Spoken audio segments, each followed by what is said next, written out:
Where you are in the world, I'm Hasan Piker, and this HasanAbi broadcast coming to you live from Hong Kong, China, baby. That's right, we're live from Hong Kong, China, off the mainland, technically out of, still under the banner of the PRC, one country, two systems. You already know what it is. We're live, we're alive.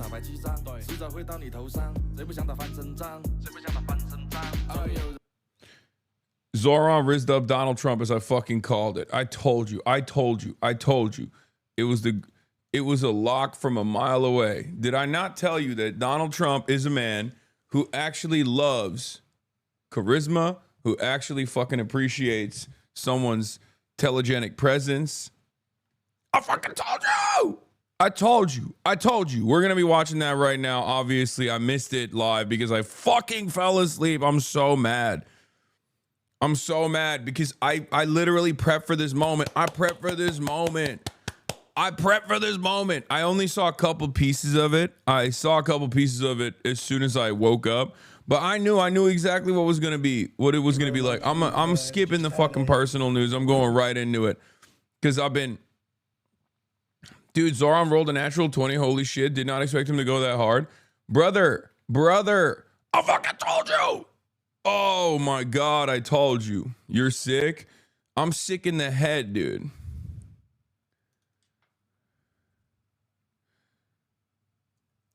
Trump is under Sharia control. This is not a drill. Russia x Ukraine peace deal? Question mark. Hong Kong city exploration.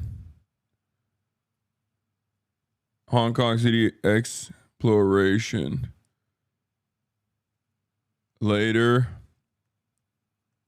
Get it now. MAGA for Mamdani was right. Dude, I think there is a real charisma void. There is a real charisma void.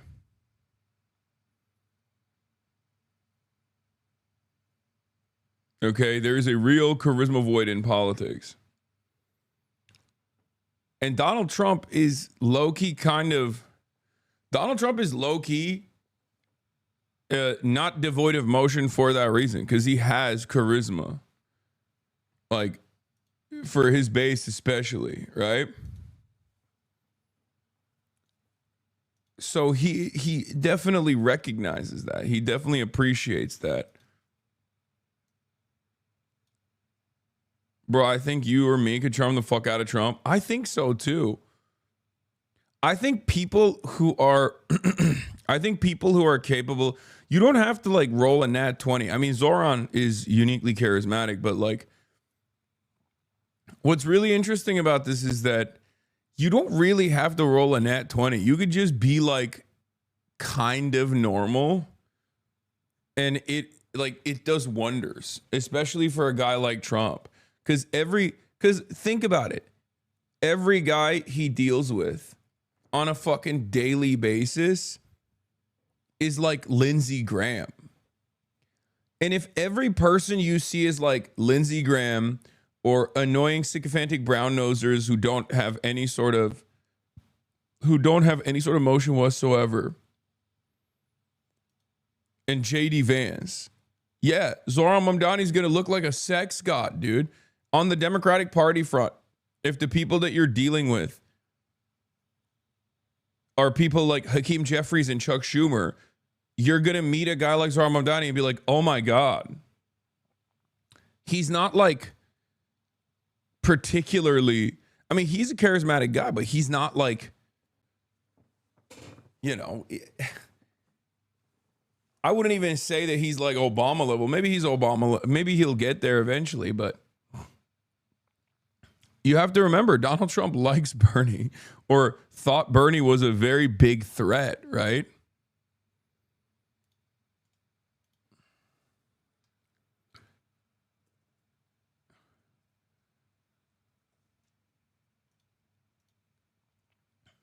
Anyway, we're at the basically the end of our trip. And maybe I'm not so concerned about coming back to the United States of America because it seems like woke Sharia is imminent in the United States of America. Okay.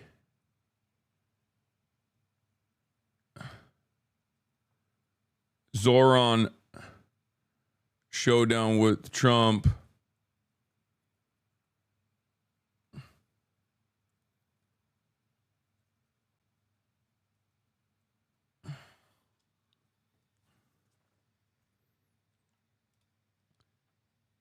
But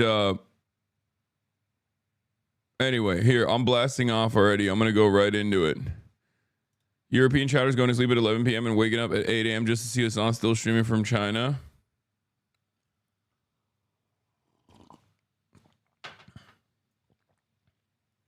I'm pissed that you missed it live, Hasan. Yeah, I was fucking honk shoeing and meing my ass off, okay? I was honk shoeing and meing my goddamn ass off. The amount of people that are going to be crying about this is awesome. Okay, the amount of Zionists that are fucking in tears over this is incredible. It's spectacular. I work at night. You are literally my night shift radio. Hell yeah.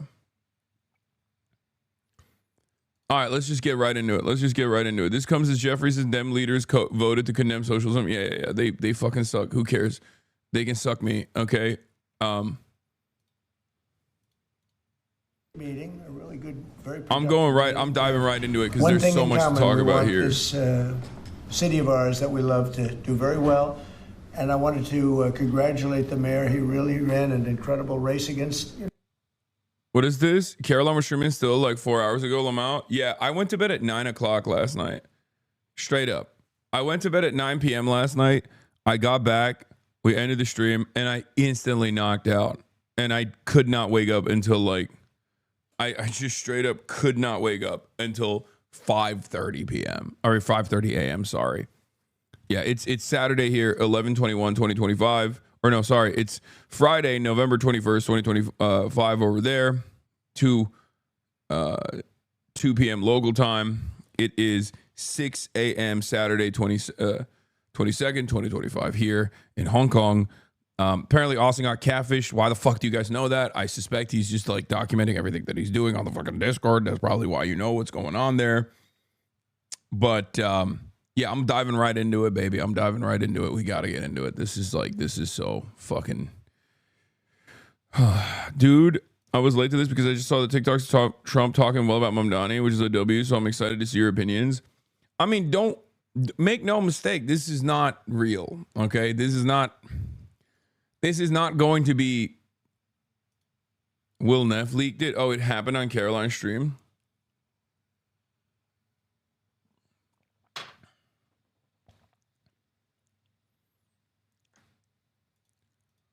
Why did Trump invite Mamdani after having a mental breakdown after he won? What do you think? Because 2 reasons. 1, because he can't destroy New York, okay?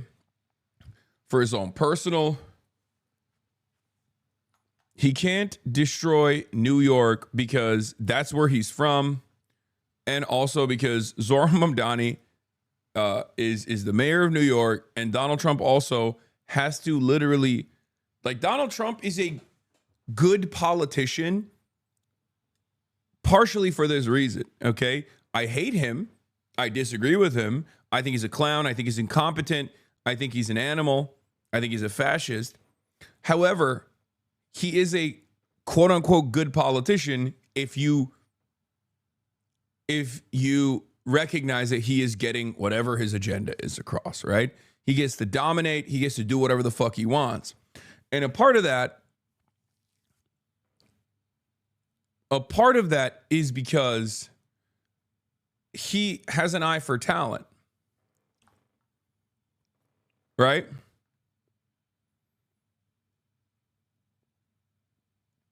He has an eye for talent. He knows who to play ball with. He knows how to push and pull a little bit. It's like He's a New York real estate social demon.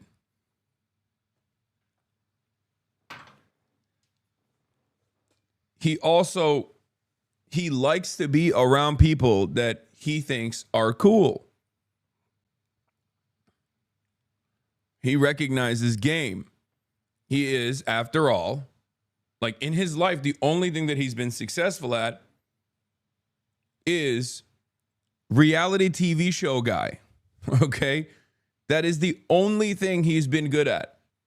He has been an abject failure on every other front. But as a reality TV show guy, he has an eye for talent. Like that was literally his job. The only thing he's been successful at outside of just like being a fucking fascist, unfortunately for all of us, is being a reality TV show guy who would fire and hire people. Like that was the whole concept around the Apprentice. Like his whole job was to just look at who is talented and recognize talent and keep them on the fucking show, right? Why do you hate me? You're missing the beginning when he asked Zohran what he thinks of the decoration. Is this the new meta, by the way? Are chatters just like coming out and saying incredibly parasocial things to get my attention instead of saying hateful things to get my attention?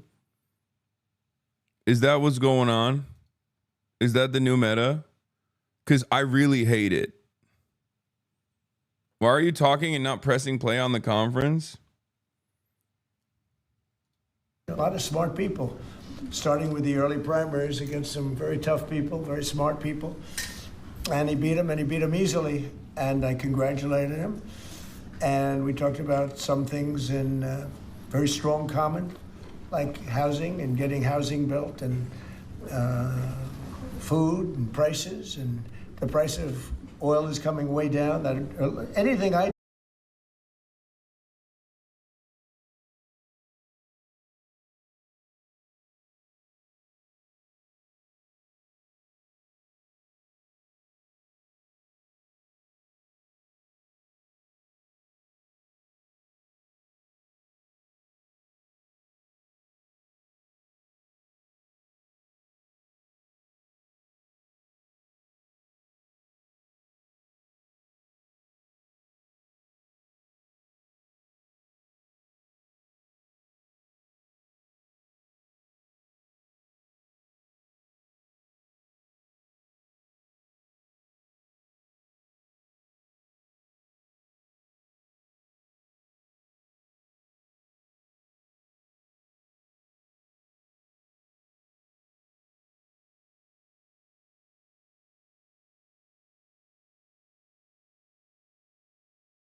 What is happening?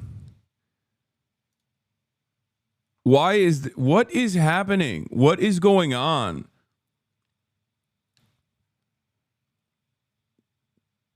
Bro, this is the second time this has happened. No, I don't know what it is. My IRL ingest just randomly flips it to the main ingest and shuts off. I don't know what the fuck is going on. I'm losing my mind. This is the second time this happened.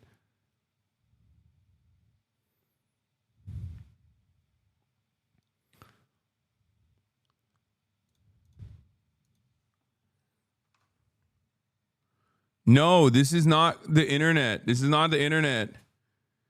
Your camera has also been glitching. It's kind of weird. Like there's stutters, like a horror movie. Is someone hacking? I don't know.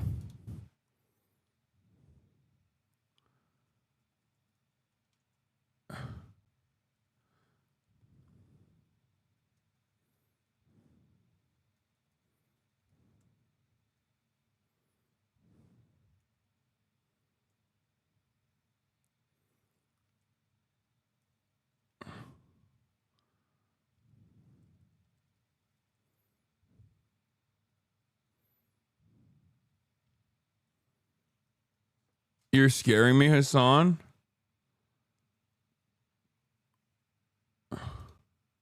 I'm gonna.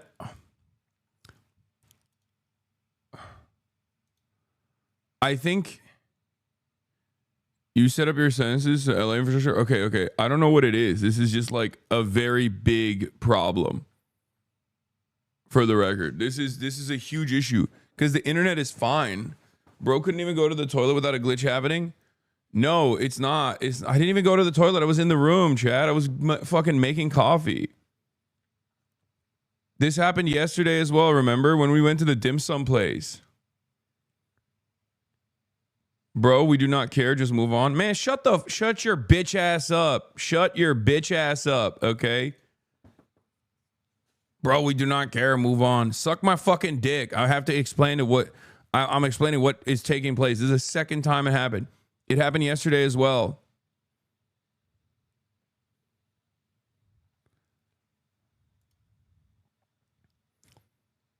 It's crazy that this fucking thing just...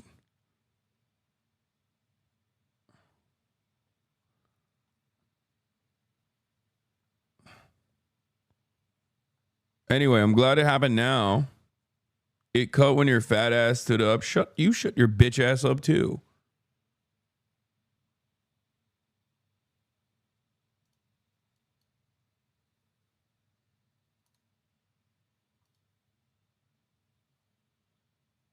This has nothing to do with...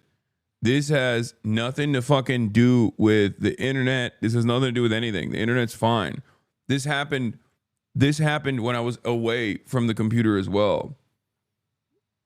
Anyway, I never went away. This is so fucking annoying. God, I fucking hate this. It's just like the most, it is the lamest shit of all time. An issue that is completely outside of my fucking control.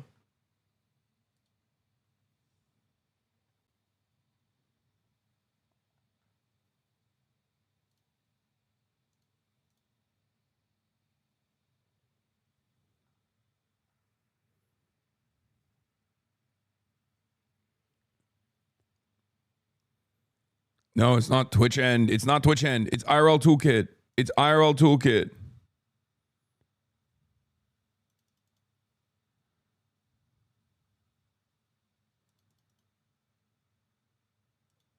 Oh.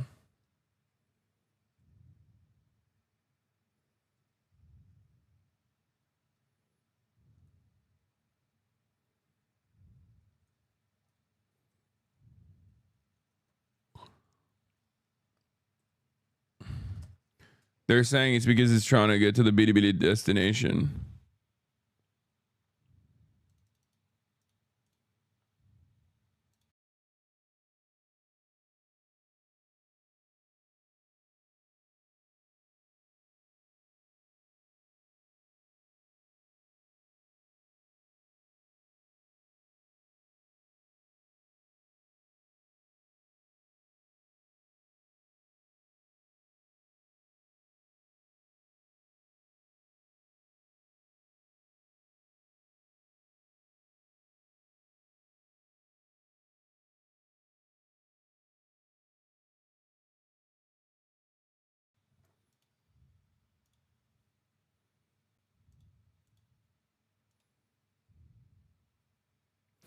Yeah, it was because of that. It was because of that. Hello. I'm back.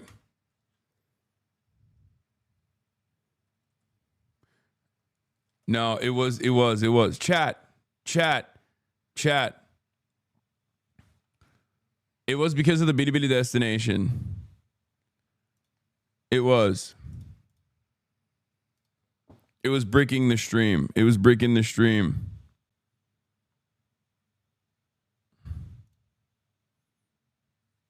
That's what it is. I fixed it.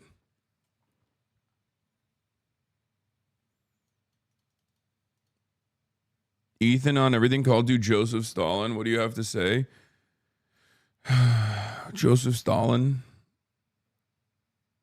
Did he say it in a negative way or in a positive way?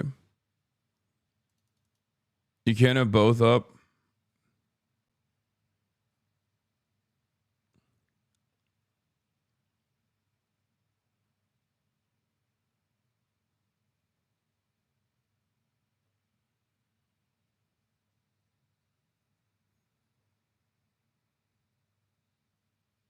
The bi-romantic part of Trump is really showing the Zohran meaning. Yeah.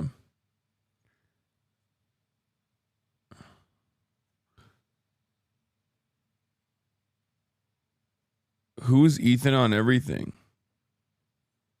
I don't have no idea who that is.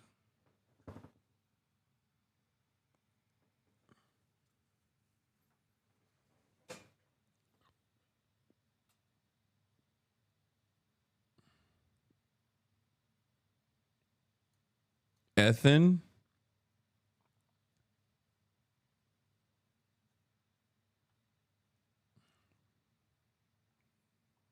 Anyway, all right, we're going to get to it. We're going to get back to it. Sorry. Okay. Here, we're still here. We're still doing it. The only thing that Stalin is covering is the damn news dog, big dog, chop chop. Yo, guys, I'm going to be honest. This shit ain't cute, okay? When you do this stuff, it's not fucking cute. I know you think it is. I know you think it's like a very cool way to try to interact with the streamer. Like, you think it's fun. You think it's funny. I don't like it. I've told you a million times. I get really fucking annoyed when you go, hey, news monkey, cover the fucking news. Okay? I really hate that shit. Please stop. I know you want fucking attention desperately because you're not getting it from your loved ones in your life. Okay? So you come in here and you're like, give it to me right now. Stop doing that. Okay? Be normal. Be cool.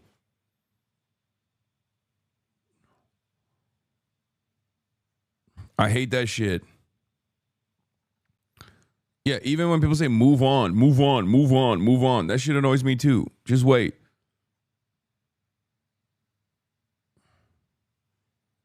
Everything annoys me. I'm in a fucking bad mood. Everything annoys me. Incoming Hasan clips about Hasan hating his whole chat because of one dickhead. No, I just saying, like, people that do that shit are fucking annoying. And yes, someone said, have you considered telling people what irritates you is the reason why people do it? This also irritates me.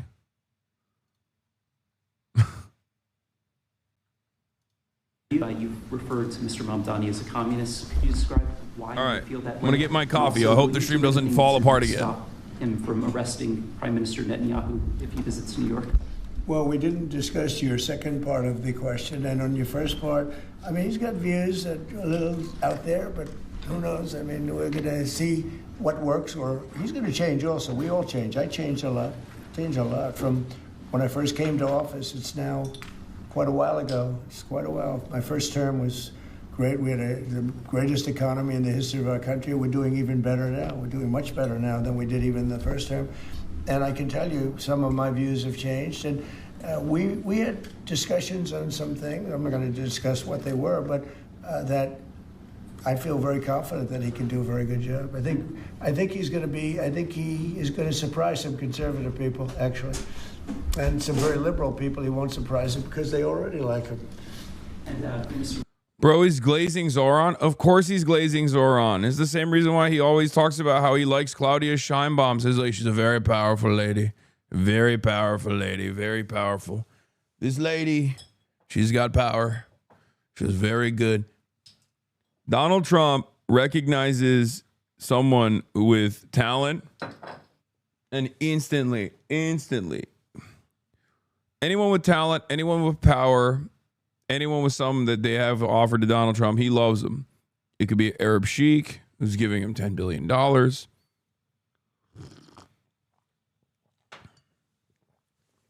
He is Mr. What will you do for me?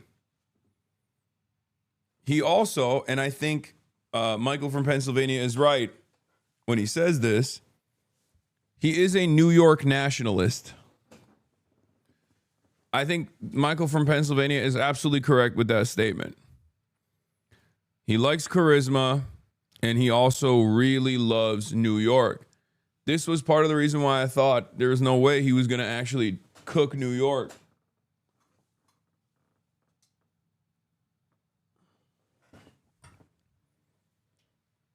He's Mr. New York. That deep down inside, the guy that wants to be loved, the guy that wants to be loved and admired and respected by the New York elite has never gone away. Trump also loves a winner. It makes total sense. It makes total sense that he would be he would be treating Zohran like this. 10 billion not for free. He doing what they want. What?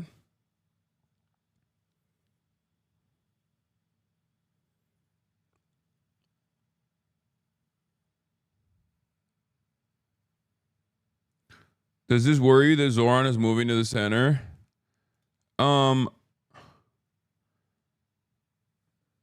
No, not entirely. I mean, there is stuff that he's already done. There is stuff that he's already doing about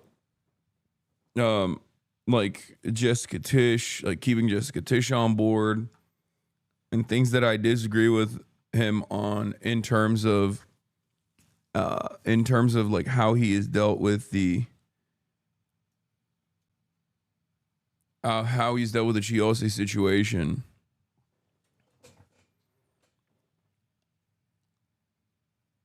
But this is not one of those. This is not one of those instances.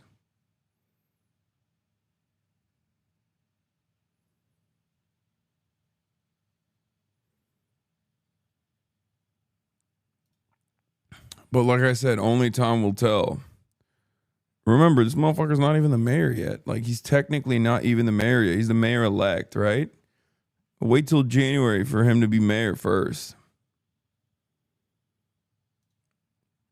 It is obvious, though, that, like, there's a big difference. Like, I mean, for the record, this is also disrespectful. Like, what Trump is doing here is making him stand. It's disrespectful. That's just how he does it, though. Right? If you get to sit in the cuck chair next to him in the other room, that's the highest level of respect Trump has for you. If he makes you stand next to his desk, then he's still disrespecting you. This is maximum disrespect. Putting those fucking Trump 2028 hats on right in front of them, specifically for this image. That is like, he just brought you in for a photo op. You know what I mean? Not wanting Xi to run isn't centrist. That's such a weak take. Wait, what? Is that what I said? I said I have disagreements with him on that issue because I don't think you're burning tremendous political and social capital.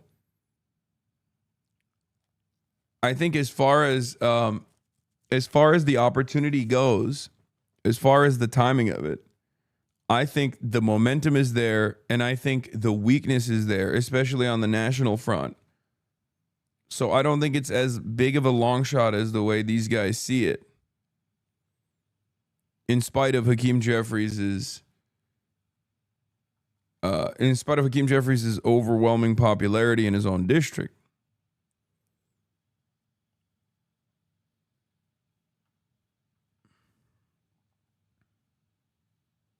I want Xi to run separate from the DSA. There is no separate from the DSA run.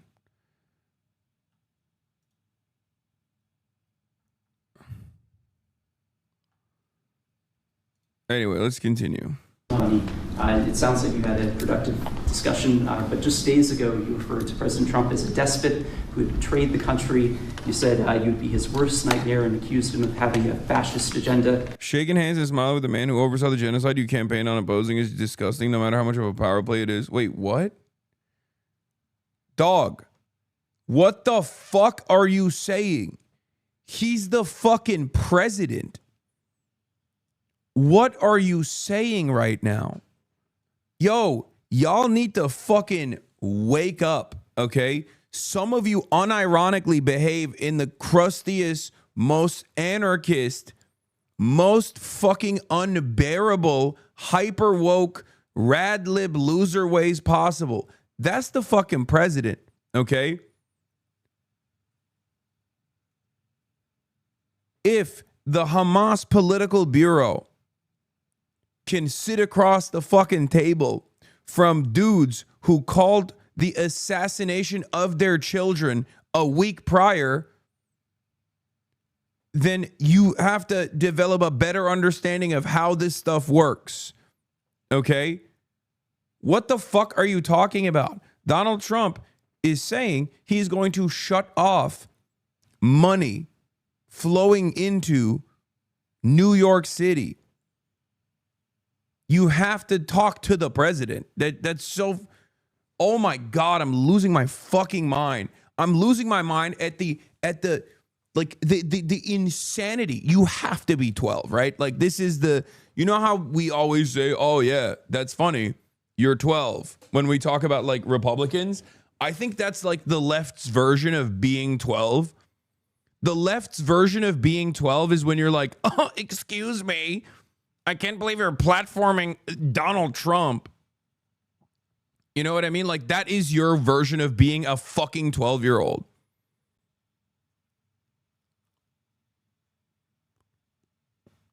Someone's in a very bad mood today. I mean, that.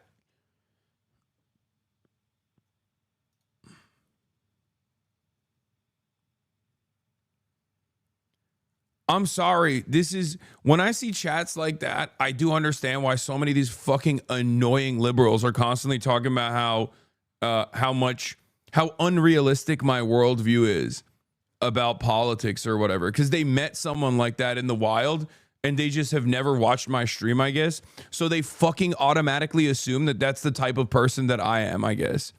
Like, that's the time I'm on. Like, they...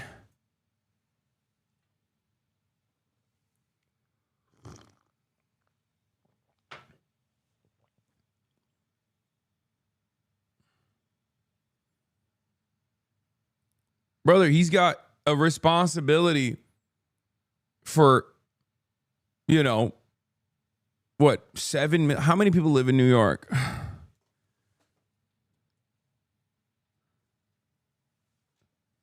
8.8 million people live in New York City, okay? According to the 2020 Census Bureau. Not Census Bureau. He has a responsibility for all of those people, to take care of all of those people.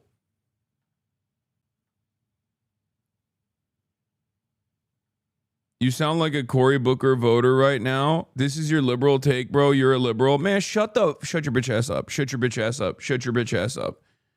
Shut your bitch ass up. He's like, dude, I don't understand. Why wouldn't he actually instantly arm the NYPD as the revolutionary Marxist-Leninist vanguard and go attack the president? What is he supposed to do? He's the fucking mayor of New York.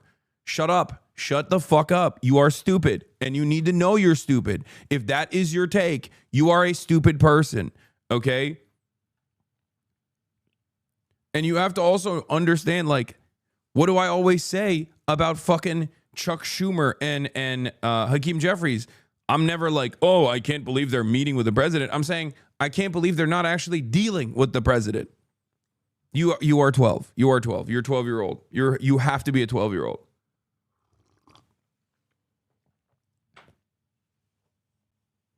He literally made that account to get banned.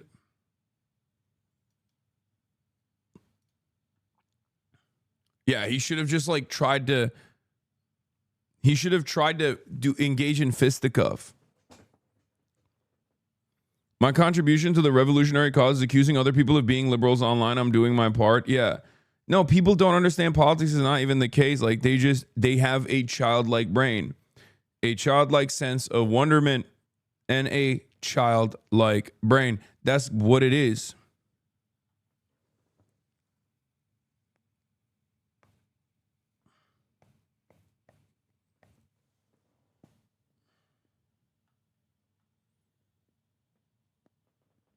It's funnier because chatters watch it on mute. Trump literally capitulated to almost every Zohran agenda. Sewer socialism literally won today, but chatters are fucking dim.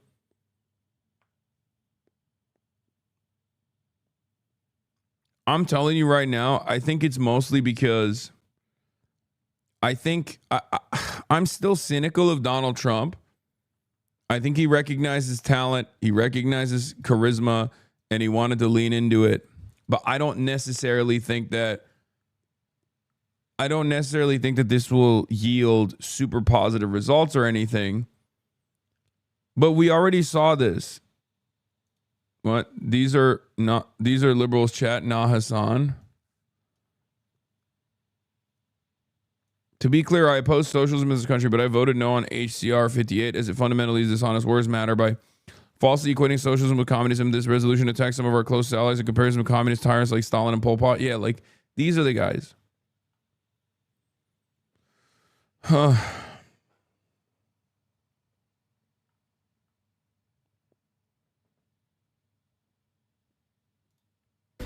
Are you planning to retract any of these remarks in order to improve your relationship? I think both President Trump and I, we are very clear about our positions and our views, and what I really appreciate about the president is that the meeting that we had focused not on places of disagreement, which there are many, and also focused on the shared purpose that we have in serving New Yorkers.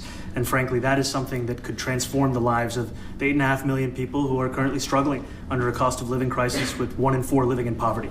And the meeting came back again and again to what it could look like to lift those New Yorkers out of struggle and start to deliver them a city that they could do more than just struggle to afford it, but actually start to live in it. And I've been called much worse than a despot, so it's not that insulting. Maybe I think he'll change his mind after we get to working together. Yes, please. Mr. President, Anthony Marshak from MTV Lebanon. I would like to ask you a question about the Middle East regarding, you did said that Hezbollah in Lebanon is not in a good position, and Lebanon now is the final unresolved after Gaza and Syria. Given your assessment, like, what do you say for the Lebanese today? It's the Independence Day in Lebanon, and what is your next move to push toward disarmament? The disarmament of Hezbollah. Well, we are pushing for total disarmament of Hamas and, frankly, everybody else. And we actually have peace in the Middle East. As you know, the King of Saudi Arabia just left yesterday. We had some great meetings, and he's made a contribution toward the United States of more than $1 trillion. We have now over $20 trillion coming in. No country has ever had anything like that, not even close. If you go to 2 trillion or 1 trillion, it's a lot. We have 20 or $21 trillion.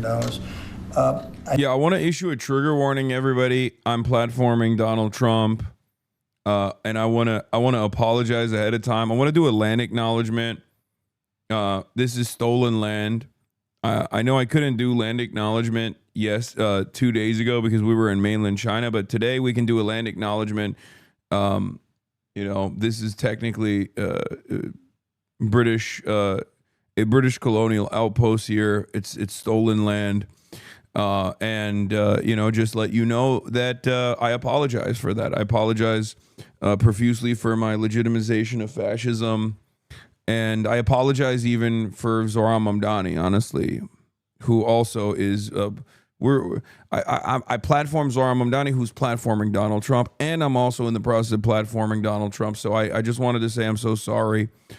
Yeah.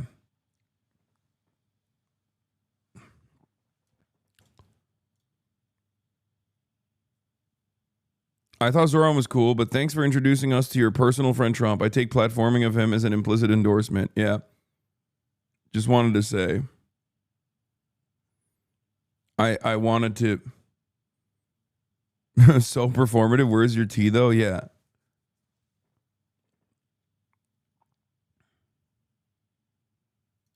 I think that Hezbollah has been a problem in Lebanon, big problem. We're working with Lebanon. We're working with everybody in the Middle East. That's another thing I think we have in common. We want to see peace in the Middle East. And we actually have now, for the first time, peace in the Middle East after 3,000 years. And now we're going to refine it. And I think you're going to see some very positive things happen. There is a potential to invite the Lebanese president to meet you to the White House. I would do that, absolutely. And if the mayor would like to be here for that meeting, because I know he feels very strongly. I think you feel very, very strongly about peace in the Middle East. We desperately. Can you explain why making him stand is a maximum disrespect? No, it's just disrespect. Trump is Mr. Power Play, dude. He cares. He's like the fucking strong handshake is profoundly important guy. Okay. He believes in the power of a strong handshake. Like, that's the type of motherfucker he is. That's the type of time he's on, right? So for that reason, a lot of this stuff has symbolism for him. Making Zohran Mamdani stand upright next to him while he sits at the desk is a power play. Okay. However, there is a more disrespectful thing that he could do. It's not the maximum disrespect.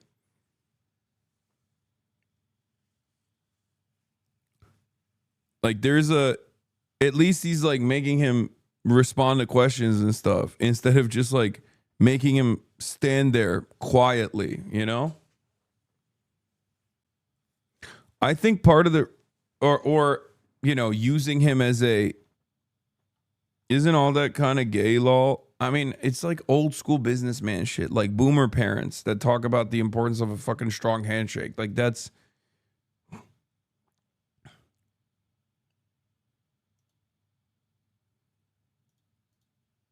he could make him sit on the floor, crisscross applesauce. I take it Morris Trump is too old and frail to stand now. No. He does that on purpose. If he wants to like see you as a peer or someone who he actually has to play ball with, like he'll just sit. They'll both sit. Like think about MBS. Think about the conversation between MBS. That's the highest level of respect that Trump offers.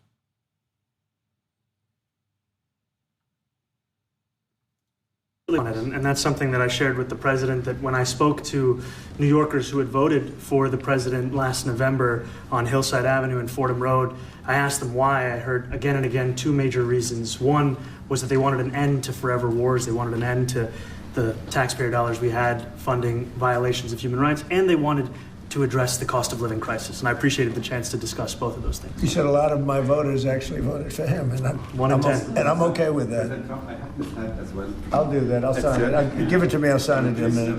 That's pretty good. Mr.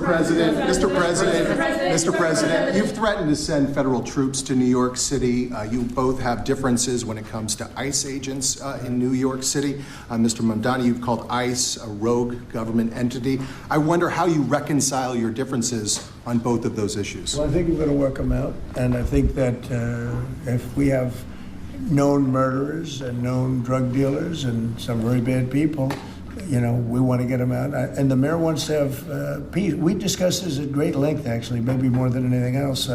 He wants to have a safe New York. Ultimately, a safe New York is going to be a great New York. If it's not safe, no matter how well we do with pricing and with anything else, we can talk about anything you want. If you don't have safe streets, it's not going to be a success. So we're going to work together. We're going to make sure that if there are horrible people there, we want to get them out. I think he wants to get them out maybe more than I do. So we'll work together. We discussed it at great length. Yes, please. Yeah, two questions, if I may. One for you, Mr. President, on BBC in a second. But first of all, for the mayor-elect.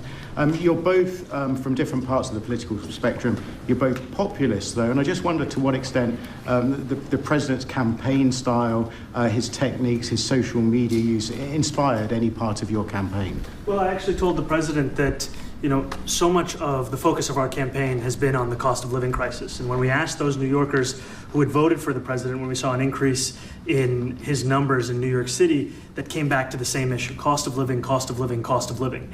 And they spoke about the cost of groceries, the cost of rent, the cost of... This is such a good way to fucking... Oh, God. This motherfucker is a salesman, dude. He really is.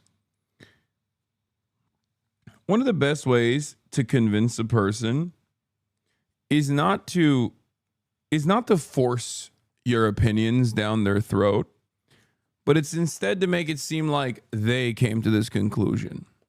So for Zohran Mamdani, one of the best ways that he constantly talks about the affordability situation is when he ties it back to Donald Trump by stating that Donald Trump actually ran a pretty effective campaign that won on the issues of affordability.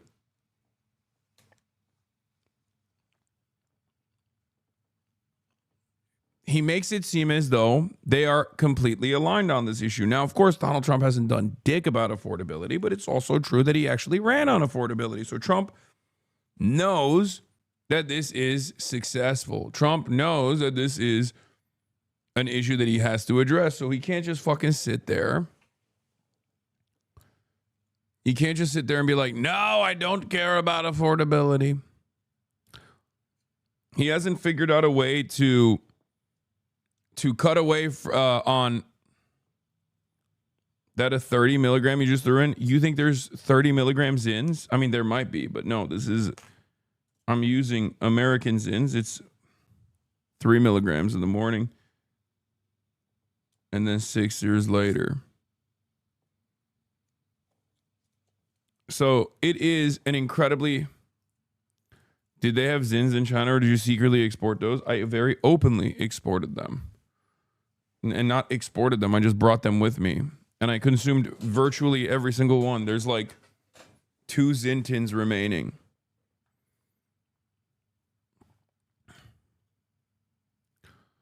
You know that's a neurotoxin, right? Yeah, I don't care. I love it.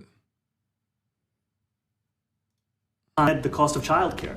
And too often politicians are looking to lecture to New Yorkers what they should care about as opposed to listen. And when we spoke to those voters who voted for President Trump, we heard them speak about cost of living. We focus on that same cost of living. And that's where I am really looking forward to delivering for New Yorkers in partnership with the president on the affordability agenda. And I think we have to work a little bit. We talked about Con Edison. We have to. Look, he likes him. Oh my God, brother, you can, like, I see it. He fucking likes him, dude. He's cooking. Come to Finland, the land of 1,000-pound pouch types. It's too cold, brother. It's too cold.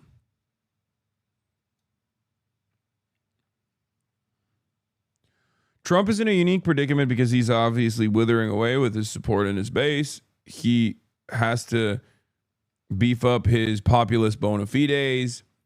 Zohran Mamdani has a lot of motion and a lot of momentum. So obviously this is a great opportunity for him to lean into that. Just to grab onto it. Okay? That's it.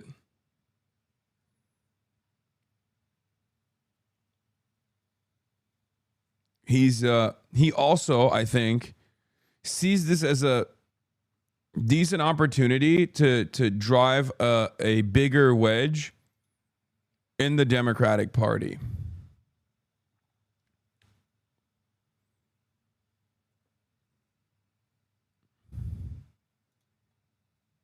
Trump sees this as an opportunity to shit on Hakeem Jeffries and Chuck Schumer, who he knows vehemently dislike Zohran Mamdani. This hotel's swanky as hell, bro. Yeah, it's swanky as hell.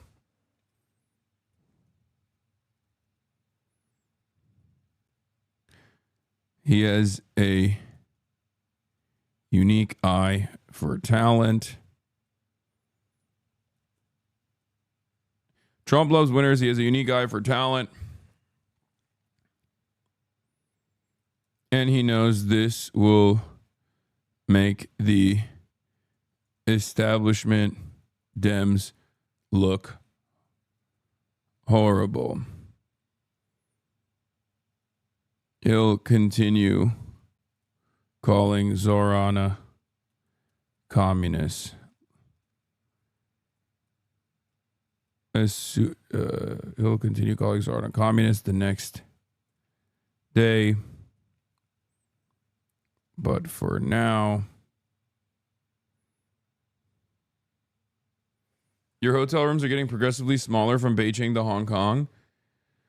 That's true.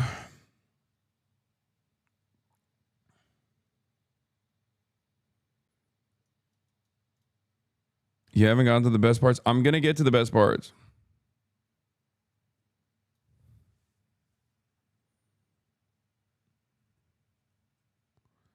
I have to tweet as well. He's going to switch up on Zohran just like he did with Hamas and the Houthis after praising them. Yeah. But for the time being, let's enjoy the show. You know what I mean? Let's enjoy this gets better. Yes. I saw some clips of this. It's fucking crazy. Like the clip I saw was when he was like, you can say it. Like Zohran. Trump, after one meeting with Mamdani.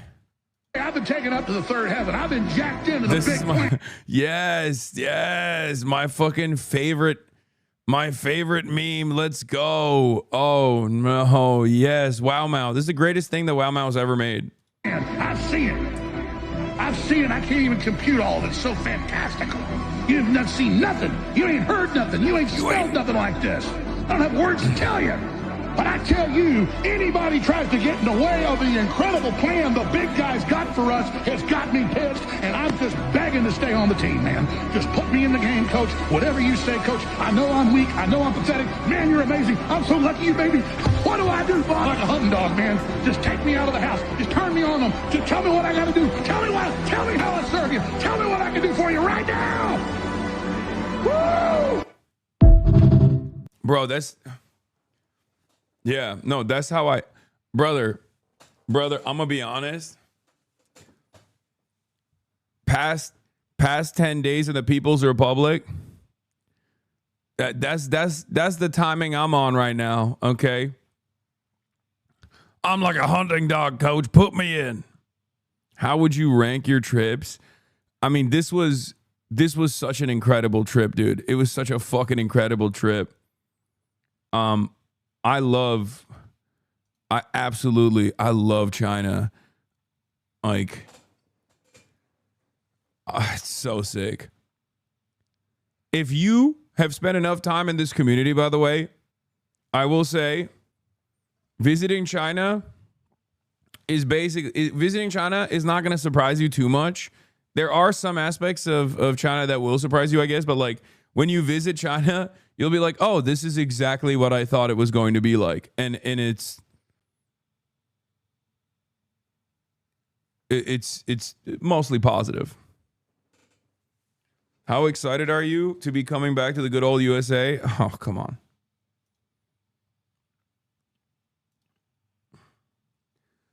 And if you don't have any sort of, if you have been, if you have a lot of negative opinions about China, you will get whiplash.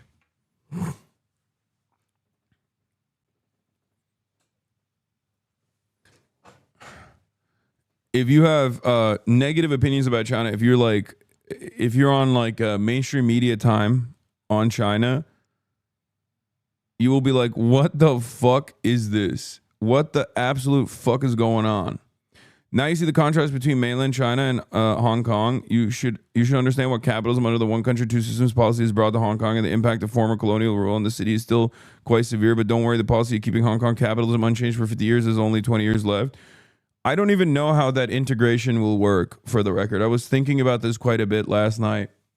But let's get to Zohran. Let's continue doing Zohran, and I'll give you my thoughts on that as well. But you're not wrong. 20 years ago, Hong Kong was by liberal capitalists. 20 years ago, 30 years ago, Hong Kong was probably seen as like a shining beacon of light, like what China could be like if they only had those good Western values, you know what I mean, in comparison to mainland China. And now, when you go from mainland China to Hong Kong, you see when you go from mainland China to Hong Kong, like we did, you realize like, oh my God, capitalism has made things stagnant. Capitalism is like central planning. Capitalism, socialism, doesn't matter. Like central planning and actual interest in like improving people's material conditions have dramatically improved the lives, and have actually dramatically improved mainland China to a degree where Hong Kong looks like you're inside of a time machine.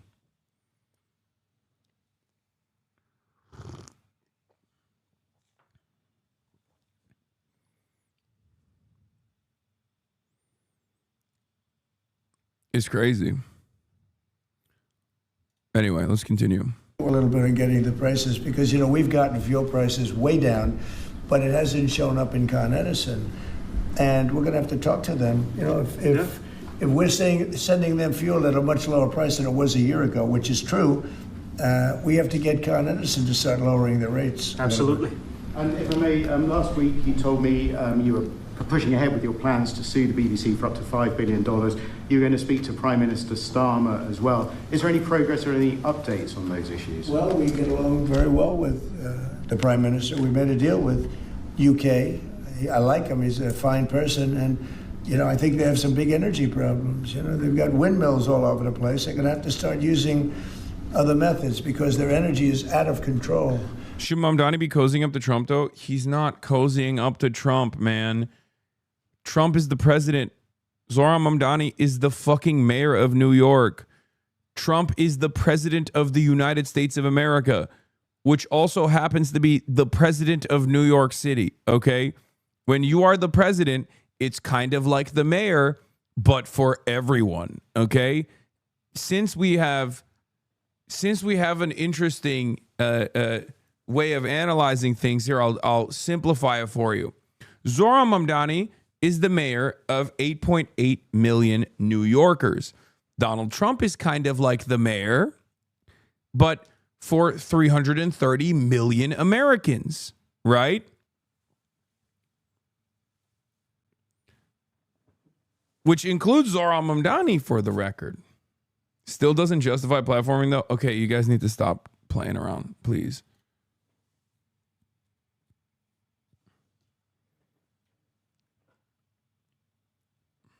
Please stop.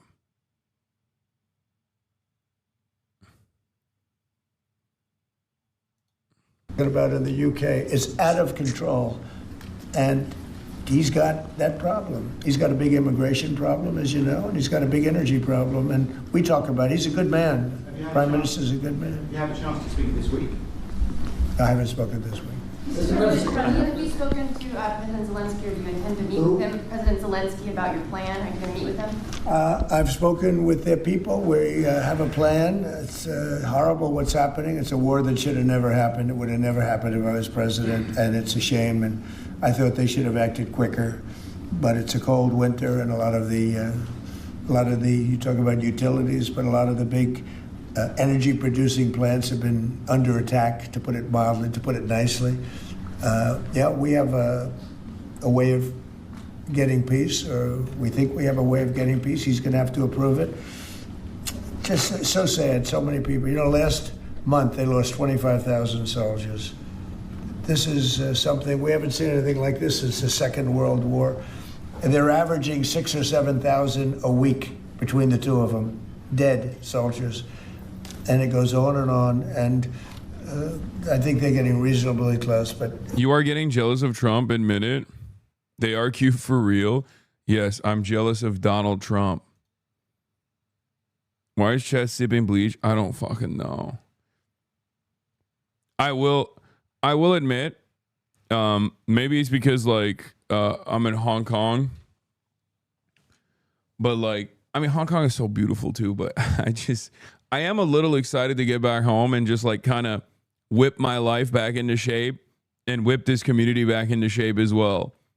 Because 17-hour streams every single day has unironically made it much more difficult for me to just get a good grasp on what everyone is saying and doing. I do love I do love the fun streams, but like people have been just fucking acting out, being unfreaking bearable. Chat is always as it is. It's your perspective and what you focus on that's changed. Ironic because like I'm doing it right now when I read this person, and there's truth to that for sure. I think it's a little bit of both.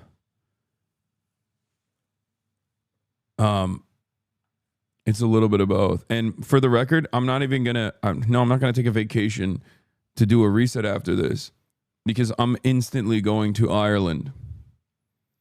I'm going to Ireland the beginning of December.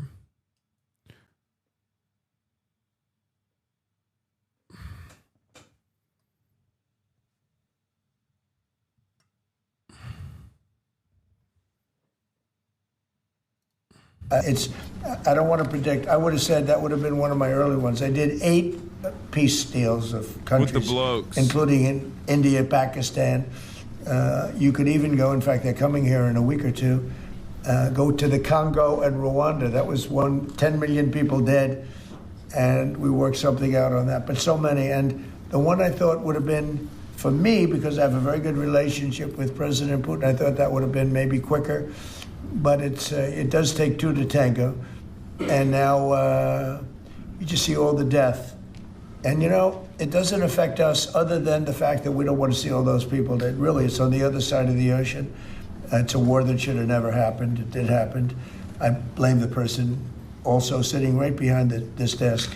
This is a war that should have never happened, and it wouldn't have happened if I were president. But we're trying to save a lot of lives. They're losing 25, think of that, 25,000 lives over the last short period of time.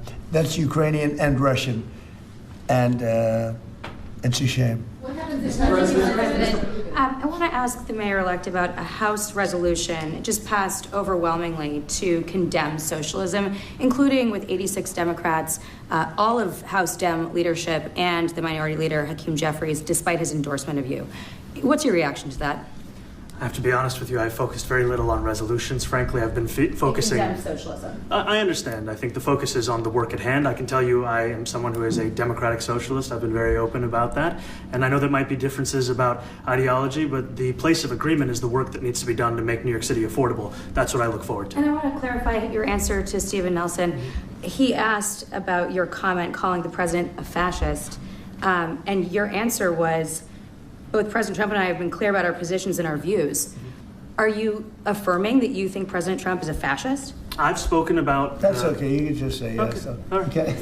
It's easier. It's easier than explaining it. I don't mind. And Mr. President, I wanted to ask you also about this Ukraine plan. Yeah.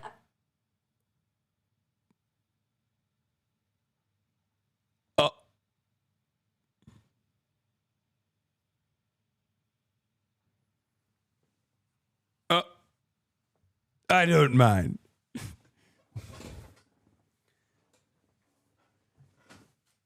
That's crazy. I have to play that back. The arm pat. No, you can call me a fascist. I don't mind. What the fuck? What the fuck? That is the craziest part about it. This is probably the craziest part. It's easier. Positions and our views. Are you affirming that you think President Trump is a fascist? I've spoken about... That's okay, you can just say yes. Okay.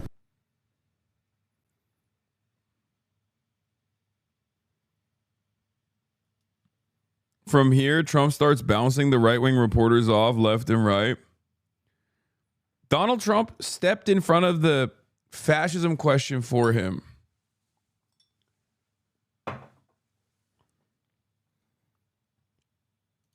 Like, what is going on? I mean, there's also obviously like a terrifying prospect of this. It's unique because Donald Trump literally defends Zohran Mamdani there for calling him a fascist. It's also weird and scary because why the fuck is Donald Trump openly being like, yeah, I am a fascist?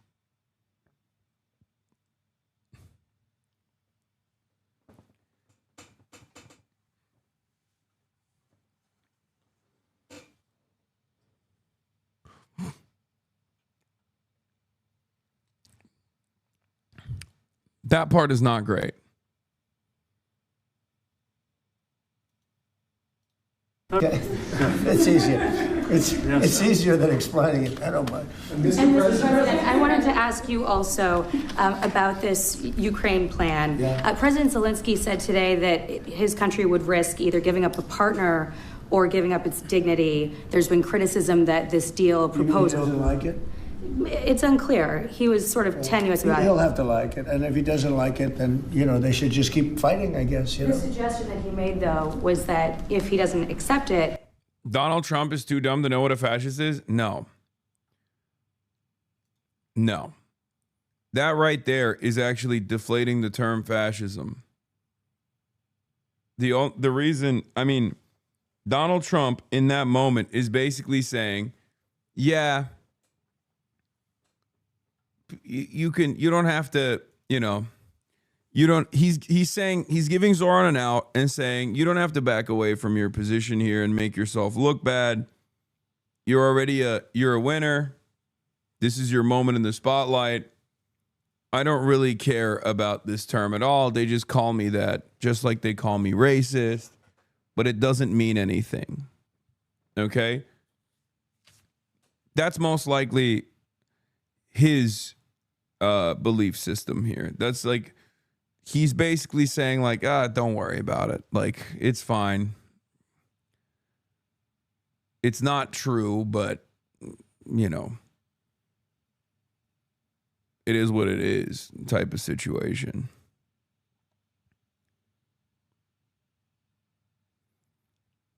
Which is still pretty fucked up. It's not that he has no clue what it means. He knows what it means, chatters. He's just saying he doesn't mind being perceived as such. Partially because he thinks this is a game. It's a very cynical way to approach the subject. But he's just like, yeah, it's just a game. You're playing your song and dance. I'm playing my song and dance. It is what it is, right?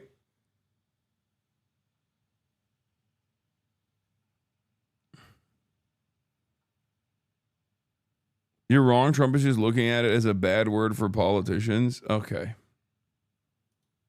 That the U.S. would pull back its support for Ukraine. Is that well, at some accurate? point he's going to have to accept something. You know, he hasn't accepted. You remember right in the Oval Office not so long ago, I said, you don't have the cards. Don't forget, I inherited this war. I would have never, this war never would have happened. I inherited this war. And I thought he should have made a deal a year ago, 2 years ago. The ultimate deal would have been if it never started. That would have been the good deal. That could have been done too if you had the right president, but you didn't have the right president. Mr. President, the cost of living is something that you and Mr. Mamdani seem to agree on. Democrats have run New York City for a long time, Mr. Mamdani. Do you see Democrat policy specifically as being a problem? And I'd like that be a question that both of you could answer in New York City. Look, I think that there are many things in our city where we have to own the responsibility of it, things that existed long before the president was the president. And those are also part of the message of our campaign, was to take on a broken politics of the past. And I ran against a number of candidates who represented different versions of that past. And what we found time and again is that working people were left behind in the politics of our city. And what we're looking to do is put those people right back at the heart of our politics so that we don't have a situation where we're in the wealthiest city in the history of the world, and yet 1 in 5 can't even afford $2.90 for a Metro card. Mr. President, He's sticking up to him, isn't he? Zoran wins the election during his speech. During his elected speech, he insults Trump, and now he's standing beside him like a wet chicken. He clearly doesn't have a character. What are you talking about? One, he's not even the mayor yet. He's the mayor-elect. Two, Donald Trump hasn't done anything to undermine New Yorkers under the Zohran Mamdani mayoral reign yet. Obviously, you're gonna fucking play nice to hopefully stave off any kind of like negative policy making that the White House is going to engage in terms of undermining the affordability agenda of Zohran Mamdani, right? What matters here is what he does after Donald Trump starts, sending ICE agents to New York.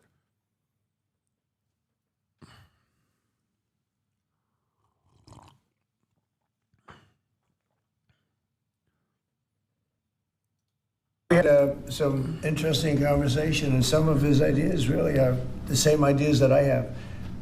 But a big thing on cost, the new word is affordability. This saved Thanksgiving across America. Yeah, so close to Thanksgiving. A lot of you guys are going to have a really funny time with your relatives.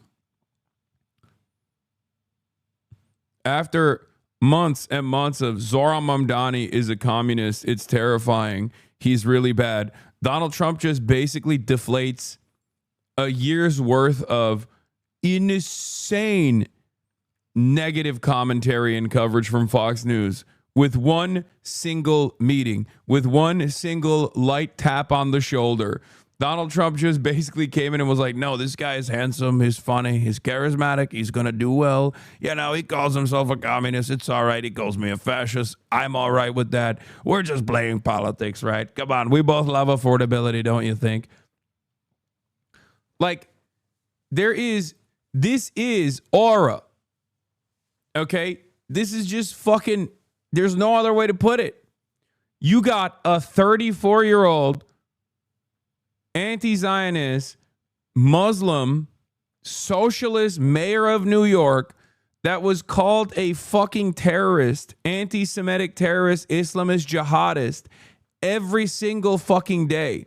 And he won so resoundingly against a lot of his ops in the media, against a lot of the ops in the establishment Democrats, and of course the entirety of the right wing, that Donald Trump has to sit there and try to take some of his shine. Because plenty of mayors win elections. Donald Trump is not inviting them to the fucking White House to talk to them, and to talk to them like this.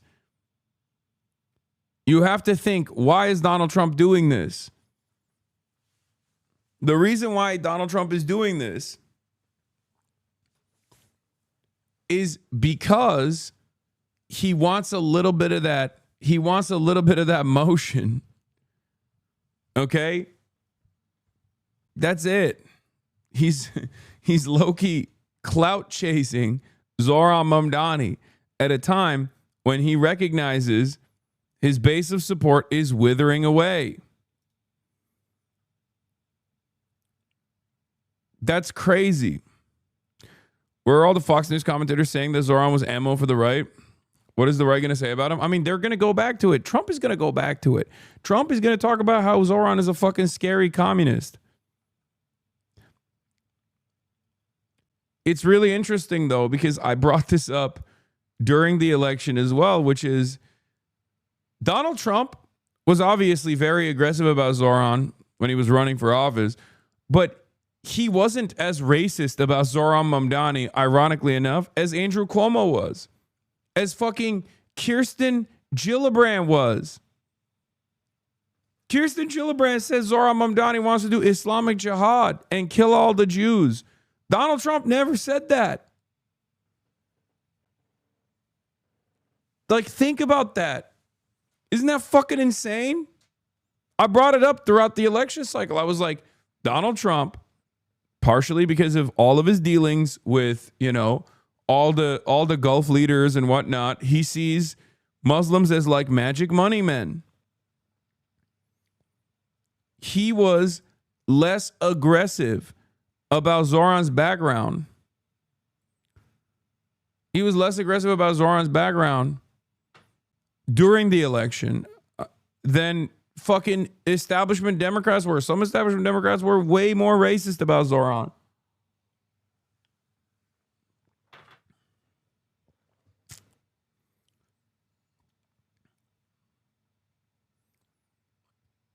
It's crazy to think.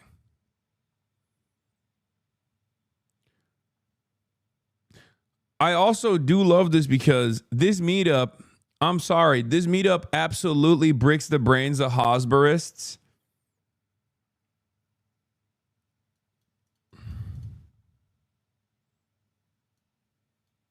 I cannot fucking comprehend how Trump likes Mamdani more than most of the Democratic Party leadership. Zohran did the genial leftist relative on Thanksgiving thing where you pulled a I don't like liberals either card and are just super vague about everything else. I mean, yeah. Yeah. That is, I mean, that's the reason why, like, Austin always tells me, like, his uncle loves some of my commentary, right? Because I'm always like, yeah, I don't like Nancy Pelosi. Republicans love when I rip on liberals. They don't understand that I'm ripping on liberals because of their closeness to the Republicans. But I think ultimately it's more like I don't like it's beyond I don't like liberals either. Because I don't think Zohran dislikes liberals. I think Zohran likes liberals. He's fucking closer to liberals than even someone like myself is. I have nothing against Zohran, but from my perspective, this seems so cringe. Okay, well, he has an obligation to serve 8.8 New York City. He has an obligation to serve the 8.8 million populated city of New York. Those are his constituents. So you might consider it to be cringe. but that's his job. Okay.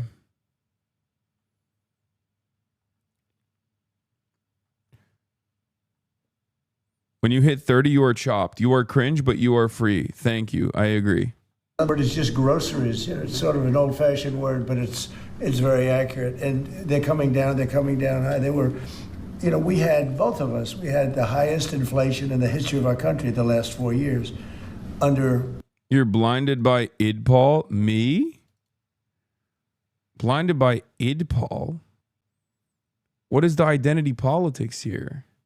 I like that it's everybody in this community basically calling each other liberals and rad libs and saying, like, accusing one another of doing identity politics, when I think my analysis on this is pretty sober. When I see something that Zohran is doing that I disagree with, I call it out, as I have this past week. Not that long ago. I've done it yesterday. I did it earlier in the morning. And when I think that there's something normal that's taking place here that's actually objectively good for the left, or objectively good in terms of Donald Trump basically destroying a year's worth of insane sentiment. Oh, wait, that guy was trying to say that because of my background, you don't think he's backsliding into the Democratic Party? Wait, explain what you mean by this? Are you trying to say, are you implying that, you know, I'm not being critical enough of Zohran because he's Muslim? Is that what you think? You think it's the ummah? Am I doing a little bit of taqiyya, dude? Is that... I'm confused.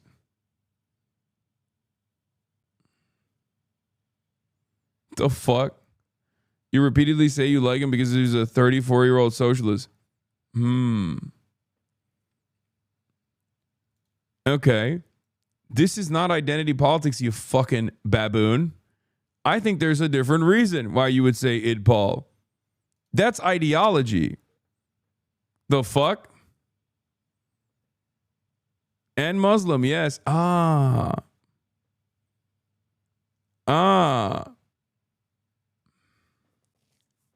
Interesting.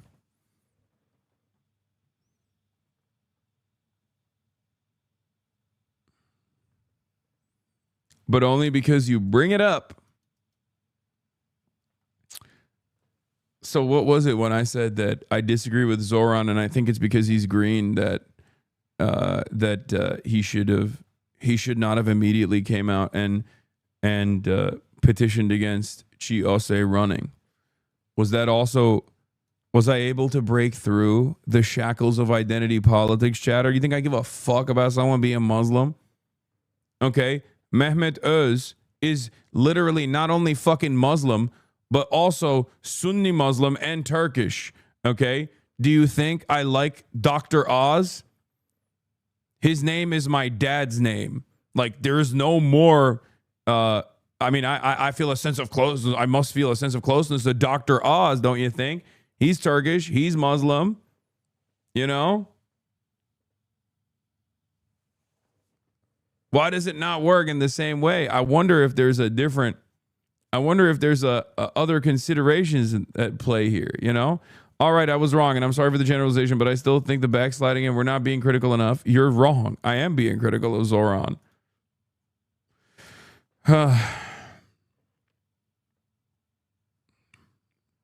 Calm down. Also, everybody, it's fine. It's fine. It's a little bit of a microaggression. Who gives a shit? Okay, stop being offended on my behalf. I don't give a shit. I do think it's funny. Okay, it's all right. He didn't realize what he was saying and doing. Hopefully, maybe he can like scratch the surface of the implicit biases that he's operating with, but you know, everyone has to dial it back a little bit. the Biden administration, and we've got inflation down now to a normal number. It's going to go even a little bit lower than that. Katie, do you have something in the back? Mr. President, thank you so much. Mr. Mamdani often talks about New York City being covered by international law, that they will follow international law. Doesn't often talk about the U.S. Constitution. What is your response to that? Well, I don't know what you're referring to in terms of it can be covered by international law, local law. It's covered by a lot of laws, but it's covered by U.S. law. Are you referring to anything in particular? He just says that they're a city that endorses and enforces international law. Is that at odds with U.S. I don't law? know. Would you want to? Do you want to respond to that? Yeah, I think what I've shared with the president is our desire to not only follow the laws of our own city, laws that protect New Yorkers, but also a desire for consistency in our politics across the board. And that's something that we've talked about and something that I know many New Yorkers want. So you work with ICE? We work with ICE then? We discussed ICE and New York City, and I spoke about how the laws that we have in New York City allow for New York City government to speak to the federal administration for about 170 serious crimes. The concerns that many New Yorkers have are around the enforcement of immigration laws on New Yorkers across the 5 boroughs, and most recently we're talking about a mother and her 2 children, how this has very little to do with what that is. Mr. Mamdani, What we did is we discussed crime.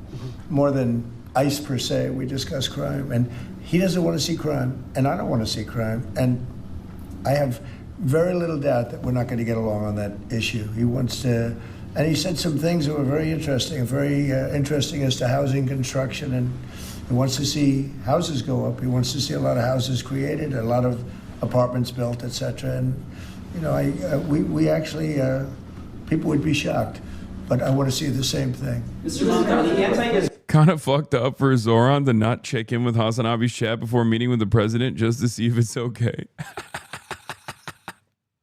Okay, you're joking, but there's a low key. There are people in here who genuinely believe that.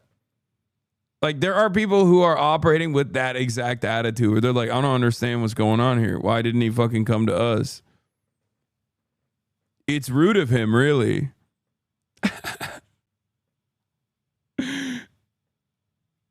And they would have been like, no, actually, you're not allowed to do that because that would mean you're normalizing fascism.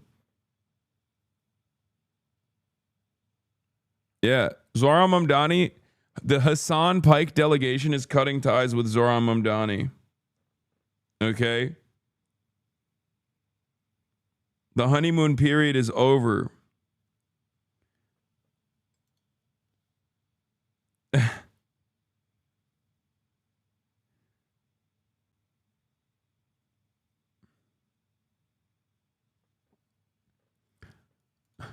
protesters.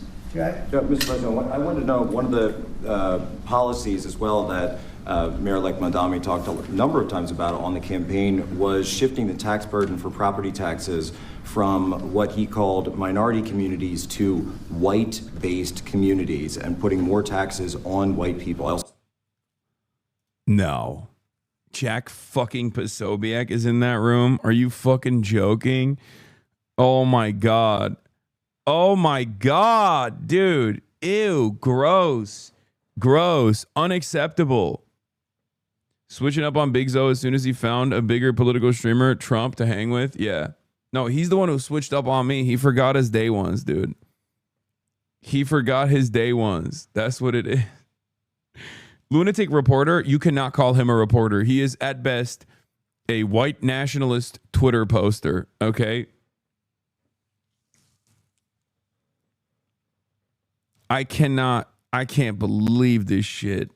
That in your acceptance speech you didn't mention anything about America or Christians or white people in general, and so I didn't know if that was one of the policies that you guys had spoken about.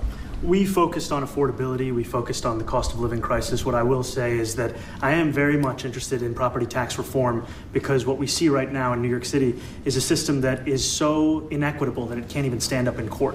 And the president and I spoke about the importance of not only building more housing, but also making sure that regulation of housing is something that is manageable to actually get through and not the cause of yet another weight that we see in our city. But to be clear, you're continuing this idea of race-based property taxes. No, to be very clear, that's what you said. No, the use of the term was a description of neighborhoods, not a description of intent. So you intend to tax the whiter neighborhoods more? No, we intend to create a fair property tax system because we want a New York City that is not only fair and equitable, but also one that every New Yorker can afford. Please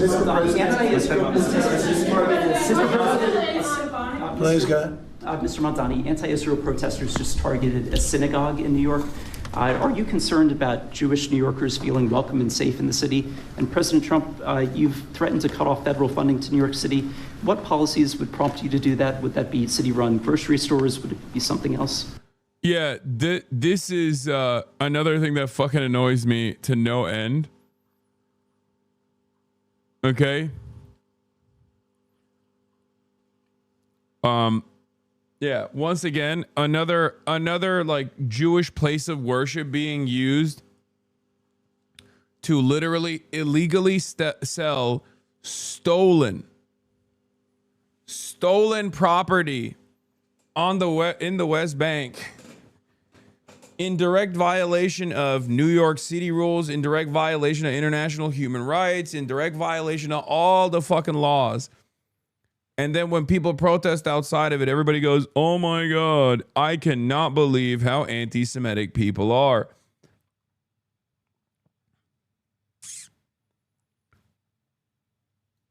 It's one of the most annoying things. I can't believe it still happens. Like, it's so frustrating. Like, what are we doing here? There will be protests wherever Zionists hold events, selling plots of stolen land or fundraising for the displacement of Palestinians. If people use their houses of worship to host these events, that is a reflection of their own moral rot. That's what should be condemned. And every single time, dumb fuck liberals will eat that bait and be like, oh my God, I am so saddened. I am so saddened. I'm so upset.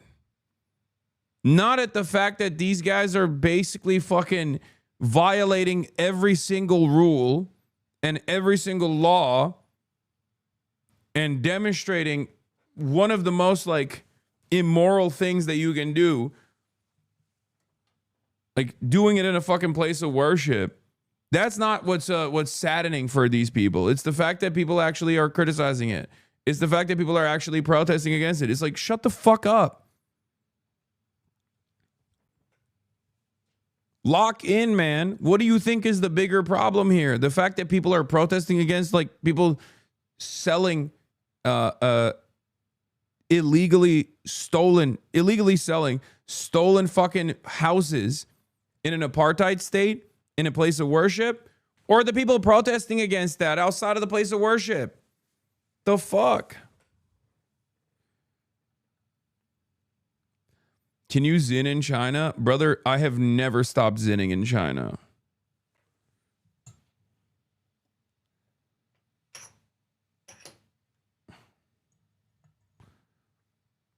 Yeah, the city of Boston persecuted Catholics, prosecuting the child molesting priest. Yeah, I can't believe it. I can't believe they did that. Yeah, if the fucking Catholic priests were also openly hosting like a child molestation seminar in one of the fucking churches, yeah, motherfuckers will be out there protesting against that too. It has nothing to do with every single Catholic church. It has nothing to do with Catholicism. And it would have something to do with that individual church. It's so fucking annoying. Yeah, the new right-wing thing is describing crimes as generically as possible to pretend that, like they're not crimes. Someone gets convicted of conspiracy and they start yelling, wow, so it's illegal to make plans with friends now.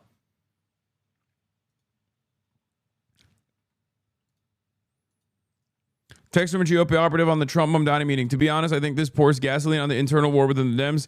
Hakeem won't talk or work with him, but Trump is open to working with him. Further forces Dems to fully embrace Mamdani and his agenda. They're on copium o'clock. Is it hateful? It is hateful to say the settlements advertised by the group violate international law.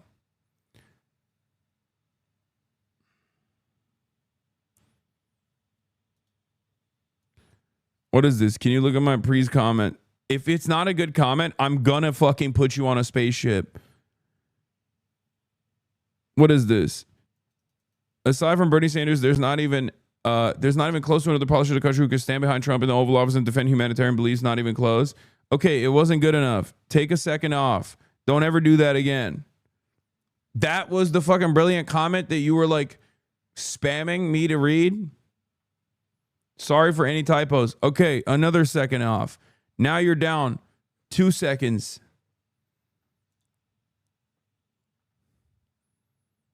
At least it wasn't at least it wasn't a stupid one. Okay, at least it was fine. That's why I gave him a second. Half the time when people are like, you have to see the previous comment that I wrote, I cooked it up.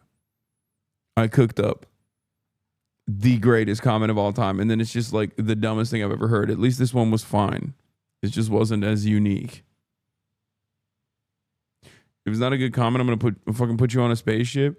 Yes, I have to say stuff like that because whenever I use any other fucking kind of spicy language, every single pedophilic neo-Nazi, like lolly avatar account on the internet goes, why isn't he being banned? Why isn't he being banned? Oh my God, ban this person. He wants to literally take a gun out and execute every single one of us. Oh my God. Like that's literally how they operate.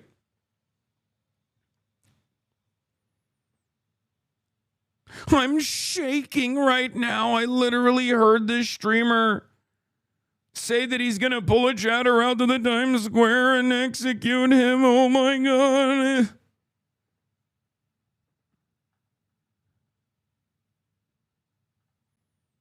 Yeah, every Keon avatar account on Twitter will be like at FBI, at DOJ, at Donald Trump, at Amazon, at Twitch, at Twitter. Why won't they ban them? Mods, why won't they ban them?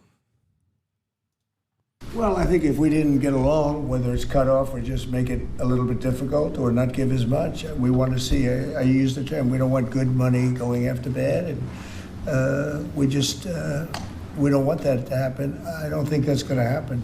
I did say, subject to what policies are being set.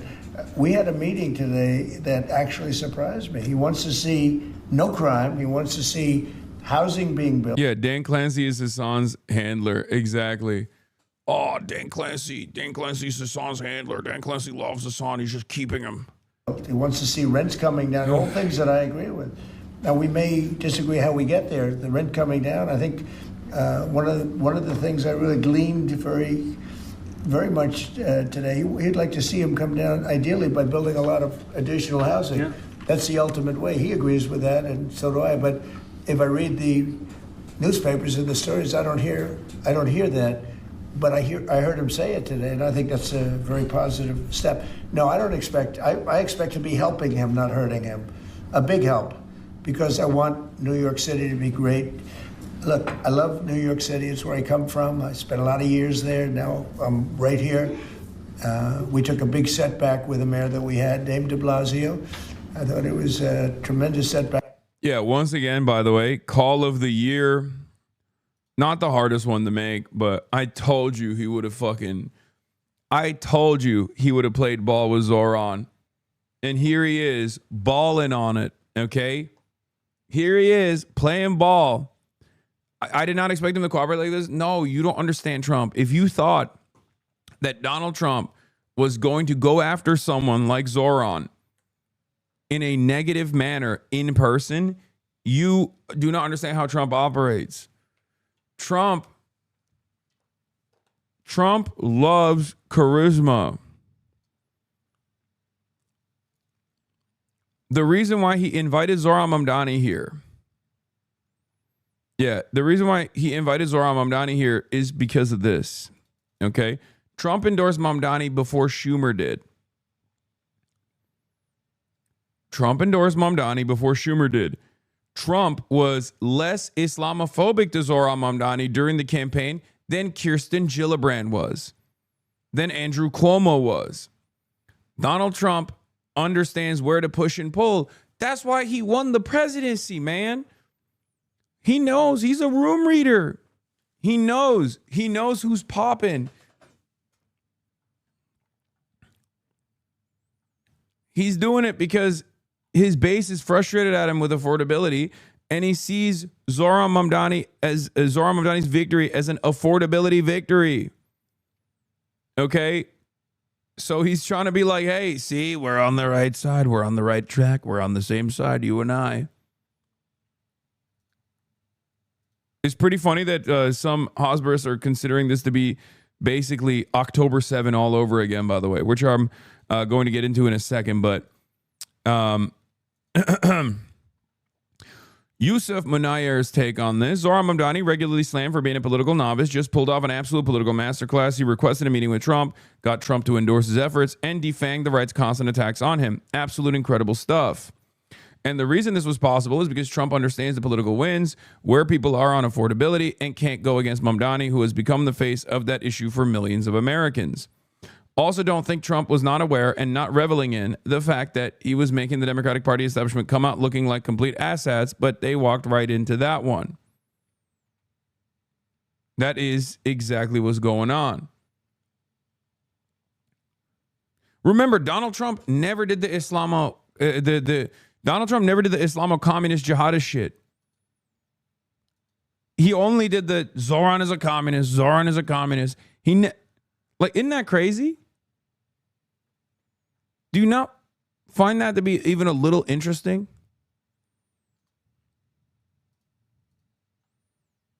I certainly do. King clip with a funny meme on the situation.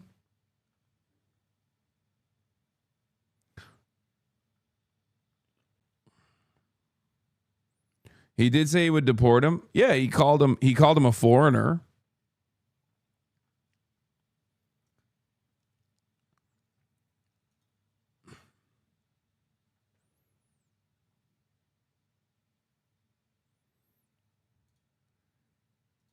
Anyway, it's funny because I'm not confused by this, but it seems Republicans are.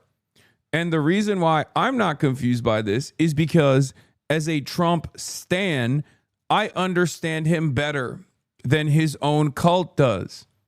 Okay? I'm not confused by this allegiance at all. I'm not confused by this, not allegiance necessarily, but like this back and forth conversation. I am telling you, Trump loves winners. He has a unique eye for talent, and he knows this will make the establishment Dems look horrible. He'll continue calling Zohran a communist tomorrow. But for today, he's taking a little bit of that shine. It's that simple. That's it.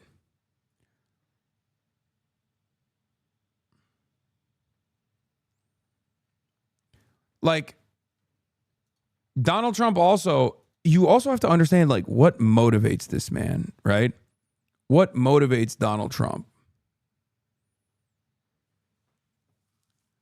Donald Trump is a narcissist. A big part of what drives him is said narcissism, right? He always wanted to be endorsed and welcomed by the New York elite. But because him and his father were slumlords and shitty real estate developers and very nouveau riche with their vibes, with their attitude, especially Trump, because he's like the first gen, right? His dad was the one who made all the money, and then Trump was like the first gen rich guy. He went to all the right schools. He wanted to be a part of this elite society in New York, but he was too tacky. He was too rude. So he was never welcomed by them. I know it sounds stupid, but that is a major driving force behind Donald Trump's disdain for the elite. Okay? That is precisely the reason why he talks about Sissy Graydon Carter's Vanity Fair parties when he is stumping in fucking West Virginia talking to coal miner families. Because those guys already have that resentment towards what they perceive as the liberal elite. But their resentment is very different than Donald Trump's. Donald Trump would be the biggest queen, he already is, if he was simply like, if he went to Juilliard and became a Broadway musical producer, okay? I'm telling you right now, instead of this route that he took, he would be living his best gay life.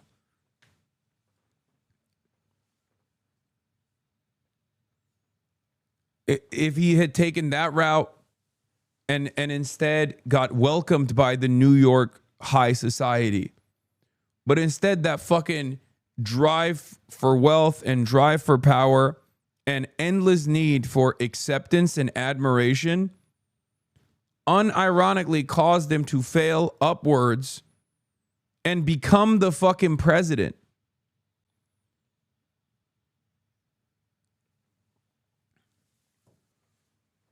This is also part of the reason why he wasn't going to ever like pull a Cuba on New York, right? Because he is still, first and foremost, very much a New Yorker. He sees Zohran Mamdani as a guy who has been welcomed by that group. And as someone who has been welcomed by that group, as long as he is somewhat cordial to Donald Trump is going to respond positively. Donald Trump also wants recognition. Donald Trump wants recognition from this group, from these artists and the elite. Yes, only if he didn't get rejected from our art school sounds a little familiar. If you read, now I know this is not like materialism, but if you read into motivating factors, like amongst individual fascists, okay? Like fascist figureheads historically, narcissistic resentment is a major driving force every single time, whether it be Mussolini or Adolf Hitler or even Donald Trump. It is a huge driving principle. They get bullied, they're fucking losers. Everyone tells them that they're fucking losers, and they're on a vengeance quest to prove everyone wrong or to dominate all of those who have called them fucking losers. These are very insecurity-driven ideologies. Okay?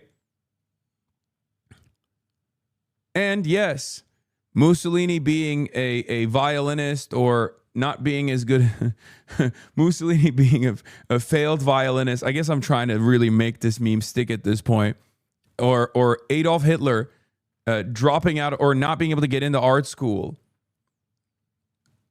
is not dissimilar to the Trump route that we're seeing right now. In my headcanon, Donald Trump absolutely would have loved being a Broadway musical producer and get the admiration from all of the New York society elites, all the art producers. Sebastian Stan said the same thing when he was doing press for The Apprentice, the movie where he plays Trump from the 80s, not the TV show. Oh, yeah. It's a great movie, by the way. Mussolini got kicked out of the Socialist Party, so that works. That's part of it, yeah. The contemporary version of this also is the incel army.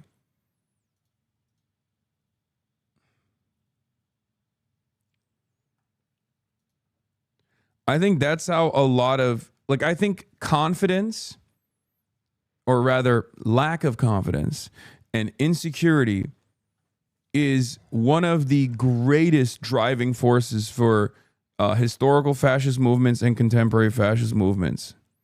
Straight up.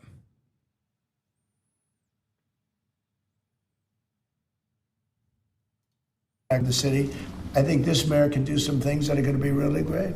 Mr. President, Mr. President, Mr. President, you. Thank you, Mr. President. You're a billionaire. You have a different address nowadays. Wait, what do you mean by New York elite? Because New York billionaires like Bill Ackman hate Zohran? What?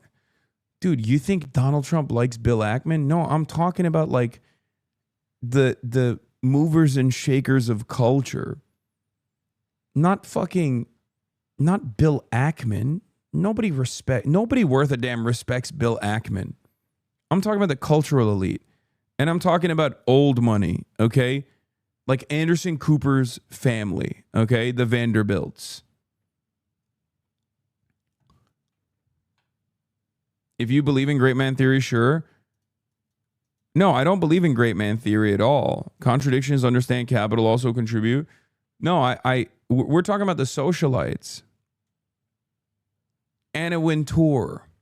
People like that. Like art, the creators of art. The creators of culture, the movers and shakers, not some random like cryptocurrency charlatans or anything. Donald Trump, I mean, when I say Graydon Carter, the sissy Graydon Carter, that's because Donald Trump talks about the sissy Graydon Carter. You know what I mean? Like that's a genuine point of animosity for him. That's something that occupies a lot of space in his fucking mind. It sounds stupid, but it's true.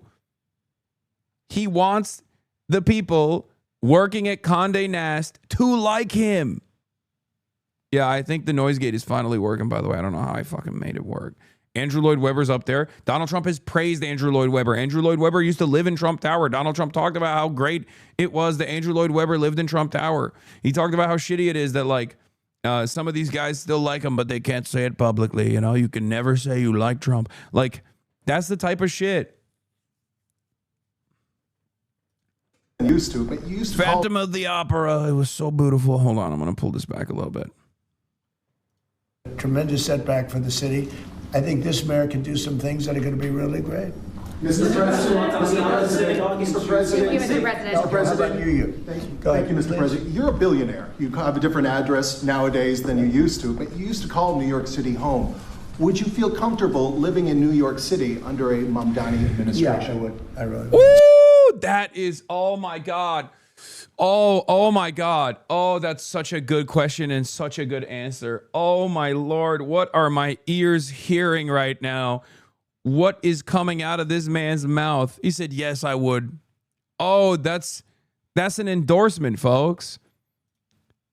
Donald Trump is endorsing woke Sharia. He's endorsing global jihad.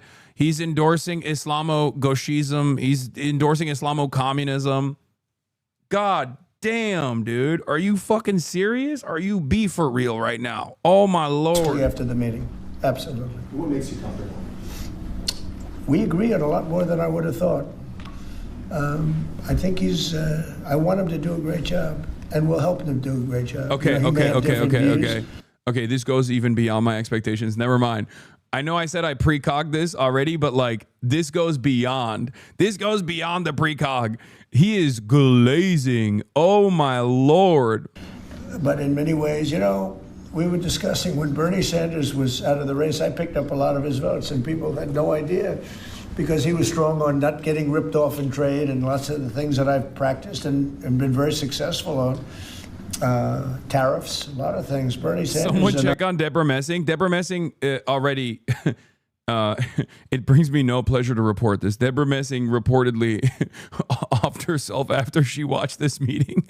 I agreed on much more than people thought. And when he was put out of the race, I think quite unfairly, if you want to know the truth, many of the Bernie Sanders... Michael Rappaport didn't even know that this meeting was taking place. He just felt a disturbance in the force and he had an aneurysm.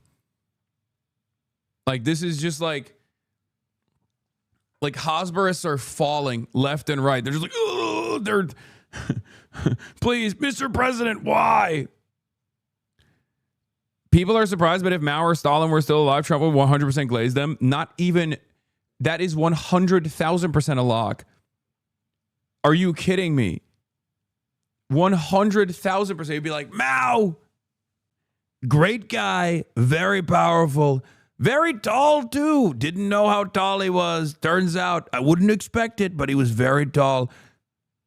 Very tall guy. Didn't like the birds. Don't quite get that part, but let me tell you, okay?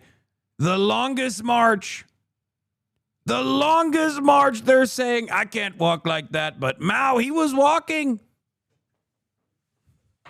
He was walking quite a bit, and hey, he unified the country.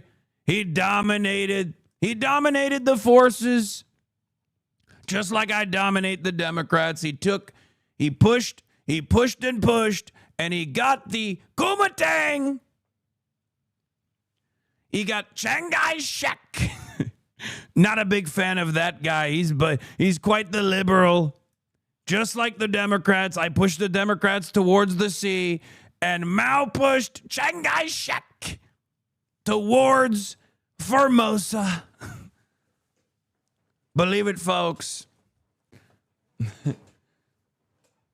These guys love them. These guys love them. The Chinese, they got little books. I hate reading. They love to read. The Chinese, they're big readers. They got his quotes. Someone needs to put my quotes like Art of the Deal in a book. And we got to give it to every single child.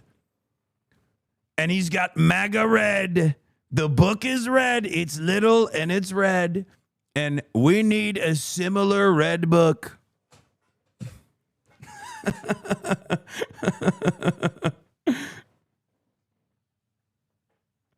Very good guy. Mao Zedong. Very, very good guy.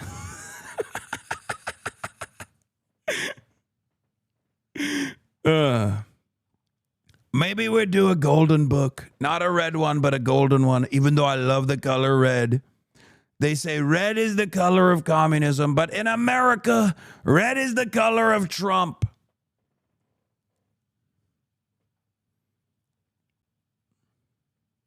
Quotations of Trump, they're eating the dogs, they're eating the cats. Yeah, what the fuck could you put? I guess quotations of Donald Trump would be his like greatest Twitter posts. You know what I mean?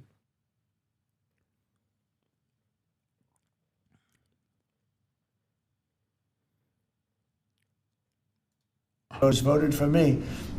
And I felt very comfortable, frankly, in seeing that and saying that. And, you know, it just turned out to be a statistical truth. But, no, I feel very comfortable. I would feel very, very comfortable being in New York, and I think much more so after the meeting. Yes, please. Thank you, Mr. President. I have a question for you, but a very quick one for the mayor. Why did you fly here? Aren't trains greener?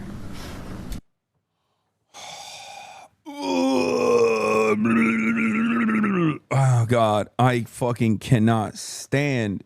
What is this question, man? Just please, guys, don't you feel a sense of shame? Like, even for a little bit? Don't you feel a sense of shame at all?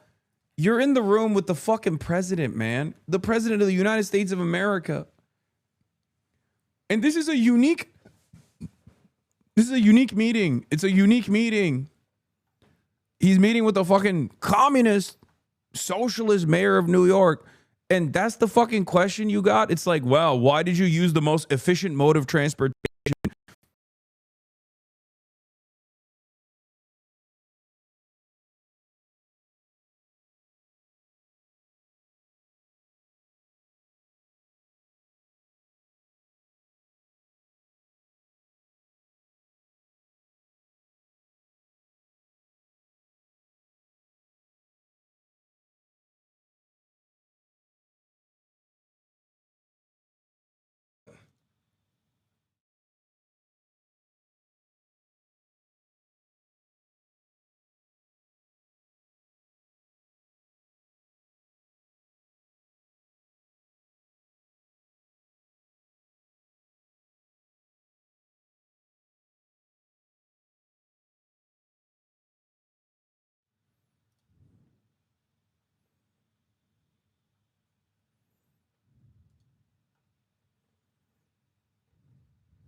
Okay, I don't know what that was, but we should be good now, right? Very strange things happening.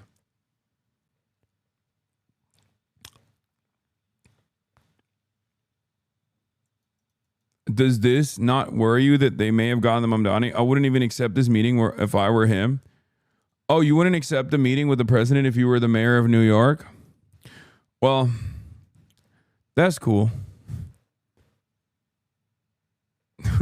I don't think you have to worry about that, you know?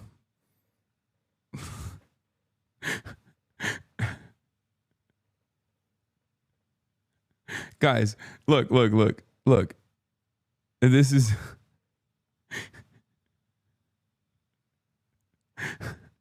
it's fine. It's just some people have concerns and it's understandable. Okay. I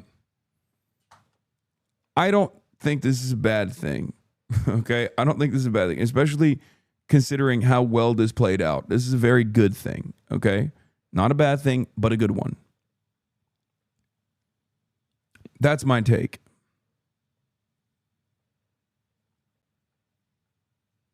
Especially considering that Donald Trump basically cut away at the unlimited amount of propaganda coming from the right flank, coming from the establishment Democrats against socialism, against Zohran Mamdani in particular. And it was a glaze fest. It was fucking glazed donuts all around, you know? Look at this Truth Social post. It was a great honor meeting Zohran Mamdani, the new mayor of New York City.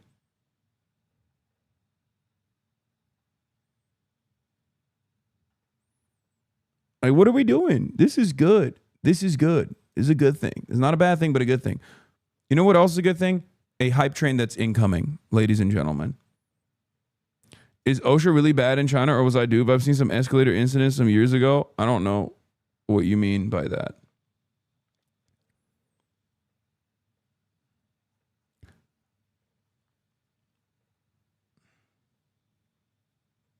Funny megaphonics joke. Chatter is just a temporarily embarrassed future mayor-elect of New York City. Okay, that is a funny megaphonics joke. That's crazy.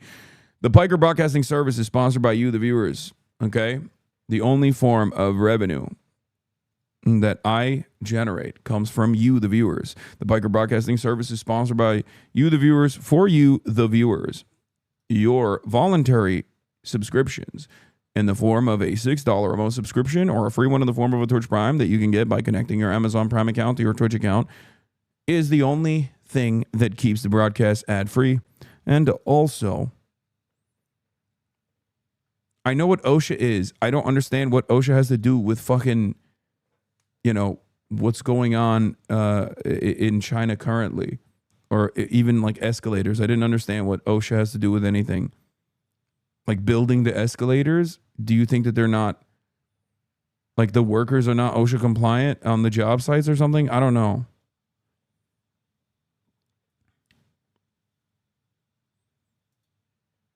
A DSA coordinator calls his master class. Kitty Tiger 500, thank you for the 10 gifted subs. And Crumple Hat, thank you for the 5 community gifted subs. A masterclass from Zohran. Resetting terms of the debate for the left, disarming the enemy, blunting opposition forces, making moderates look like they don't know ball, making press seem out of touch with working people, that hot butter knife looking more like a sharp sword. Maybe it's a little bit too much glaze. It's $8. Please stop saying. Did you see Kai Cenat took APAC money? No, there's no fucking way, dude. What? Where is this coming from? What are you guys talking about?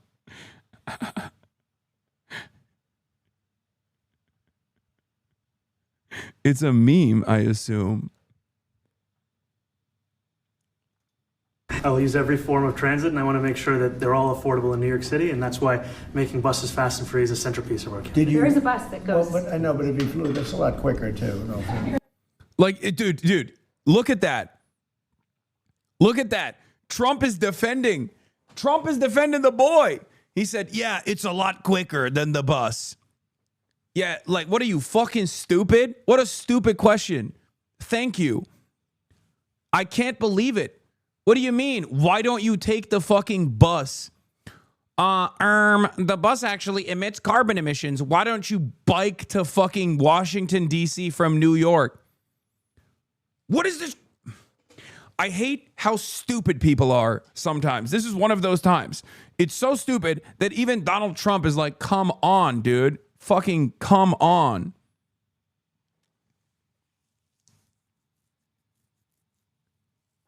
Central Committee, I watch all China streams. You should too.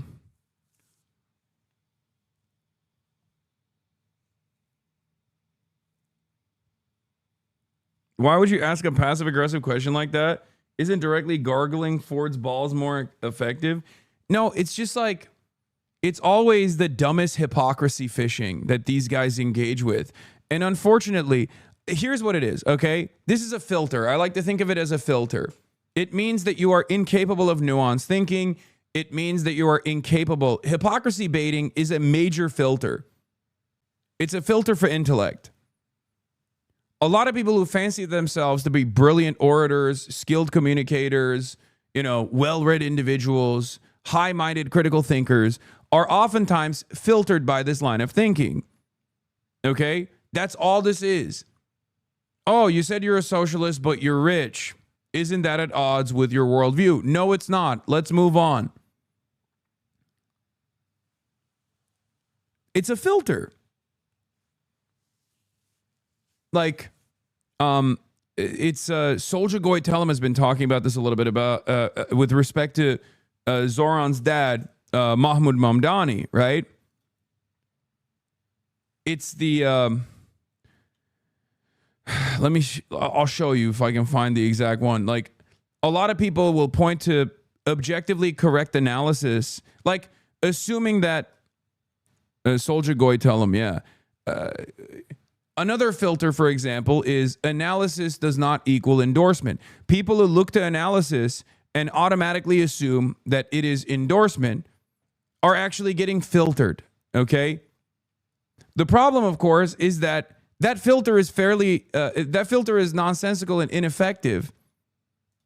Because if everyone else is stupid, do you see what I'm saying? And there's no respect for actual genuine critical thinking because everyone else is stupid. So you might as well also be stupid with them. Right? Father of Zohran Mamdani, guys, please don't forget to be proud. Unless you're a baby who can't take abstract thinking, he's objectively correct. Suicide bombing needs to be understood as a feature of modern political violence rather than the stigmatized mark of barbarism. We need to recognize the suicide bomber first and foremost as a category of soldier. This is from Good Muslim, Bad Muslim. If you are incapable of abstract thinking, that is a filter for you. If you're incapable of nuanced thinking, that is a filter. If you're incapable of looking at analysis as is, rather than immediately assuming it's a fucking endorsement, that's a filter. Is the hype train frozen? I don't know. Test it out by gifting subs. Bear Huggies, thank you for the 5 gifted. Jihadist suicide bombers are much closer in lineage to the 1960s revolutionaries than they are to lynch mobs. They are orchestrated, deliberate attacks which sacrifice one's own life in pursuit of a greater goal. Whether you agree with those goals, I hope you don't, is irrelevant. Here, the greatest question of all time is a massive filter that actually, I think, made a lot of people frustrated with me after October 7, for example, was, do you think that Hamas and the Palestinian National Resistance Front actually had a reason? Whether you agree with their methods or their reason or not doesn't matter. Do you think that they were behaving in a logical manner where they had an action and a reaction that wanted to provoke some kind of response on October 7 or not? This is the problem. Many people do not want to comprehend that whether you agree with those people, whether you agree with those methods, whether you agree with their worldview, whether you agree with their ambitions or not, do not want to assume that their enemies are capable of any kind of logic, any kind of thinking whatsoever. They want to assume that the rationale behind it was non-existent. It was simply pure barbarism. They wanted to rape and behead Jewish people. That is the way that they want to operate. That's just pure racism. It's a filter. You are stunting your mental faculties in the interest of cope.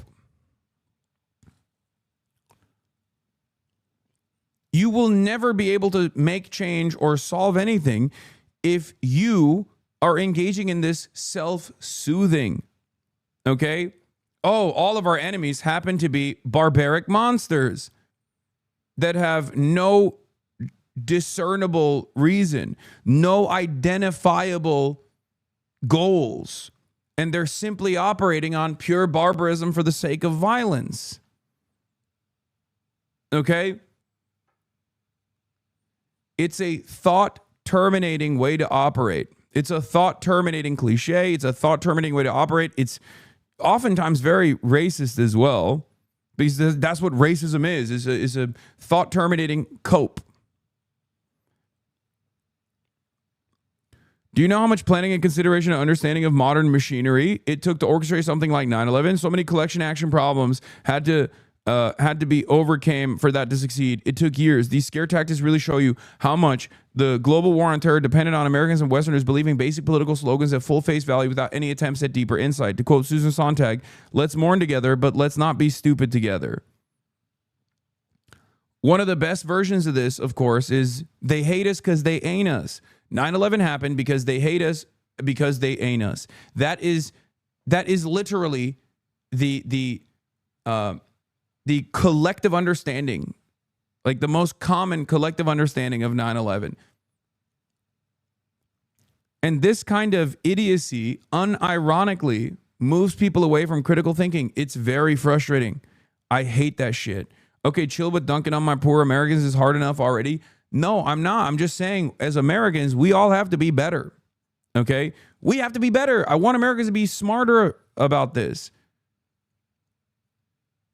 Another filter example. Mark Milley goes in front of Congress and they ask him, why is Mao Zedong required reading at West Point Academy? And Mark Milley says, of course we have to read Mao Zedong. We have to read everyone. Okay? Like, you have to understand how other people think. You have to understand what they're motivated by. Right? What did the Republicans do after that? They said he was a fucking Maoist. They said he was woke and gay. It's fucking insane. You're like a caveman at that point. You're like, you're reading the enemy? You're reading books? You're reading books of the ideological enemy? Oh, don't do that. Americans unironically are cooking themselves. We're constantly slamming our fucking heads into the concrete wall, hitting ourselves with fucking frying pans over and over again, so that we can coexist and cohabitate this space with a bunch of other fucking racist morons. It blows my mind. I've read so much about how empires fall, okay? Extensively about the Ottoman Empire when I was growing up, because that's what was taught in schools. And it is the exact same pattern over and over again. A bloated, backwards thinking, formerly powerful, major global superpower refusing to evolve, forgetting the dynamism that was required to be a great world power. Just falling into this death spiral. Americans do not recognize that is the environment that we're in.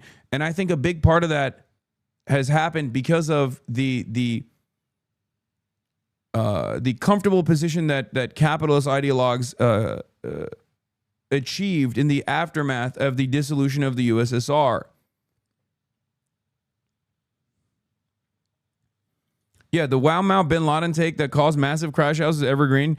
Do Americans actually know why bin Laden did all that, or do they all believe he hated that they can vote or something? Or the same principle, like, oh, we invaded Afghanistan because they hated our free speech. Really? You think that's why we invaded Afghanistan? What the fuck does a goat herder have to do in the mountains of Korengal Valley? What the fuck does that guy have to do with American free speech? He's never met an American. He doesn't even know what a fucking American is until there is a corn-fed Nebraska boy sitting on top of his house with like $175,000 worth of gear knocking on his door, busting through his door and harassing the fuck out of his whole family. That's the first time that motherfucker has seen an American, okay?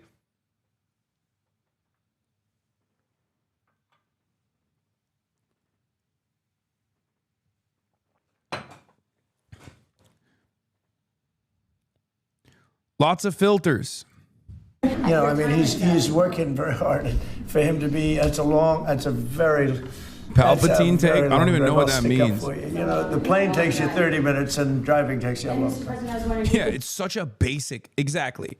Again, I know I went on this like long tangent about filters, but I think it's important to recognize this. Like, this is a thought terminating, idiotic ass line of questioning, okay? Oh, why didn't you take the bus instead of the plane to DC? Don't be fucking stupid.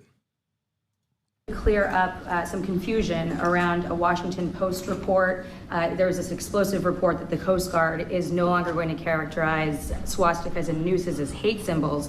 DHS called that a lie and fake news. Can you clear up? I don't know anything about it. When was this written? I think yesterday. Well, look, the Coast Guard's an incredible group of people. I know them very well. We just ordered a lot of new Coast Guard cutters, beautiful, the most magnificent ship. They look like yachts with lots of guns on them. So I don't know. I haven't seen any report like that, but certainly we want them to remain a great force, and they are. Mr. President, peacemaker, and you did the peace in all the 9 months around the world. I would like to ask Mr. Mamdani, you've accused the U.S. government of committing genocide in Gaza while President Trump was working on peace. Why that? I've spoken about the Israeli government committing genocide, and I've spoken about our government funding it. And I shared with the president in our meeting about the concern that many New Yorkers have of wanting their tax dollars to go towards the benefit of New Yorkers and their ability to afford basic dignity. And what we see right now is we're in the 9th consecutive year of more than 100,000 school children being homeless in our city. And there's a desperate need not only for the following of human rights, but also the following through on the promises we've made New Yorkers. And I appreciated the meeting we had and the work that we can do. Do you agree that President Trump did do a peace and he worked hard to make the peace? Because he worked hard to do the peace in the Middle East and everywhere. Do you agree with that? I appreciate all efforts towards peace, and I shared with President Trump that when I spoke to Trump voters on Hillside Avenue, including one of whom was a pharmacist that spoke about how President Trump's father actually went to that pharmacy not too far from Jamaica Estates, that people were tired of seeing our tax dollars fund endless wars. And I also believe that we have to follow through on the international human rights, and I know that still today those are being violated, and that continues to be work that has to be done no matter where we're speaking of. Mr. President, question for Mr. Thank you, Mr. President. Do you view the mayor-elect as the true leader of the Democrat Party? And do you think Leader Schumer's and Leader Jeffries, have to follow his lead? Well, look, I hope they have great leaders. This is a man that right now I think is focused in New York City. I really think he has a chance to do a great job. We're going to help him, but I really think he has a chance to do a great job. But I'll let you answer that. You consider yourself the leader of the Democrats? I think it's more appropriate for him. I consider myself the next mayor of New York City, and I keep my horizons firmly on New York City, and I appreciate the meeting with the president, which focused again on the 5 boroughs and whether New Yorkers could afford to live there. By the way, being the mayor of New York City is a big deal. Absolutely. I always said, one of the things I would love to be someday is the mayor of New York City. Being the mayor of New York, and especially now, because I think you're at really a turning point, one way or the other. It could go great, or it can go. Hasan is missing the arm taps and the smiles. Brother, I'm in the room and I can hear it. I don't know if you heard it. Zohran Mamdani talked about Israel committing a genocide in the Oval. Yeah. And not only did he do that, but Donald Trump literally smiles and nods along. Look. Rewind time. Around the world. I would like to ask Mr. Mamdani, you've accused the U.S. government of committing genocide in Gaza while President Trump was working on peace. Why that? I've spoken about the Israeli government committing genocide, and I've spoken about our government funding it. And I shared with the president in our meeting about... Why is he nodding? Yo, you can hear it, but can't see it? No, I can see it because I can hear it. My point is, he's glazing so fucking hard. He's glazing so hard that you can hear him agree with him. without actually seeing it is craziness. This goes even beyond the fascism moniker being used as simple political football, okay? I will say like Trump could have easily just been like, yeah, everybody calls everybody fascist. Who cares? Whatever, right? That's just politics. But this is, I think, far more consequential. Okay? He doesn't stop him. Anyone else that says some shit, we know how Trump operates, right? We know how Trump operates in moments like this. Anyone else that would say something in his presence that he knows is bad to say, he would have just physically stopped them. He would have been like, nope, I don't agree with this. I think you're out of your mind. You're wrong, and everyone knows you're wrong. Like, he's just sitting there, not interjecting, and even nodding along. That's crazy. Like, think about how he treated Zelensky as opposed to Zohran Mamdani. Think about how he treats the Democrats, like establishment Democrats, as opposed to Zohran Mamdani. As Zohran Mamdani sits there and is like, Israel's doing a genocide, and America's funding said genocide. It's actually unacceptable, which is true, by the way. Concern that many New Yorkers have of wanting their tax dollars to go towards the benefit of New Yorkers and their ability to afford basic dignity.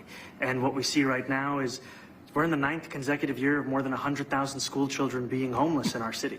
And there's a desperate need not only for the following of human rights, but also the following through on the promises we've made New Yorkers. And I appreciated the meeting we had and the work that we can do. Do you agree that President Trump did do a peace and work hard to make the peace? Because he worked hard to do the peace in the Middle East and everywhere. Do you agree with that? I appreciate all efforts towards peace. Oh God, the second line of questioning is so fucking unbearable. Come on, will you give Donald Trump the credit? Will you give Donald Trump the credit? Okay, dude. And I shared with President Trump that when I spoke to Trump voters on Hill. Yeah, bro. When you brought it up at that talk with the establishment Dems, they immediately deflected while Trump is like, hell yeah, brother. Yeah. I can't even fucking get a word in edgewise about Israel doing a genocide amongst Democrats who are supposed to be like ideologically aligned with me. I got more pushback by the Pod Save America panel than Zohran Mamdani is here next to Donald Trump. How is that possible? Side Avenue, including one of whom was a pharmacist that spoke about how President Trump's father actually went to that pharmacy not too far from Jamaica Estates, that people were tired of seeing our tax dollars fund endless wars. And I also believe that we have to follow through on the international human rights. And I know that still today those are being violated, and that continues to be work that has to be done no matter where we're speaking of. Mr. President.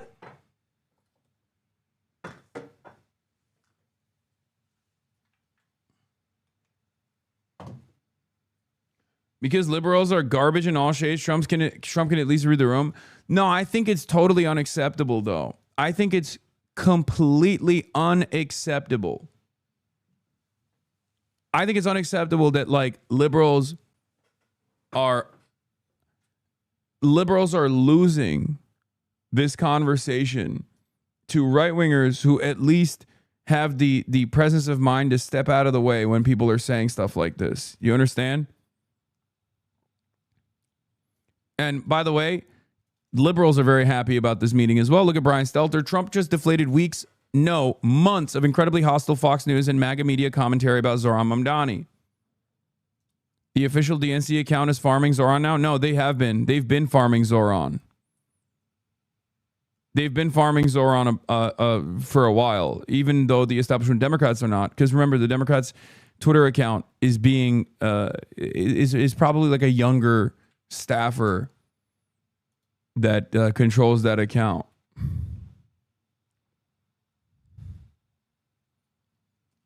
Look at the fucking fantasy world that these guys live in, by the way. Someone said that sometimes Trump supporters understand Trump the least, and I'm beginning to understand given the reaction to the Mamdani meeting. Yeah, it's true. Trump supporters understand Trump the least. I think I have a better understanding of Donald Trump than the average MAGA supporter in terms of what moves him, in terms of what his ambitions are. I think we here in this community have a better grasp on who Trump is than his own fans do. I think the average liberal even understands Donald Trump better than the average MAGA Trump supporter. And the reason why I say that is because at least they are whether on accident or on ideological grounds, they are antagonistic to Donald Trump because they recognize that Donald Trump is narcissistic, selfish, and also very much disinterested in improving the lives of even his own base of support. Scenario, Todd Starnes says, Mamdani enters the Oval Office today only to be greeted by Tom Homan, who then personally escorts the communist back to Uganda. And then Todd Starnes, after the interview, or after the meeting, I thought Mamdani was supposed to be a fascist dictator. What the heck is going on at the White House? What happened? You're not supposed to believe in this stuff. You're supposed to cynically say this shit, not actually believe in it. Why did Zelensky receive a harsher welcome at the White House than Mamdani? Interesting.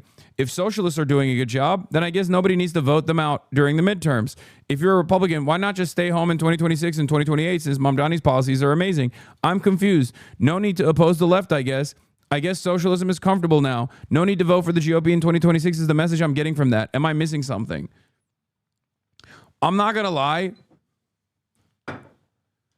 Laura Loomer is a lot more pro-Israel than I thought she was. I thought she was like totally on board with aligning with Nazis and stuff like that. Somewhere along the way, because she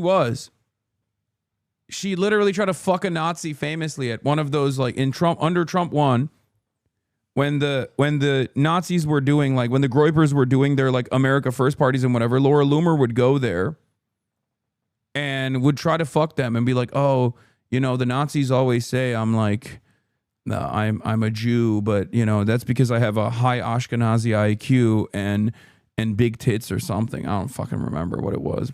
But like that's a famous clip, at least in this community, where Laura Loomer's like trying to fuck one of these like Nazis at an America First party. That always made me think that like she must be you know, anti-Semitic and not exactly pro-Israel, despite being Jewish herself. Trump, too, she's been going crazy mode on Israel. Like, the only times where I see her actively go against the president, and remember, the only reason why she has any relevance whatsoever is because she has glazed the president. Play it. I've never seen it here. Your eyes look so good. You're, like, beautiful. Thank you. You're like an Aryan degenerate goddess. Thank you. I love it. Thank you.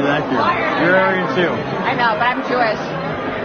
It's okay. The Nazis hate me. It's fine. All right people. She got the death grip on him too. Look at this. So that guy's a Nazi, and she's like, oh, you look like an Aryan goddess. He's like, ha ha ha, thank you. You're Aryan too. And then Laura goes, well, the Nazis hate me. Want to put me in a gas chamber because they're obsessed with the Jews. I think they're just memeing on you, but it's okay. They're just jealous because I have big tits and an Ashkenazi IQ. Yes, that's what it is. Yeah. You got it. I'm going to tell you a secret. Like, you know, so many people in this movement who preach trad life are like fucking people on the side and like cheating on their partners. That's like, so bad. Like, they're not even like really trad. That's so bad. Bro.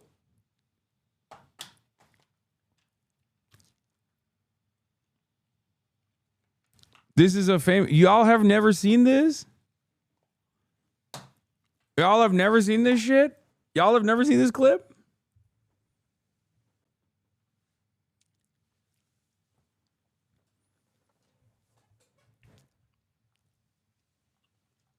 I think it's pretty funny how much Laura Loomer has like come back into the mainstream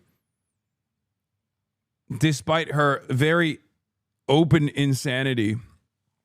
But yeah, like I said, what's been remarkable to me, you trot this about once every 2 months by my calculations. Okay, well, people still haven't seen it. Not everyone has seen it in this community, so it's important.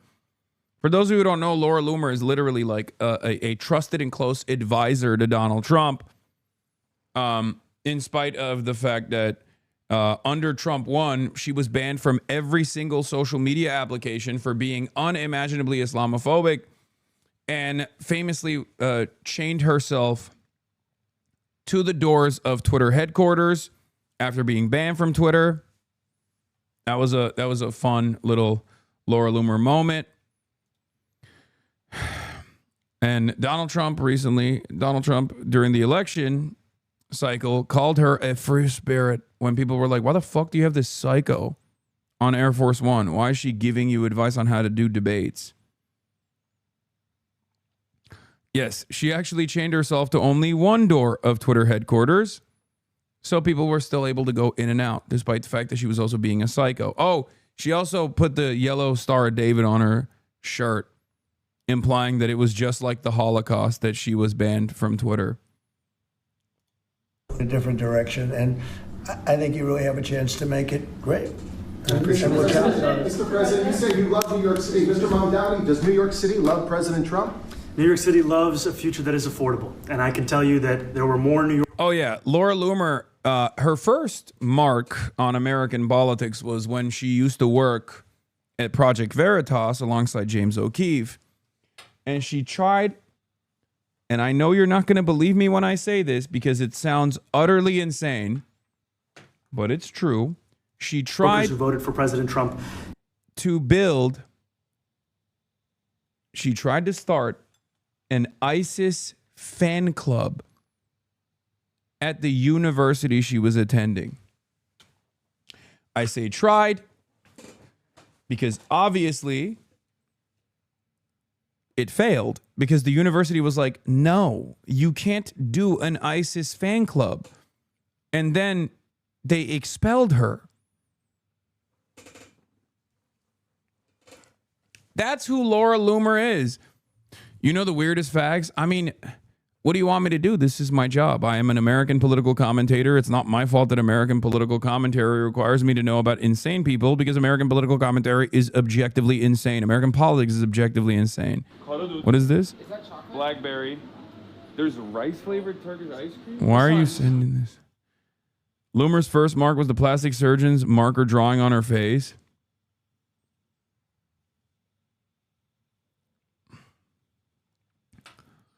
Yeah, that person that I just described to you got Marco Rubio, the Secretary of State, to actually bar medical visas for Palestinian children who had gotten medical visas to come get treatment in the United States of America.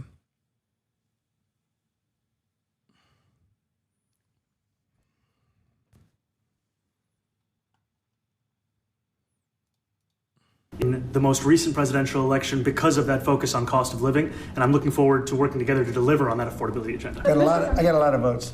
One more, go ahead. One or two more, go ahead. I tell you, the press has eaten this thing up. You know, I've had a lot of meetings with the heads of major countries. Nobody cared. This meeting that you people have gone, you know, outside you have hundreds of people waiting. This is just a small little group. For some reason, the press has found this to be a very interesting meeting. The biggest people in the world, they come over from countries nobody cares, but they did care about this meeting, and it was a great meeting. Go ahead. Yeah, Mr. President, I was going to ask you exactly that. Why do you think there's so much more, so much excitement around this than even some foreign leaders? Because I think he's different. All right, I think he's different, and that can be in a very positive way, but I think he's different than, your typical guy, runs, wins, becomes mayor maybe, and nothing exciting. Because he has a chance to really do something great for New York. New York is at a very critical point, and he does need the help of the federal government to really succeed, and we're going to be helping him. But he's different than, your average candidate. He came out of nowhere. I said he has a great campaign manager standing over there. He came out of nowhere. Would you start off at one or two? Oh my God! I watched. I said, who is this guy? He was at 1. Then he was at 3, then he was at 5, then he was at 9. Then he went up to 17. I said, that's getting a little bit interesting, right? And then all of a sudden he wins a primary that nobody expected he was going to win. It's a great tribute. I mean, it's an amazing thing that he did. Oh my God. You think Trump watched the stream, chat? Chat, do you think Trump saw the Zohran stream? It was at 1%, and then that's crazy. That's crazy. He said this guy's a great campaign manager. He's glazing everything. He's glazing every aspect of Zohran Mamdani's life right now. What the hell is going on? The glazery is open for business? Bro, this shit is Krispy Kreme. It's Krispy Kreme. Is Trump actually just propagandized from the media he's consumed? Yes. This guy Zohran. This guy Zohran. Very cool guy. Very good guy. Like him quite a bit. Really brilliant campaigner. I see a lot of myself in him. I mean, that actually does make sense, though, because, like, he does see Zohran as a kindred spirit in some ways, because Zohran Mamdani went after the establishment Democrats and went after the Republicans and Donald Trump and got a lot of enmity in the process. And Donald Trump himself also went after establishment Republicans and the Democratic Party and the media in order to secure his place. The biggest indication that he likes him is that he immediately started posting pics of him on True Social. Yeah. Remember what he did after Hakeem Jeffries and Chuck Schumer. He posted AI videos of Hakeem Jeffries as a Mexican man wearing a sombrero after the shutdown, the first shutdown meeting took place. After the Zohran meeting here, he literally posted side-by-side photos and was like, had a wonderful time. One of the most handsome politicians. He looks straight out of Central Casting. One thing to what the president... It is a testament to Zohran Mamdani's skills as a communicator. Something that we also saw when he met with the New York financial elite, if you recall. Right? Zohran Mamdani meets with the New York finance chiefs, right? And what was the takeaway from that meeting? Everyone was frustrated that they really liked him. They were like, this guy is going to take our bag, but we fucking love the guy. We couldn't find anything to get mad about. He's a charmer. And I do think, I think him being a charmer and him being somewhat skilled as a communicator in a otherwise barren land of horrible communicators in the realm of American politics gives him a huge advantage. I think that's what it is. Mamdani is him. He will continue to be him. He is Timothy Chalamet. Okay, I don't want you guys to glaze him this hard, though. Okay? Because remember, there are going to be instances where he fucks up. There's already stuff that he's done that I disagree with and I don't think is smart.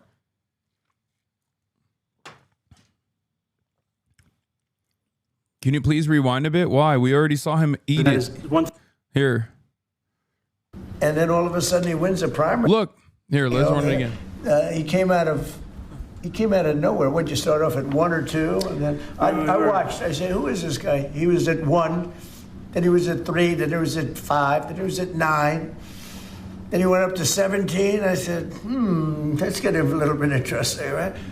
And then all of a sudden he wins a primary that nobody expected he was going to win. It's a great tribute. I mean, it's an amazing thing that he did. And I'll just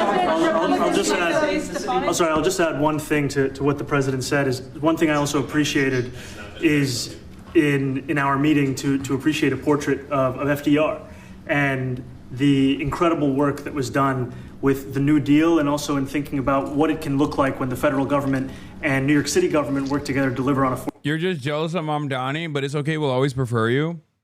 No. I'm not jealous of Zohran Mamdani. Yeah, I'm jealous of Zohran because he got to fucking hang out with my favorite politician, Donald Trump. And I only get to hang out with a wax figure of Donald Trump.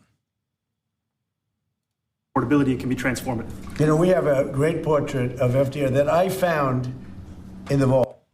I just had the realization that GOP are doing this Zohran what Dems did to Trump early on, the Pied Piper strategy. I think it will backfire much in the same way. No. I don't think the GOP is Pied Pipering Zohran. I think that... I think Republicans are a lot smarter. I think the GOP is a lot smarter than we give them credit in terms of winning elections. Their policies are fucking horrible. And the very fact that they win any elections at all means that they are very good at doing politics. Okay? And no, I don't think that they're Pied Pipering Zohran. I think that they're genuinely fearful of Zohran, and they were a little caught off guard by what Donald Trump did here. And I certainly don't think Donald Trump is doing Pied Piper over Zohran. I think Donald Trump genuinely is trying to take... What do you mean by that? The Pied Piper strategy was the one that Hillary Clinton applied to Donald Trump. They thought Donald Trump was an incredibly weak and ineffective candidate, and they thought Donald Trump would be the best possible candidate to go up against Hillary Clinton because they were unable to read the room. They did not realize that an anti-establishment ticket in 2016 would have been victorious. Okay?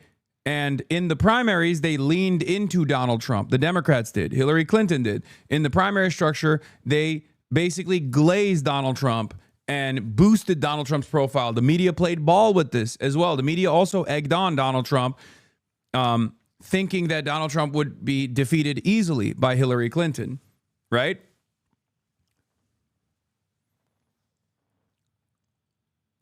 It was a spectacular failure since Donald Trump won. Democrats have tried to do that as well, but I don't think Donald Trump is trying to do that with Zohran here. Donald Trump always maintained the position that Bernie Sanders would have been a harder opponent to beat.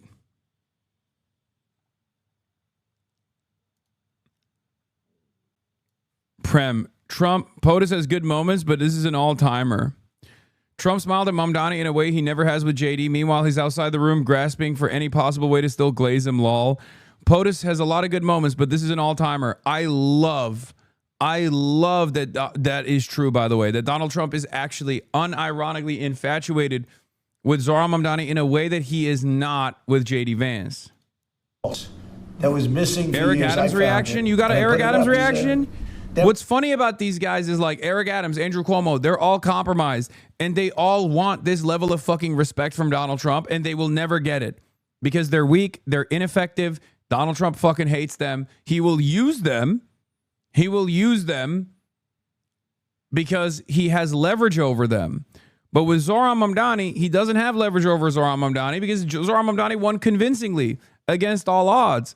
So he's basically there to take away a little bit of that shine, to stand in the spotlight alongside the affordability candidate, to basically present himself as also someone who's invested in affordability. Do you understand what's going on here? That's why the dynamic is very different. He loves winners. To the best of my knowledge, he's a Democrat. And when the mayor saw that portrait, he said, "Sir, do you mind if I have a picture taken by that portrait?" It's an amazing portrait. I hope the picture comes out good. But it's an amazing portrait in the cabinet room. So he's a big fan of the New Deal, I guess, and of FDR. Yes, ma'am. Thank you, Mr. President. You said that you both spoke about crime. There are many police officers set to come off the rolls at the end of this year in New York City. Are you going to allow those police to be replaced with police officers, actual cops? And are you going to require that that happens? Would there be some consequence if the staff... Well, I hope it happens, but again, that's going to be ultimately the mayor's decision. What's your answer?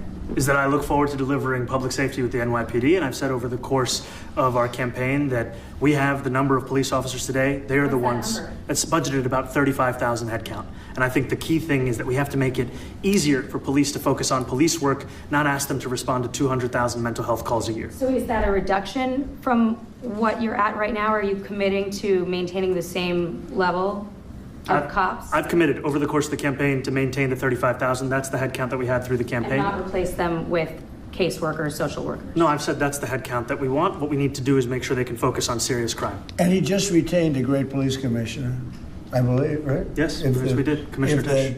If the newspapers are correct. That one they're correct about. He retained, I think, somebody that is she's a good friend of some of the people in my family, of Ivanka, and they say she's really good, really competent, and he just retained her, so that's a good sign. Mr. President, are there still topics that you see the two of you disagreeing on in the future? And do you think you'll have more meetings like this? There will be topics that we disagree on. I think we'll probably come to a conclusion, and ultimately he'll convince me, or I'll convince him. You know, it's for the good of New York. Ultimately, it's for the good of New York. I don't care about affiliations or parties or anything else. I want to see if this city could be unbelievable, if he could be a spectacular success, I'd be very happy. Do you think you guys will meet more in the future, too? Sue? Do you think you'll meet again in the future, throughout the administration? I think we will. I think we will. I hope we do. I enjoyed the meeting. We had a great meeting. Please. Mr. President, Republican Elise Stefanik has campaigned multiple times by calling Zohran Mamdani a jihadist. Do you think you're standing next to a jihadist right now in the Oval Office? No, I don't. But she's out there campaigning, and you say things sometimes in a campaign. Isn't that sort of divisive? She's a very capable person. Isn't But that a kind of label? you really have to ask her about that. But I don't particularly. I think I met with I met with a man who's a very rational person. I met with a man who really wants to see New York be great again. And I can say again, because New York was great. When I came down to Washington initially, the city was so hot. It was doing great. We were having some telltale signs of problems. We had a mayor that was not doing a great job, but still, it was moving along. And it went bad. It really went, pretty bad. And I think it's been at lower points, but it went pretty bad. I think he can bring it back. Now, the question is, will he bring it back all the way? Will he bring it back greater than ever before, which is, I guarantee, that's his wish. I think he wants to make it greater than ever before. And if he can, we'll be out there cheering. I'll be cheering for him. Okay? Thank you very much, everybody. You chose not to answer the question about the synagogue protest. Thank you very much. You're watching CBS News 24/7, and quite an extraordinary meeting in the Oval Office between President Trump and New York City Mayor-elect Zohran Mamdani. They were both very complimentary, as you heard, very civil. And this comes just weeks after the president urged voters not to vote for him in New York City's mayoral election. The president expressed hope for Mamdani's tenure as mayor. Listen.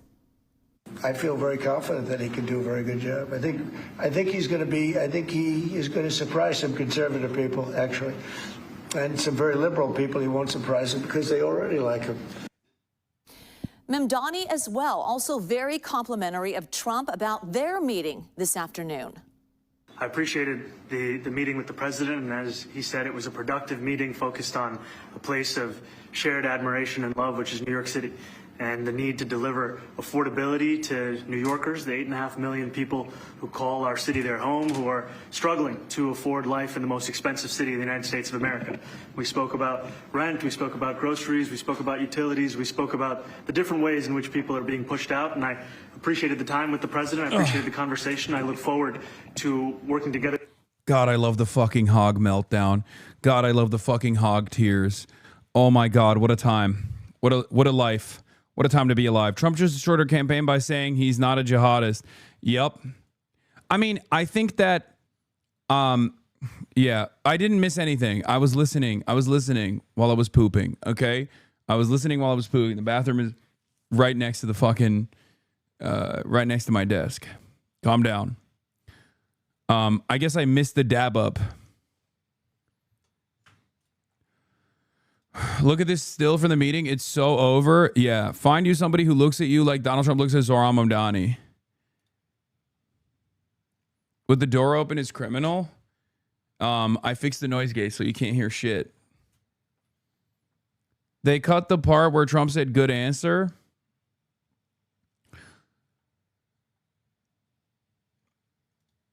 I'm telling you, Mike Johnson, we're going to make Zohran Mamdani the face of the Democratic Party. Donald Trump. And what a beautiful face it is. Look at that smile. We love Zohran Mamdani, don't we, folks? I look forward to working with him. He's going to make New York City great again. He's going to make New York City great again.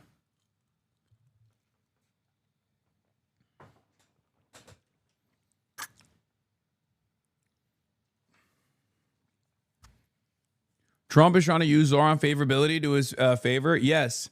Zohran Mamdani is a candidate that won on affordability. Donald Trump recognizes how important that is right now. It's a major area of weakness for him because he hasn't done shit on affordability, even though he ran on affordability. And that is why he is sucking off Zohran Mamdani's penis. Okay? In the Oval, like he's Bubba. You missed the last question. It is not included in the video, by the way. What was the last question? Not included in the video. I think it's weird because Trump literally defended Zohran, calling him a despot who betrayed the country. Like, why would he do that? Just because he likes winners? He's doing that because he has to be aligned. He has to be at least aesthetically aligned with Zohran Mamdani because he is trying to get a little bit of that shine. That's it. I think it's more of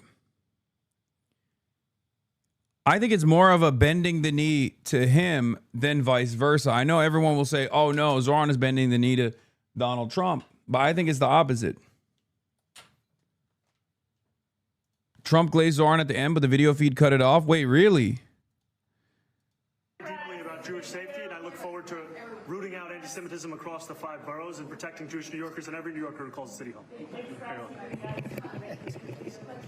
He said that was good. Oh shit. So there you go. Look how happy he is. Look at his face. Look at his fucking face.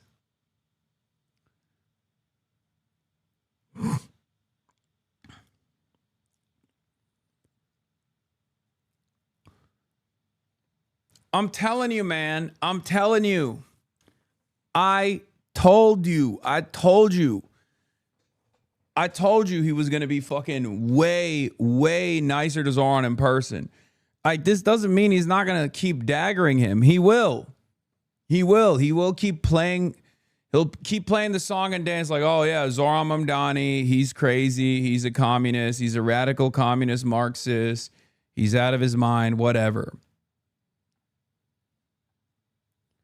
What has Zohran done so far that you don't agree with?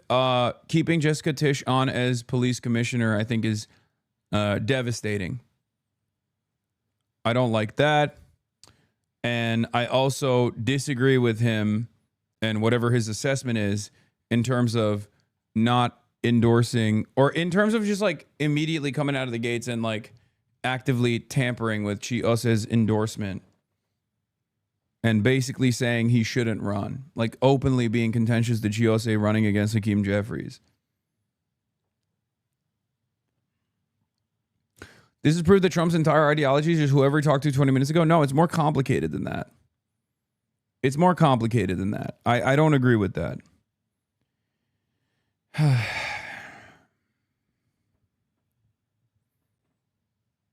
What were they talking about? Life.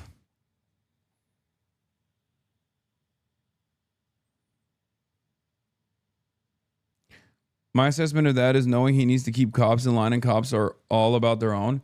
Yeah, but you can find a different person to keep the cops in line that is actually going to be sympathetic to you.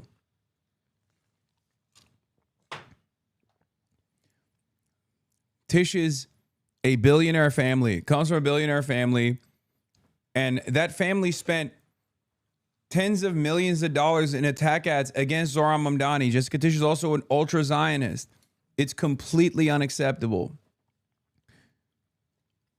It is straightforwardly the opposite of what he should be doing, okay?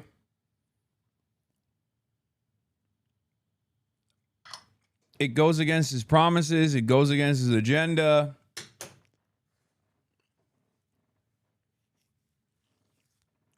It's especially...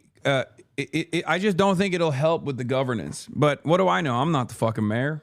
I'm not, I'm not making these calculations. I'm not in these rooms. But my assessment is, as an outsider, my assessment is that Jessica Tisch will make things harder for Zohran Mamdani commanding the police force in a way that he needs to, rather than make it easier. Because once again,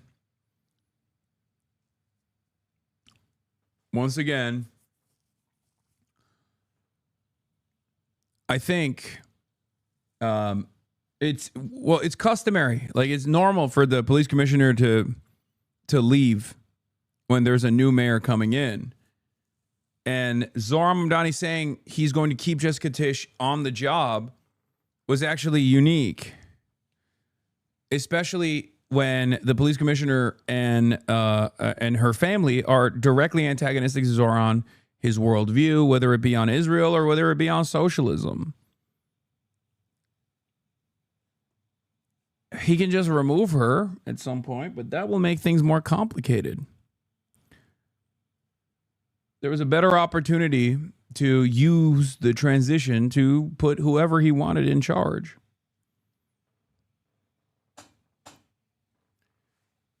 The assessment as an outsider for me is that he thinks this will help him govern better, I guess.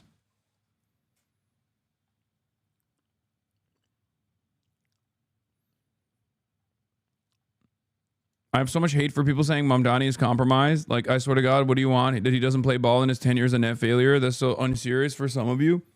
I mean, I'm not saying that he's compromised. I'm not saying that at all. But I can disagree with him at times, you know. I disagreed with him during the election when he dropped the globalize the intifada narratives. I think it was a concession that he knows is untrue. He said something he knows is not true at a time when he actually won the primary on being uncompromising and truthful about things that everyone could see. Very mixed feelings on this White House meeting, says Zach Sage Fox. This is Andrew Cuomo. This is Andrew Cuomo's social media guy. Remember him?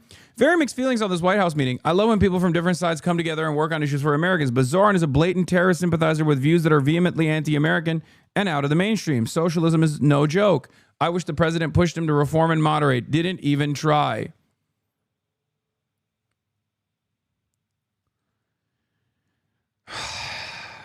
Oh, that's glorious. This makes me very happy. I'm not going to lie. This makes me very, very, very happy. Trump and Mamdani giving the country a vision that of what bottom v top rather than left v right policy would look like, if not historic, is a genuinely novel development. It's so funny to see the left slobber over Trump like this after claiming that liberals are too conciliatory and insufficiently combative. I don't agree with either party's assessment here. I just don't think I don't agree with Ryan saying this. I don't think Donald Trump is doing top versus bottom politics. Not only is he a billionaire, but it's very obvious that his policy agenda is entirely around beefing up culture war narratives in an effort to confuse people or to distract them when he is just robbing them blind.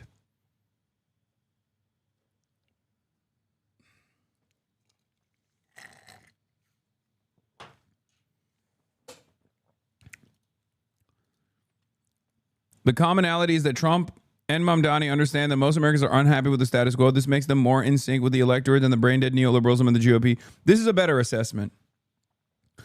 This is a better assessment than what Ryan Grimm is saying.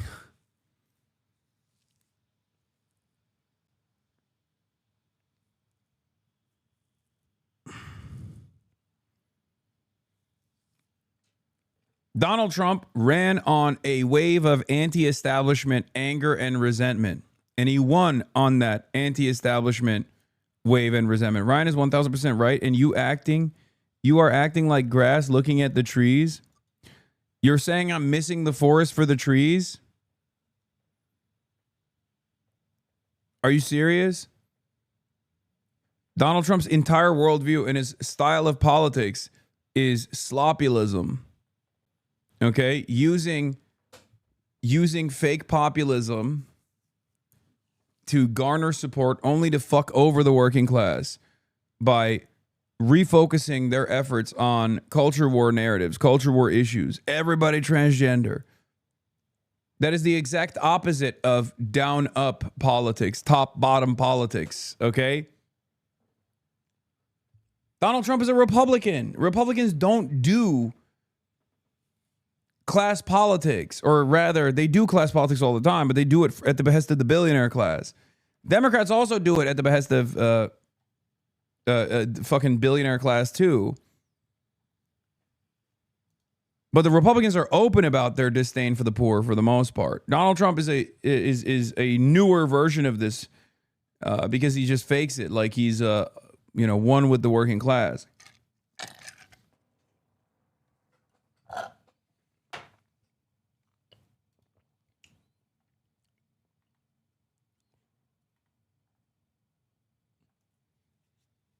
Oh my God. Okay, I did miss this part. Stefanik has called Mamdani a jihadist. Do you think you're standing next to a jihadist right now? Oh my fucking God. I missed this part. Please. Dude, if I'm a... Oh my God. At least Stefanik's going to kill herself, dude. Holy shit. He just destroyed her entire fucking gubernatorial run. Look, we want New York City to succeed, but we'll have to agree to disagree on this one. If he walks like a jihadist, he talks like a jihadist. If he campaigns like a jihadist, if he supports jihadists, he's a jihadist. And he's Kathy Hochul's jihadist. Oh my God.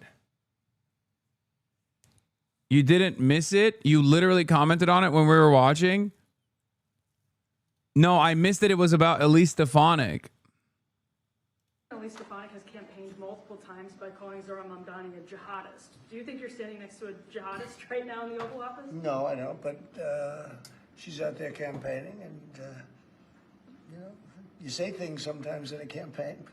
Isn't that sort of She's a very capable person, Isn't but that a kind of you really have to ask her about that, but I don't particularly. I think I met with I met with a man who's a very rational person. I met with a man who really wants to see New York be great again. And I can say again, because New York was great. You know, when I'm reading, please. Mr. President, Republican Elise Stefanik has campaigned multiple times by calling Zohran Mamdani a jihadist. Do you think you're standing next to a jihadist? On the previous topic, DHS literally tweeted out that immigrants are to blame for everything. Yeah. Hochul said he's dabbing on her. Full statement from Kathy Hochul. Hochul Campaign Communications Director Serafina Chitika released the following statement. The entire country just watched Donald Trump throw Elise Stefanik under the bus the same way she's been throwing New Yorkers under the bus for years. In one breath, Trump nuked her opening argument and told every New Yorker listening that she's only playing politics. We haven't seen Stefanik take an L this big since Trump crushed her dreams of joining his administration. Oh, nasty. Nasty, nasty, nasty business. That's what politics is. It's a nasty business. It's not a very good business. It's nasty.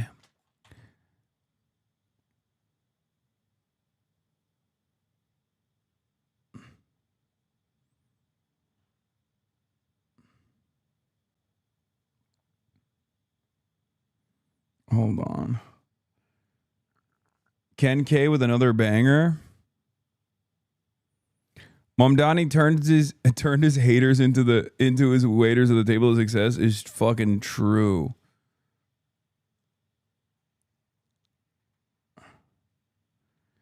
Girl is more racist than Trump? Yes. Oh, there's so much more copium.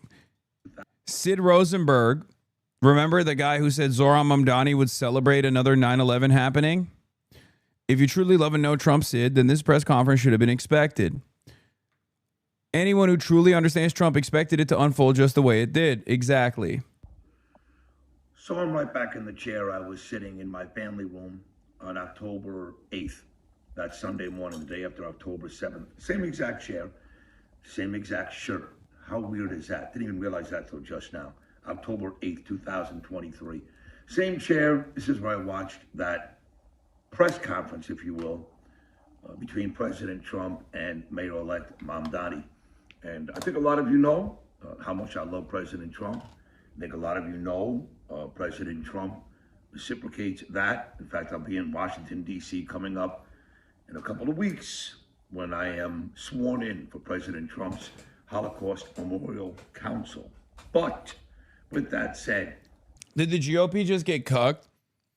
I mean, I think ultimately, what will end up happening is Donald Trump always goes back to what his big donors tell him to do. He always listens, right? I am reminded of the defense that he delivered to Hamas in the aftermath of the peace plan, the so-called ceasefire plan that he implemented, where he was like, well, Hamas, they're doing their best. They have to deal with the criminals just like Trump. Trump wants to deal with the criminals and Hamas is dealing with the criminals. And then a couple days later, he got the boss call and was like, actually, they're being violent. They need to stop killing people now, you know?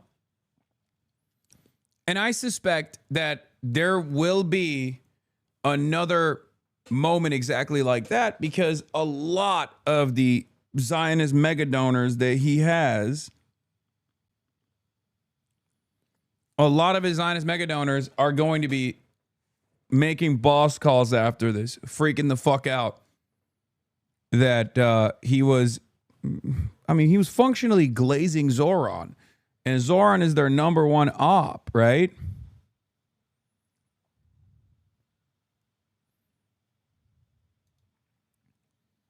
It's crazy.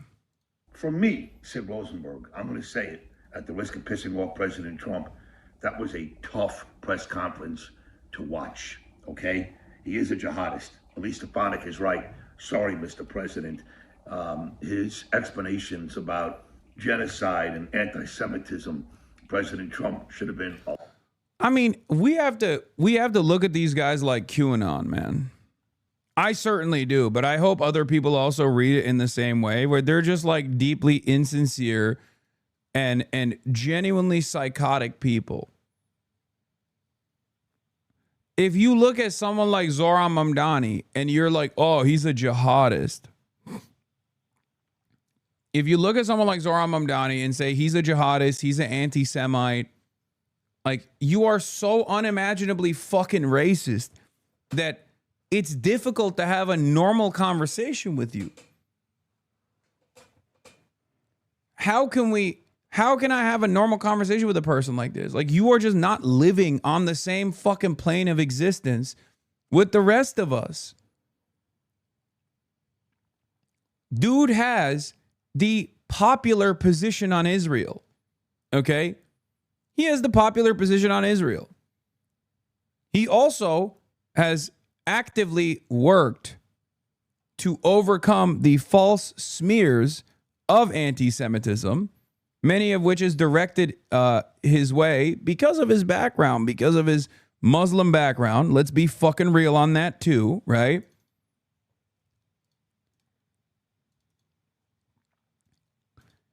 And yet, these are people who are still calling him a fucking jihadist and shit. Like, it's not... If you look at a guy like Zohran Mamdani and you say he's a jihadist anti-Semite for having the majority position on Israel, you're a psycho. A lot tougher. I understand Trump wants New York to be great. So do I, President Trump. He doesn't even live here. He's got business interests here, but he's in Florida. He's in D.C. I live here. I have kids here. I need this city to be great. I understand all that. But to give this guy a pass, shaking hands and smiling and what a terrific guy and we're getting along great, I get it. Look, he goes to the Middle East. He gets along with the Arabs. He goes to Asia. He gets along with some of the guys there. Yeah, he's not as racist as we want him to be, all right? Come on. Come on. We all want him to be a little bit more racist towards the Arabs, right?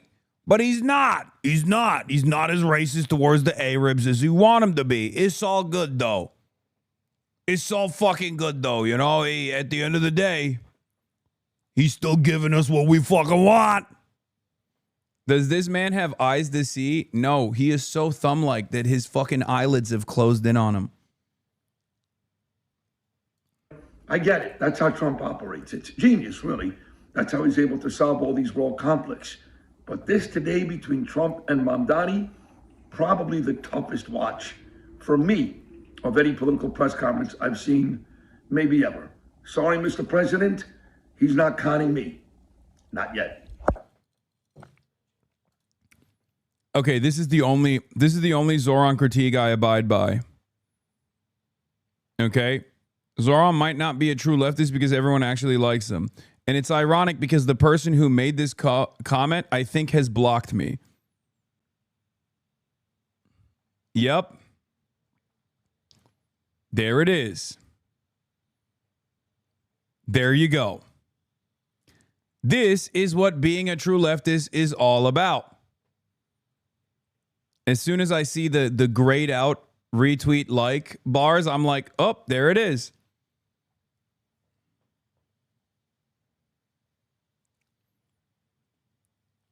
You are not a true leftist either by those standards, Lemafayao. What do you mean? Plenty of fucking leftists despise me.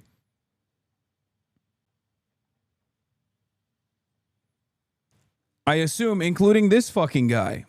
I don't know anything about him. I don't know who the fuck this guy is, but he likes Zohran Mamdani, but he hates me.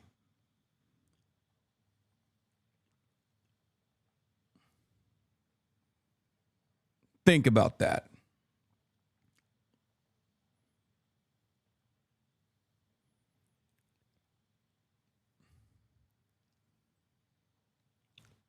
I'm pretty sure everyone isn't a true leftist then.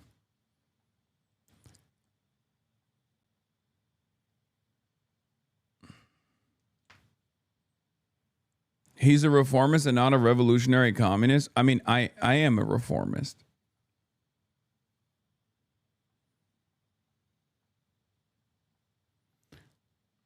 Probably someone who blocked you after October 7th, but then came around. Nah, he's too brown to have blocked me after October 7th.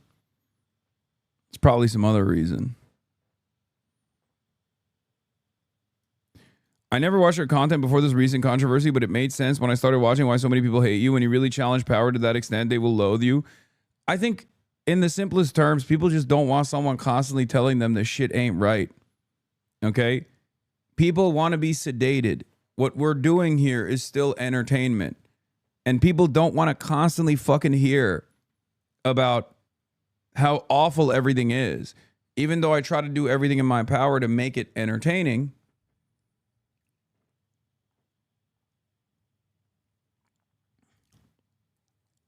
ultimately, a lot of people lose their fucking minds over this shit. They don't want to hear someone constantly tell them like, no, actually, this thing that you consider to be objectively good, or this thing that you have deluded yourself into thinking is good, is actually bad, and here's why. No one wants to hear that.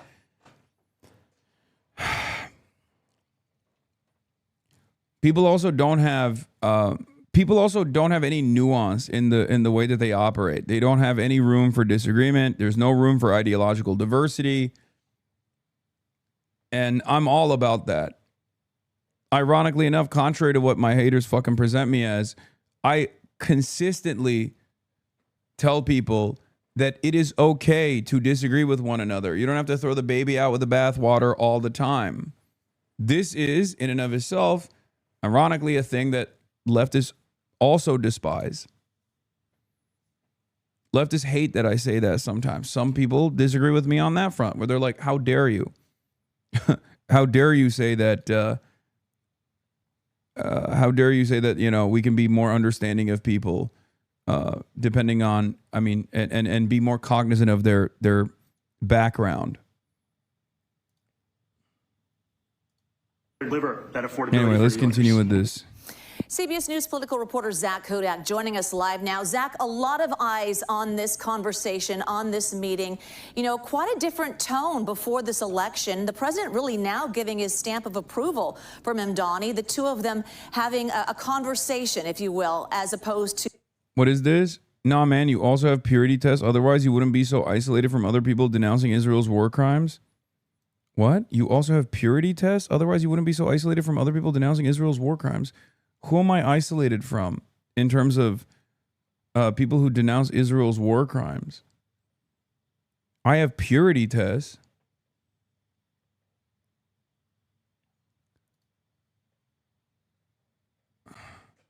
What's written on my shirt means rooted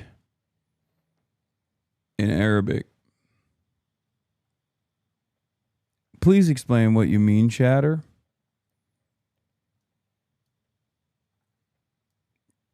Unless you're talking about Nazis. I hope you're not talking about Nazis. I need to know. Is it a Fuentes guy?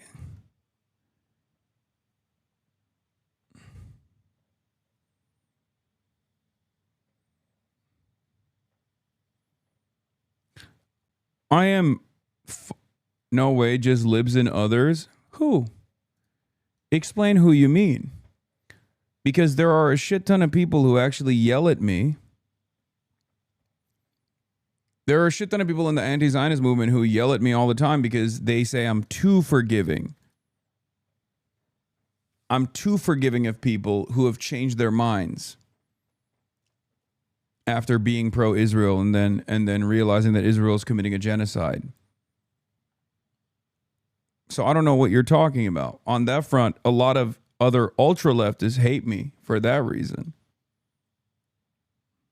I think the reason why he's saying that is because he's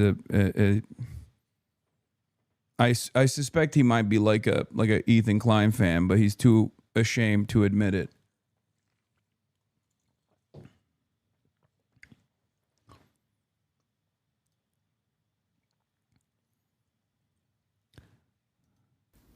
Marjorie Taylor Greene is out. Wait, what?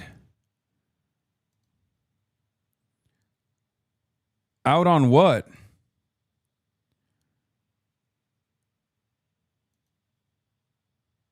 Dodged? What would you say to someone who still advocates for a two-state solution? Oh, there it is. I think they're wrong. And this is what the two-state solution looks like. That's what I would say, what I've said over and over again. And I would try to explain to them why they're wrong. But I understand, chatter.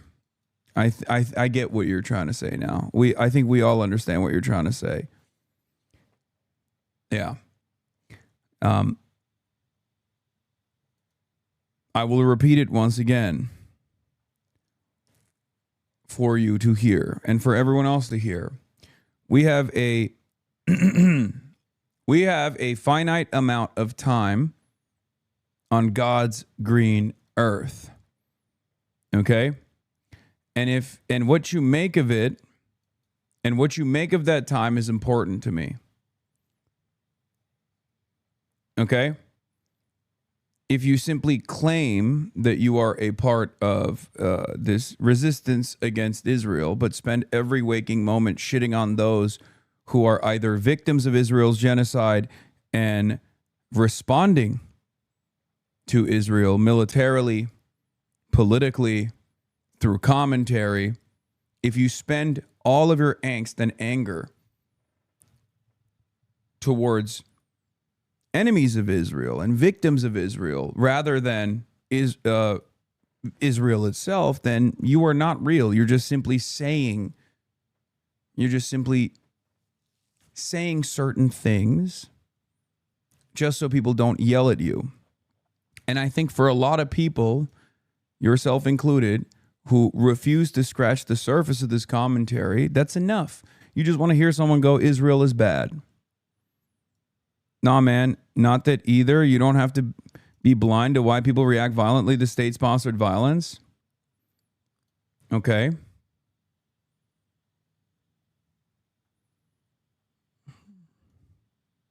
I guess we're in agreement then. All right, Marjorie Taylor Greene is resigning.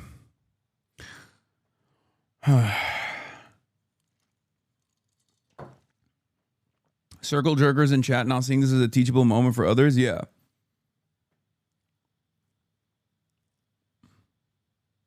Your take on the two-state is bad and complicates the situation legally far too much. Finkelstein is right. Finkelstein has changed his attitude on a lot of stuff over the years. I don't know what his current position is on the two-state versus one-state. But we're not anywhere near either of those outcomes regardless. And I am never going to cast aside any kind of initiative that actually immediately improves the living conditions of Palestinians. And that doesn't even pertain to just a two-state solution or a one-state solution. That even, I have proven that that is my opinion when ceasefires have taken place, brief moments of respite for the Palestinians to live another day without fear of drone strikes. So obviously, any kind of initiative that stops the bombing, that halts the genocide, I'm on board with.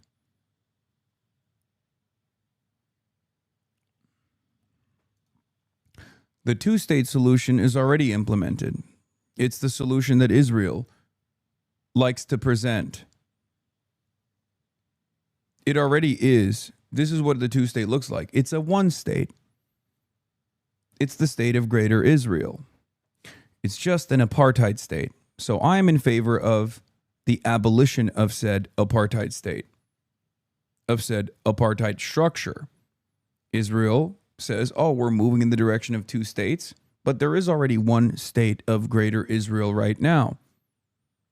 Complete control and apartheid against a demilitarized Palestinian population in the West Bank, and genocide against the Palestinian population in Gaza. Anyway, let's get to Marjorie Taylor Greene. Breaking news. Marjorie Taylor Greene says she's resigning from Congress effective January 5th, 2026. This is an interesting turn of events, one that I did not foresee at all, as a matter of fact. Let's take a look at her video. Hi, everyone. I've always represented the common American man and woman as a member of the House of Representatives, which is why I've always been despised in Washington, D.C., and just never fit in. Americans are used by the political industrial complex of both political parties, election cycle after election cycle, in order to elect whichever side can convince Americans to hate the other side more. And the results are always the same. No matter which way the political pendulum swings, Republican or Democrat, nothing ever gets better for the common American man or woman. The debt goes higher, corporate and global interests remain Washington's sweethearts, American jobs continue to be replaced, whether it's by illegal labor or legal labor by visas or just shipped overseas. Small businesses continue to be swallowed by big corporations. Is she like medicated? Yeah. Marjorie Taylor Greene did that.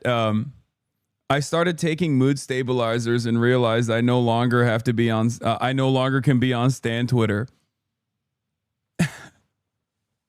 MTG's. I started taking mood stabilizers post. She's low-key locked in. Oh, God. You think she had a stroke and got a reverse John Fetterman?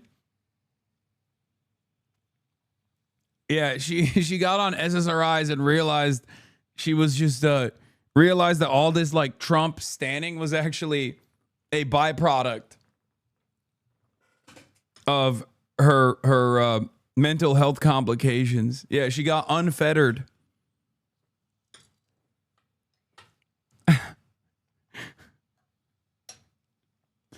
I'm Marjorie Taylor Greene. And after a tragic, life-changing incident at the CrossFit factory that I like to work out at, I have realized that the countryside surrounds the cities and that revolution can only come at the barrel of a gun. The People's Back movement cannot come from either bourgeois party. After all, this is a dictatorship of the bourgeoisie. And what we must do in order to unlock the true potential of the working class around the globe is to turn this into a dictatorship of the proletariat. I have sworn my life to the cause of emancipatory movements. I have sworn my life to emancipation for the global proletariat. And also I have found the light of Allah. Americans' hard-earned tax dollars always fund foreign wars, foreign aid, and foreign interest. And the spending power of the dollar continues to decline. The average American family can no longer survive on a single breadwinner's income, as both parents have to work in order to simply survive. And today, many in my children's generation feel hopeless for their future and don't think they will ever realize the American dream. And that breaks my heart. I am no longer blinded by electoralism and the social fascists. I have realized that the true movement is to build a vanguard, a revolutionary vanguard on the countryside and go on a long march, the longest of marches, I ran for Congress in 2020 and have fought every single day believing that Make America Great. She wants to go lay down with a Kong full of peanut butter in season 1 of DOC, starting Billy Ray Cyrus on the PAX channel. You go, girl. That's my funny. That's my favorite MHUD bit.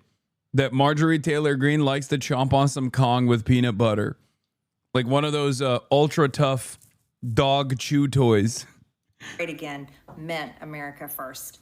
I have one of the most conservative voting records in Congress, defending the First Amendment, Second Amendment, unborn babies, because I believe God creates life at conception, and I love to fight for the little guy. Strong, safe borders, I have fought hard for that. I've fought against COVID tyrannical insanity and mandated mass vaccinations, and I've never voted to fund foreign wars with your hard-earned tax dollars. However, with almost 1 year into our majority, the legislature has been mostly sidelined. We endured an 8-week shutdown, wrongly, resulting in the House not working for the entire time, and we are entering campaign season, which means all courage leaves and only safe campaign re-election mode is turned on in the House of Representatives. During the longest shutdown in our nation's history, I raged against my own speaker and my own party for refusing to proactively work diligently to pass a plan to save Americans' health care and protect Americans from outrageous, overpriced, and unaffordable health insurance policies. The House should have been in session working every day to fix this disaster. But instead, America was force-fed disgusting political drama once again from both sides of the aisle on television every single day. My bills, which reflect many of President Trump's executive orders, like calling for a new census counting Americans only to draw new districts, making English the official language of the U.S., making it a felony to medically trans a minor, and other bills like eliminating capital gains taxes on the sale of your primary home and eliminating H-1B visas, just sit. They all sit collecting dust. That's how it is for most members of Congress bills. The Speaker never brings them to the floor for a vote. Many common Americans are no longer easily convinced by paid political propaganda spokespersons and consultants on TV and paid shills on social media, obediently serving with cult-like conviction to force others to swallow the political party talking points. Because they know how much credit card debt they have, they know how much their bills have gone up over the past 5 years. They actually do their own grocery shopping and know food costs too much. Their rent has increasingly gone up and up. They have been outbid by corporate asset managers too many times when they put in an offer to buy a house. They have been laid off after being forced to train their visa holding replacement. The college degree they were told to earn only left them in debt with I don't think she's blinked once, is what you're saying. It's because she is. It's because it's because she's a titan, dude. That's what it is. Marjorie Taylor Greene went from 400K net worth to 21 million net worth, and she is now cashing out. This is like a commercial asking for donations to the unethical dog breed foundations. Is it just me or Hasan? Does Hasan have a hooker snout? What's the face, man? A hooker snout? What does that even mean?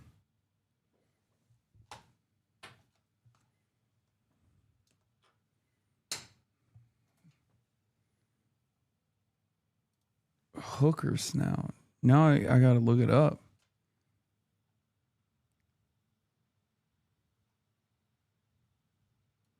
It's not even showing nothing. Hook-nosed? That's gotta be racist.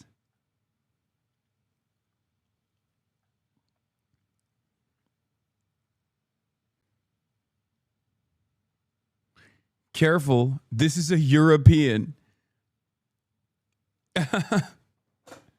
Why do you pay attention to this? Because I have a PhD in racism. Okay? So when I hear someone hit me with a unique line that I've never heard before, I'm fascinated by it.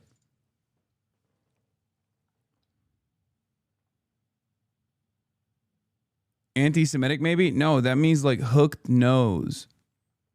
No, I know that. Not racist. I meant in a nice way. What does that mean?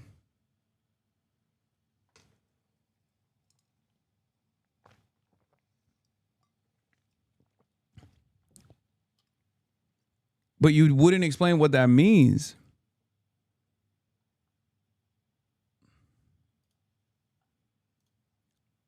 Anyway, let's continue. Your salary. They see more homeless people than ever on their own community streets.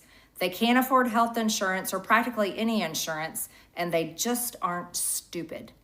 These are the people I represent and love because that is who all of my family and friends are, common Americans.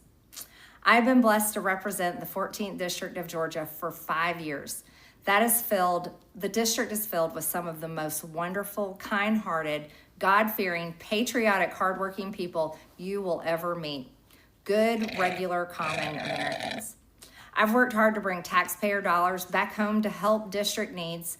I impeached Biden's Secretary of Homeland after watching my constituents die as he facilitated dangerous open border invasion into America. And I led the effort to defund hard left politically biased NPR and PBS and the corrupt USAID, and I did that as chair of the DOJ subcommittee. I have fought harder than almost any other elected Republican to elect Donald Trump and Republicans to power. I traveled the country for years. I spent millions of my own money.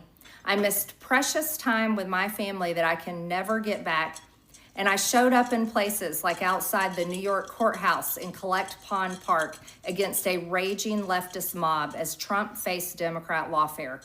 Meanwhile, most of the establishment Republicans who secretly hate him and who stabbed him in the back and never defended him against anything have all been welcomed in right after the election.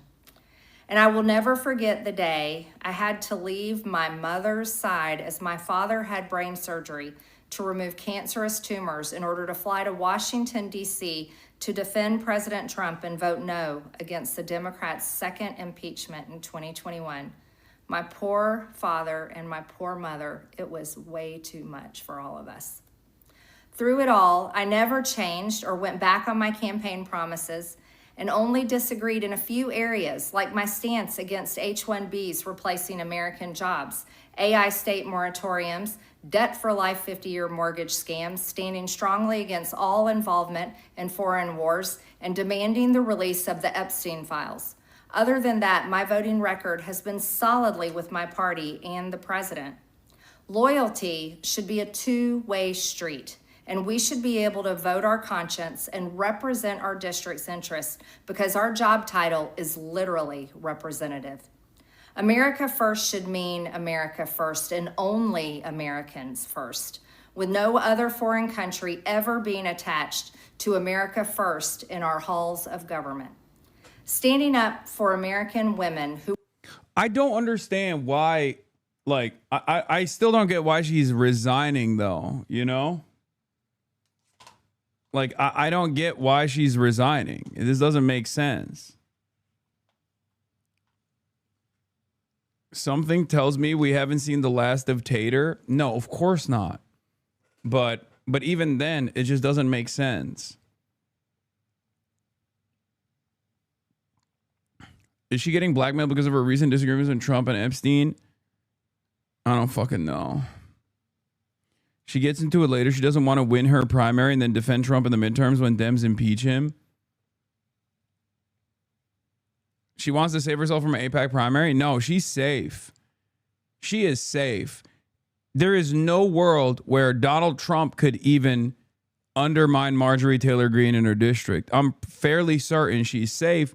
And if anything, she's more of a threat to Trump in power when she's in that seat, winning elections, resigning instead of just retiring. LaMafayo's trying to fuck them over. I still don't understand why. I think she's more consequential. If she wants to shit on the Republican Party, she can still do so. I will say this, okay? At least from my own personal experience and from people who I've talked to that are running for office or are in positions of power, or even like media figures in general, there is Israel will make your life a living fucking hell if you are outwardly and overtly anti-Israel. Like it's not even a question. There is only one group of influence peddlers that have more motion and more intensity and more investment in making your life a living hell until the end of time. And it is absolutely the Hasbarists. They do not operate with like with the same level of intensity as like other interest groups. You can be a fucking anti-big oil guy. You can be a climate change guy. You can be anti-billionaire. They will come after you for sure, right? If you are those things, but never to the same level of fervor. I have never experienced anything like this in my 12-year career as a political commentator on the internet. Like the amount of shit that I've gotten from virtually every front. And it's never just about Israel either. Like just like with, Jamal Bowman or Cory Bush, right? When the lobby came after them, they didn't actually do it on the boundaries of like their position on Israel. They did it on whatever their area of weakness was, or whatever the most like successful avenue of attack was. They just presented them as being against the Democratic Party and the Democratic primary, that kind of stuff. Like it's achievable. You can defeat it. You can certainly defeat it, but you will have to deal with a metric ton of unimaginable shit forever. So it could possibly be that. I don't know. Maybe she couldn't fucking deal with the heat. I'm just surprised though.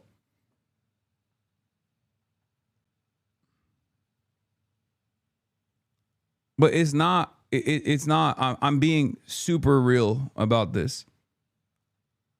I have never experienced, personally, I've never experienced like I've had haters when I had 35 people watching me, right? I've had haters when I was like not even remotely relevant working at the Young Turks. But nothing compares to this level of animosity. So it could very well be her just waving the fucking flag because she just couldn't deal with it. Here you go, King. Hao Peking, Mingxi Jialing Guan. Raped at 14 years old, trafficked and used by rich, powerful men should not result in me being called a traitor and threatened by the President of the United States, whom I fought for. However, while yes, hurtful, my heart remains filled with joy, my life is filled with happiness, and my true convictions remain unchanged, because my self-worth is not defined by a man, but instead by God, who created everything in existence. You see, I have never valued power, titles, or attention, in spite of all the wrong assumptions about me. I do not cling to those things because they are meaningless and empty traps that hold too many people in Washington. I believe in term limits and do not think Congress should be a lifelong career or an assisted living facility. My only goal and desire has ever been to hold the Republican Party accountable for the promises it makes to the American people and put America first. And I have fought against Democrats' damaging policies like the Green New Deal, wide open, deadly, unsafe border policies, and the trans agenda on children and against women. With that has brought years of nonstop, never-ending personal attacks, death threats, lawfare, ridiculous slander and lies about me that most people could never withstand. Or if she's gearing up for a Senate run. But even if she's gearing up for a Senate run, I don't know if this is the best move to gear up for a Senate run. You know what I mean? Wait, what? Mini F? Big F? Which is it? A mini F or a big F? I am confused.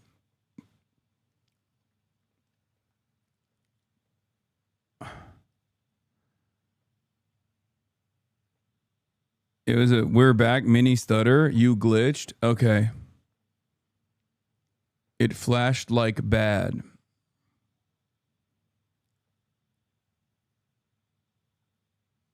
All right, whatever. Let's continue.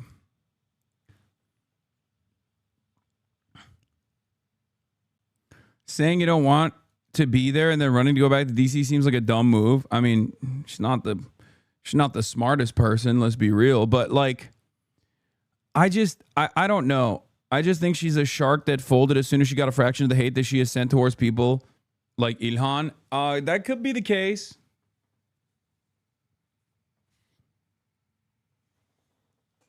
This also doesn't do anything really to shift the House majority either. I'm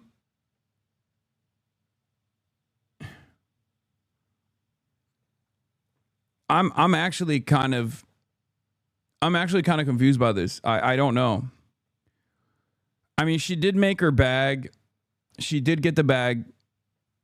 She greatly boosted her profile. She greatly boosted her coffers through her incredible stock trading, as is the case with all of these fucking demons, right? Filing deadline March 6, 2026 for the governor's race. That's the only real political move. Maybe.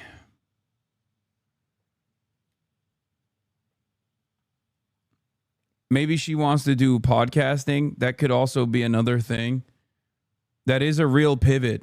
Like a lot of these guys do just want to become media figures. I don't know. Even for a single day. It has been unfair and wrong, not only to me, but especially to my family. But it's been wrong to my district as well. She's not winning Georgia governor. Especially not. I mean, I guess maybe she like tries to whip up. Maybe she tries to whip up a like the anti-Trump momentum while still keeping like big bits and pieces of the MAGA base. I don't know, but I don't think any Democrat in Georgia is going to vote for Marjorie Taylor Greene over like a Democrat for governor. Too much self-respect and dignity. I love my family way too much, and I do not want my sweet district to have to endure a hurtful and hateful primary against me by the president that we all fought for, only to fight and win my election while Republicans will likely lose the midterms, and in turn be expected to defend the president against impeachment after he hatefully dumped tens of millions of dollars against me and tried to destroy me. It's all so absurd and completely unserious. I refuse to be a battered wife, hoping it all goes away and gets better. If I am cast aside by the president and the MAGA political machine and replaced by neocons, what the fuck? big pharma, big tech, military-industrial war complex, foreign leaders, and the elite donor class that can never, ever relate to real Americans, then many common Americans have been cast aside and replaced as well.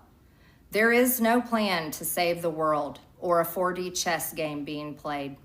When common American people realize and understand that the political industrial complex of both parties is ripping this country apart, that not one elected leader like me is able to stop Washington's machine from gradually destroying our country, and instead the reality is that they, common Americans, the people, possess the real power over Washington, then I'll be here by their side to rebuild it. Until then, I'm going back to the people that I love, to live my life to the fullest as I always have, and I look forward to a new path ahead. I'll be resigning from office with my last day being January 5th, 2026, and I look forward to seeing many of you again sometime in the future. May God bless you all, and may Plan to save the world is a QAnon dog whistle. She put in an also subtle nod shading the QAnon mindset at the end of her letter. It feels like ages ago that Marjorie Taylor Greene was the first Q-adjacent congressperson elected. If I'm cast aside by MAGA and replaced by neocons, big pharma, big tech, there is no plan to save the world or insane 4D chess game being played. Wait, so she's a disillusioned QAnon wine mom? Where she's like, when I first joined Congress, I thought Q was real. I thought there was an elite Jewish pedophilic cabal and that Donald Trump was the only man to tackle it. Now I realize he is a part of the elite Jewish pedophilic cabal, and I do not believe that he has a plan to save the world. So she is a real believer. This goes along, I guess this kind of goes along with the assessment that I made initially, that like Marjorie Taylor Greene is not as much as a grifter as she is like a real believer. Like this, I thought that was well established. No, I mean, I said, I can't tell if she's like, I can't tell if this pivot that she's going through right now is a calculated move for a Senate run, or if this is like a real believer going to the Capitol and realizing that like, no, there is no actual deep state, or rather, what she perceived as the deep state pedophilic cabal is actually absolutely something that Donald Trump is playing ball with, you know? I don't know. I haven't found myself this fucking confused by the actions of a politician in a long time.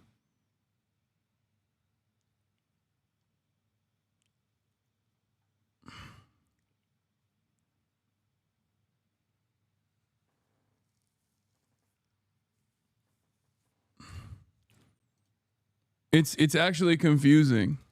Prior to the election, your thoughts and take on this?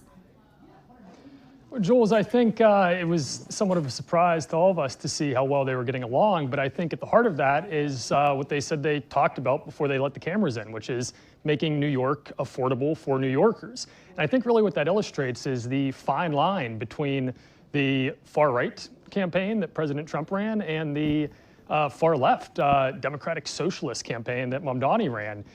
We saw this even in the past with a lot of similarities between President Trump's campaigns and Bernie Sanders' campaigns.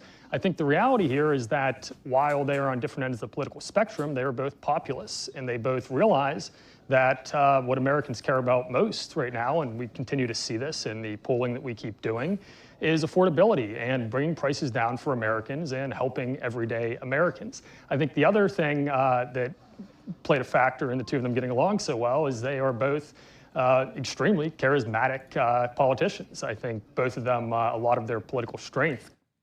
Yeah, I mean, they do have to hit the media has to hit this like very interesting centrist route on this stuff. Did we talk about Marjorie Taylor Greene resigning it? You're joking, right?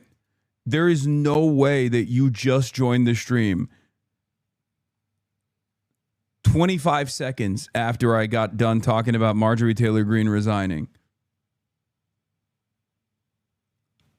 Oh my God. That's so funny. This chatter straight up logged in right as I ended that portion. Chatters, you can use the rewind function on the HasanAbi broadcast. The Piker Broadcasting Service, PBS, is sponsored by you, the viewers, for you, the viewers. For $8 a month in the form of a subscription or a Twitch Prime that is free, you can actually now rewind the stream. That's right. The Piker Broadcasting Service is sponsored by you, the viewers, for you, the viewers. And if you are a subscriber to the Piker Broadcasting Service, you can use the rewind component. It's called a joke, man? No, I don't think so. I think sometimes people do unironically join. Sometimes people unironically join right as I'm done talking about something. I mean, there's 30,000 people in here. It's a fucking arena full of people, you know? People are filtering in and out. It happens. Now that I brought this up, though, there will be a shit ton of people who love a shit ton of jokesters who will be coming in to be like, Marjorie Taylor Greene is resigning. You should talk about that. their ability to captivate a crowd. See, and I think they see the independent thinkers of the HasanAbi broadcast. The independent thinkers of the HasanAbi broadcast, dude.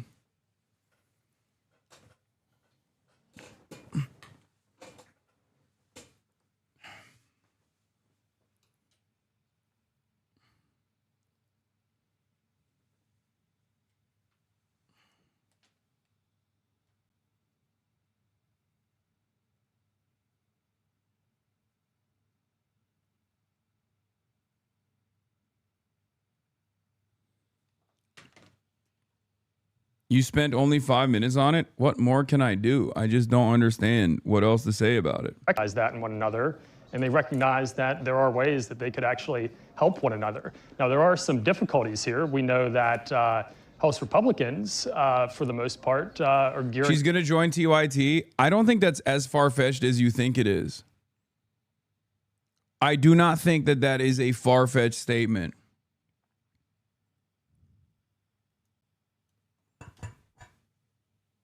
Genuinely.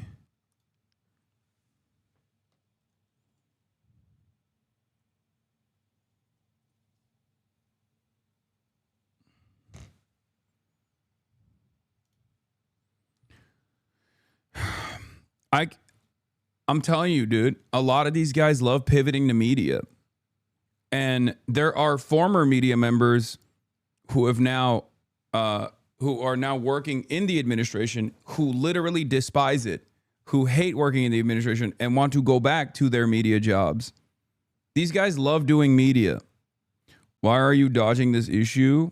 Did you cover that I just flicked my bean? Baby matcha latte 129. No, I did not cover that, but thank you for informing us that you just flicked your bean. Baby matcha latte 129. To run in 2026 in the midterms, largely against Mamdani. They plan to paint their opponents as connected to this Democratic socialist who is the mayor, or going to be the mayor of the largest city in the country. That does create, obviously, a tension between the way that President Trump is talking about them. We saw one of the questions from the press was about Elise Stefanik being very harsh on Mamdani, calling him a jihadist, and President Trump sort of batted that down and said he seems like a very reasonable guy, but she's out campaigning, and sometimes you say things when you're campaigning. So I think this wasn't quite what anyone expected, but there are explanations for it. And it seems that there is a bit of a budding bromance between these two. Yeah, absolutely. They were on the same page on certain topics. Even the president saying he would live in New York under Mamdani's leadership as mayor, which he didn't say that weeks ago. That's exactly right. It is a fact that President Trump hated passionately Bill de Blasio, and even Eric Adams, the two of them would rub each other the wrong way at times. But I think another factor here is that they are both expert flatterers. You saw them really flattering one another and praising one another in that press conference. And I think they both knew that it's not what was expected, and I think they both realized, the president even said at one point, the press is eating this up. And he was absolutely right, because it's not what people expected. And there is something that they can both get from one another. Mamdani needs the president to continue to allow federal funds to go to New York.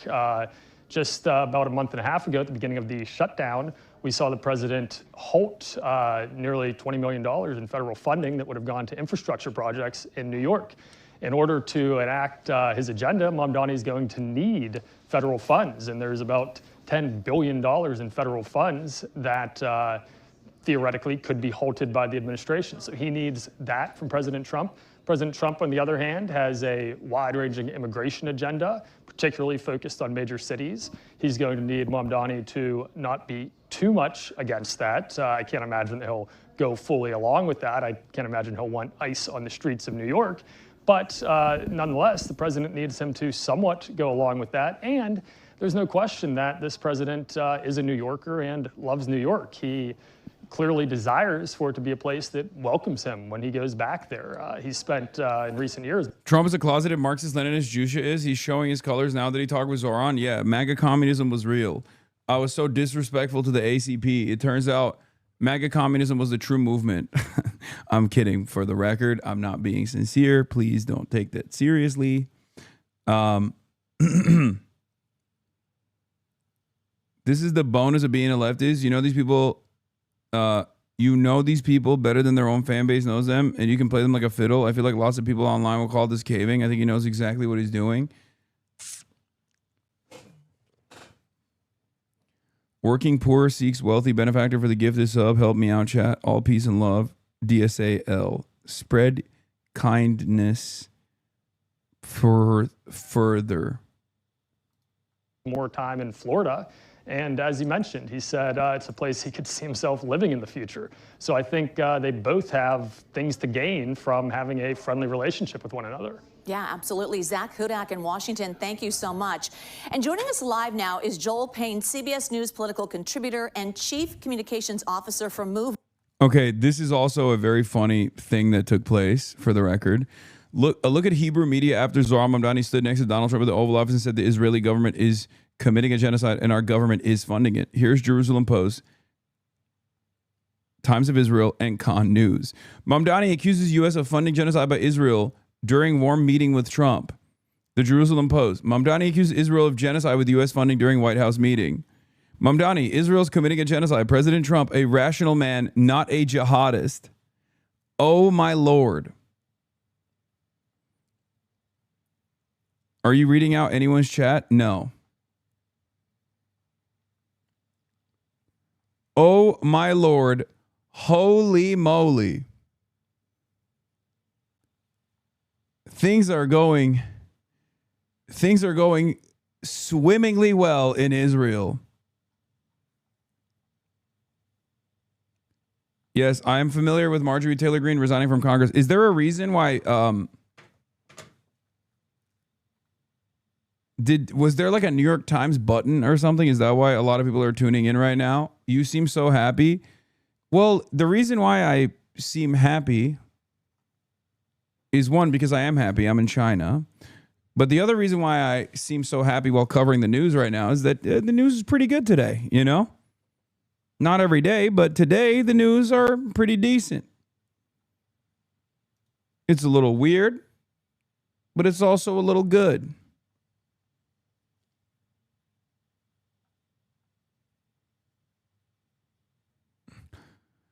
Well, fortunately, there's a third or maybe even fourth option in all these scenarios. Yeah, Peter Dow, my goat, former Hillary Clinton staffer and phalangist, Peter Dow, who now is a revolutionary communist himself.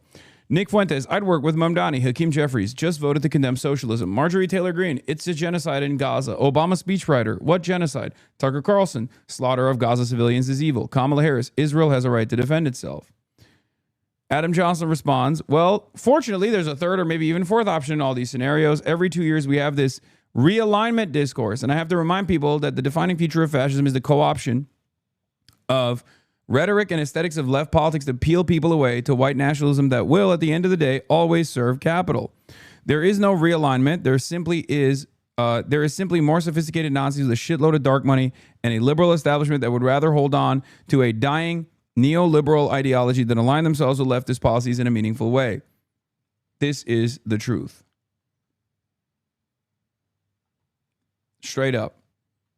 That's why I always get annoyed with people who are like, whoa, well, Nick Fuentes said the left and the right must work together. And it's like, you are going to get killed if you believe that.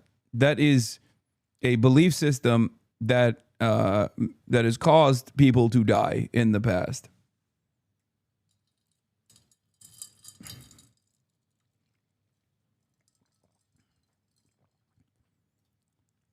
Socialists and communists are the first to go. Okay? Always. Because they are those who actually threaten the established hierarchy of capital.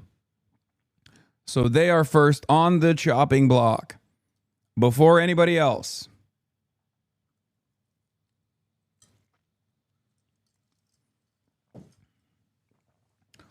My brother in Allah, I know MTG just resigned. Oh, it's because I covered it faster than the news media covered it. That's why. We were first to cover it. So people are like, I've already gone through the statement. Here, we'll just tune into CNN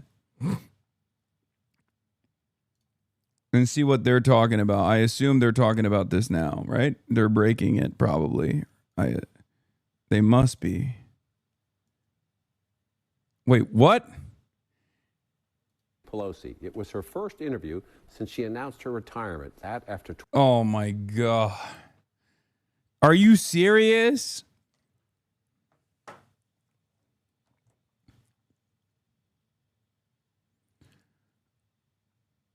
I saw you report it here and I went and told my dad. He said it's fake news because it wasn't on CNN.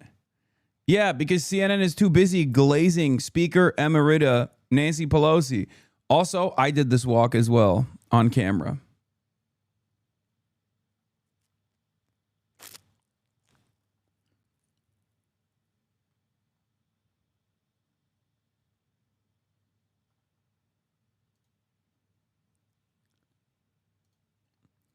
Shadi Hamid says, you can now call what Israel's done to the Palestinians a genocide of the White House, which happened today for the first time during Mamdani's remarks. That's the new normal. It's a sea change in how we talk about Israel. Progress. Matt Iglesias responds, progress towards what? I don't know. Towards the truth. Towards acknowledgement.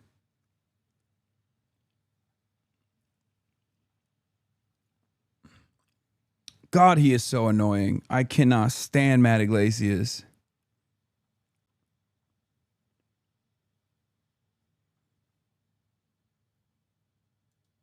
I guess my article today was the last straw for Marjorie Taylor Greene. The strange new respect for Marjorie Taylor Greene.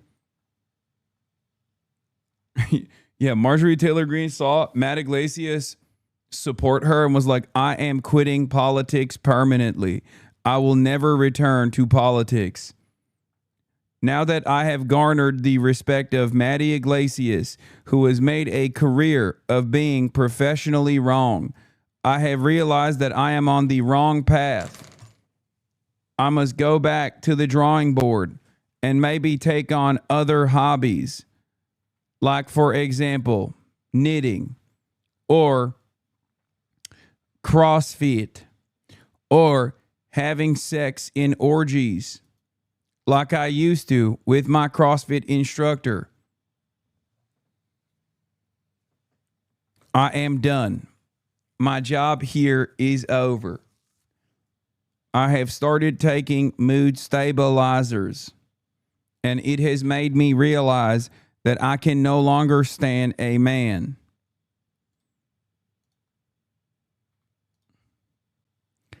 Oh, Brian, kill me. I forgot. As far as the Zomentum and the copium.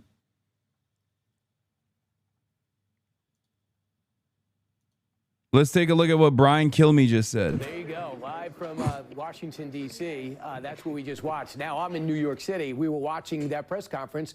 I think J.D. Vance is jealous. I think the president wants to use him as a running mate. They really got along fantastic. Hi, everyone. I'm Brian Kilmeade, lucky enough to fill in for Will Kane. You just saw it, President Trump and New York City Mayor-elect Zohran Mamdani. So there you go, live. What the fuck? Why does it? Why was this published tomorrow? Jesse Waters breaking down the meeting. Published 22nd of November. Oh, because it's 22nd of November where I'm at. Jesus Christ, I'm so stupid. Okay, Jesse Waters had a breakdown on it. Let's take a look. Let's see what he had to say. Dictator walk into a bar. I've had a lot of meetings with the heads of major countries. Nobody cared. This meeting that you people have gone, you know, outside you have hundreds of people waiting. This is just a small little group. For some reason, the press has found this to be a very interesting meeting. The biggest people in the world, they come over from countries nobody cares, but they did care about this meeting. The press was foaming at the mouth. They thought it'd be the biggest brawl since Zelensky. Just days ago, you referred to President Trump as a despot.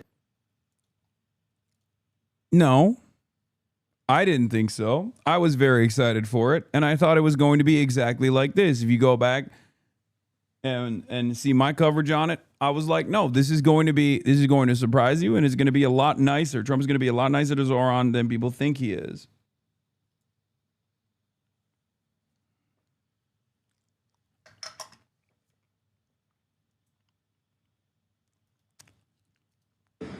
betrayed the country.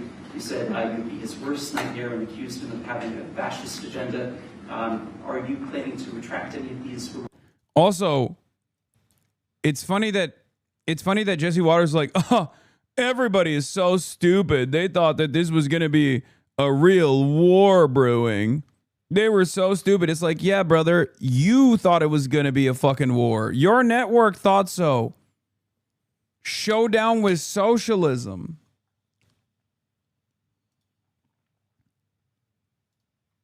Oh, Marjorie Taylor Greene resigning. Let's see what CNN is saying, and then we'll get to Hannity covering it as well. Actually, you know what? Let's do Hannity first, and then we'll do...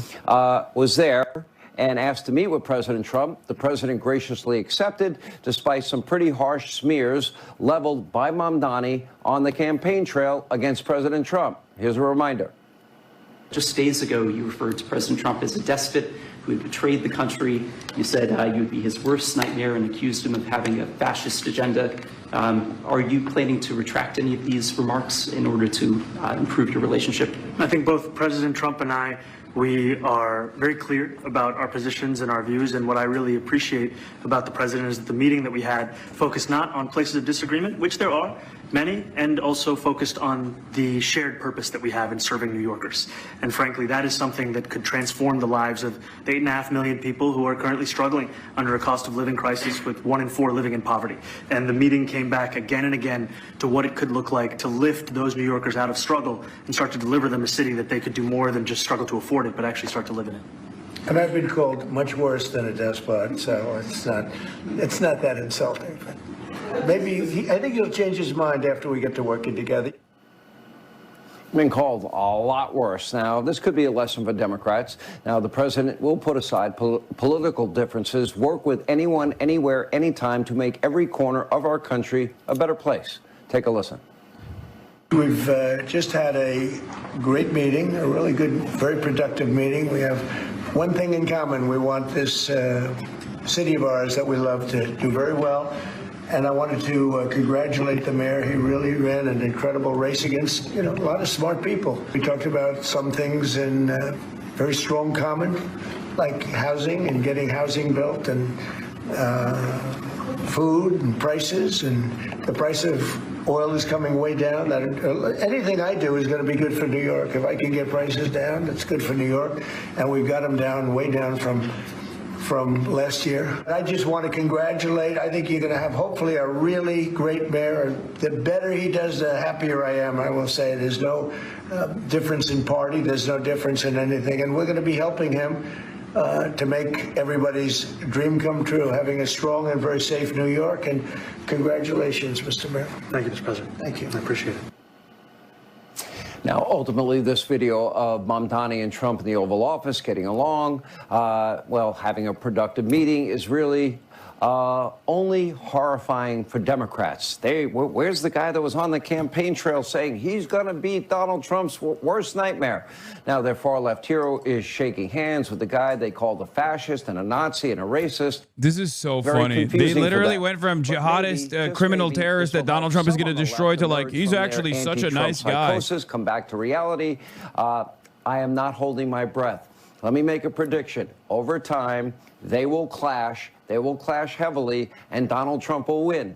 So what went on behind today's closed-door meeting, and will Mamdani revert back to his extremist, Trump-hating, name-calling self when he gets back to New York? Probably. Anyway, here with more, White House Press Secretary Caroline Leavitt. I think that part publicly surprised them, but it's not really surprising, knowing President Trump as well as I do. He wants peace. This guy won the election. He asked for a meeting. The president met with him. But I don't see how they will reconcile defund, dismantle, no bail laws, empty the jails, and not support ICE in their attempt to enforce the law. I don't see any resolution there, do you? Well, Sean, you hit the nail on the head in your opener there. This meeting today really proved that President Trump is willing to meet with anybody, to sit across the table, to shake hands, look people in the eye, and have discussions on how they can mutually benefit the American public. And don't forget, President Trump is a lifelong New Yorker. He loves that city. He helped build the skyline as it exists and shines today. So, of course, he wants New York to succeed. He wants all of America to succeed, because he is a president for all Americans, despite what the Democrat Party and the leftist media might tell the American people every single day. The president... Interesting takes overall. Oh, so he wants what's best for America by what? Aligning with a jihadist, communist, Islamo-communist, Marxist, socialist. That's weird. That doesn't make any sense, does it? Of President Trump and this administration, rest assured to New Yorkers and all Americans, the president is going to continue to put you... Bro, he literally said he was going to cut funds to New York like it's fucking Cuba. Okay? He said he was going to do a trade embargo on New York City. Okay? What happened? What happened? Energy independence. And what happened? Of course, we are going to continue to mass deport illegal criminals from our communities. And I'm sorry, but I don't think you can build a resilient movement that is at the mercy of one man and his own personal ambitions and his own personal narcissistic desires. Okay? There is no lifeline here post-Trump. It's so fucking crazy. These guys have no consistent principles. They have no interest in ever yelling at Donald Trump. They have no interest in ever criticizing Donald Trump. They just literally leading up to this meeting, moments prior to this meeting, the Fox News commentary was this: Donald Trump is going to issue a smackdown like you've never seen before, destroying Zohran Mamdani. And then after the meeting, they're like, Donald Trump is the great uniter of America. He is doing a fantastic job. It is straight up a fucking cult. And Trump has whipped them in line so perfectly. He has genuinely redesigned American politics, and specifically the Republican Party, in his own vision, where everyone with proximity to power, first and foremost, has to be loyal to Trump. No interest in any ideological consistency, no interest in ever doing anything, really, other than whatever the fuck Donald Trump wants. The issue of cost of living, because it continues to be a concern for voters, and President Trump is very well aware of that. But look at what he's done thus far. It's a proven economic formula that is working when you combine a massive deregulatory campaign to get the government out of the way of small business and American industry. When you look at what he's done with respect to energy independence, to unleash America's resources right here at home to drive down oil prices, which we've already seen result in a 20% decrease in oil prices. We have lower prices at the pump today than we did years ago, and those prices are going to continue to decline. If you look at the cost of... Like, if you're just a watcher at home, if you are just a watcher at home, and you're like MAGA, you're MAGA adjacent, or you're just fully MAGA, and you believe in maybe something beyond Donald Trump. And I guess it's kind of stupid to say you're MAGA and you believe in something beyond Donald Trump, because MAGA just only believes in Donald Trump, right? But if you have any sort of interest in politics, right? If you have any sort of interest in the political side of things, don't you get a little mad at least when you see this, when you're like, wait a minute, I thought this guy was a fucking horrible monster. I thought this guy was a horrible monster, and all of a sudden Trump is turning around and saying he's fucking hot and sexy and that we should like him. And all of these media, all the organs of media that are supposed to be telling me the truth just snapped in. Like, there is not even a moment of moderation in order to transition to a pro-Zohran statement. Like, they did not even lean into it or slowly pivot in that direction. They just immediately, they're like, they got their marching orders and snapped into this position. It is shocking.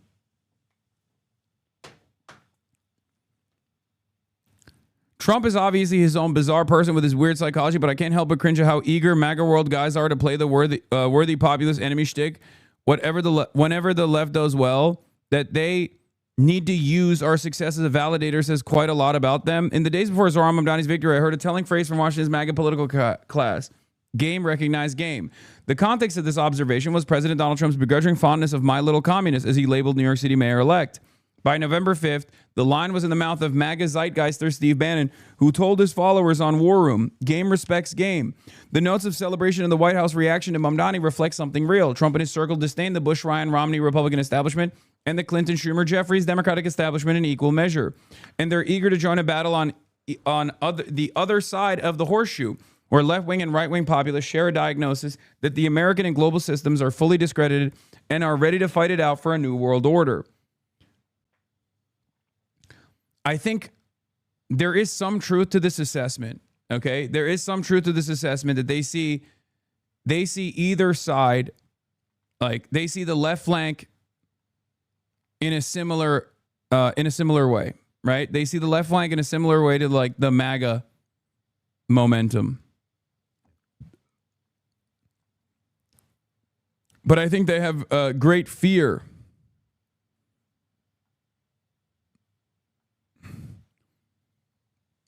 Steve Bannon is more fearful. Steve Bannon is more fearful of Zohran Mamdani than he lets on. I mean, he has actually openly said that too. He said that if the Zohran wing or the left wing of the party actually takes over the Democrats, we will never win another election again. Something along those lines, right? Because at least on paper and in theory, the left flank of the Democrats are actually invested in improving the material conditions of the working class. The right populist flank, the sloppulists, are not. They're only interested in using the aesthetics of fighting for the working class in order to win elections, while they actively try to reposition people's interests and redirect people's angst and animosity towards this broad elite that is defending all of the culture war issues that they want to converse on. That's the only thing that they want to fight on. Culture war shit. Okay? You got the real populists and then you got the sloppulists. People who cannot distinguish between the two end up falling into this like horseshoe dynamic. And you have centrist liberals who absolutely fall into this dynamic where they go, oh, both sides are extreme. Both sides are radical. Both sides are populist. Right? Without actually recognizing that one side is genuinely invested in left-wing economic populism. The other side is simply using it because they recognize that it is the one true, genuine counter to the liberal hegemony that exists.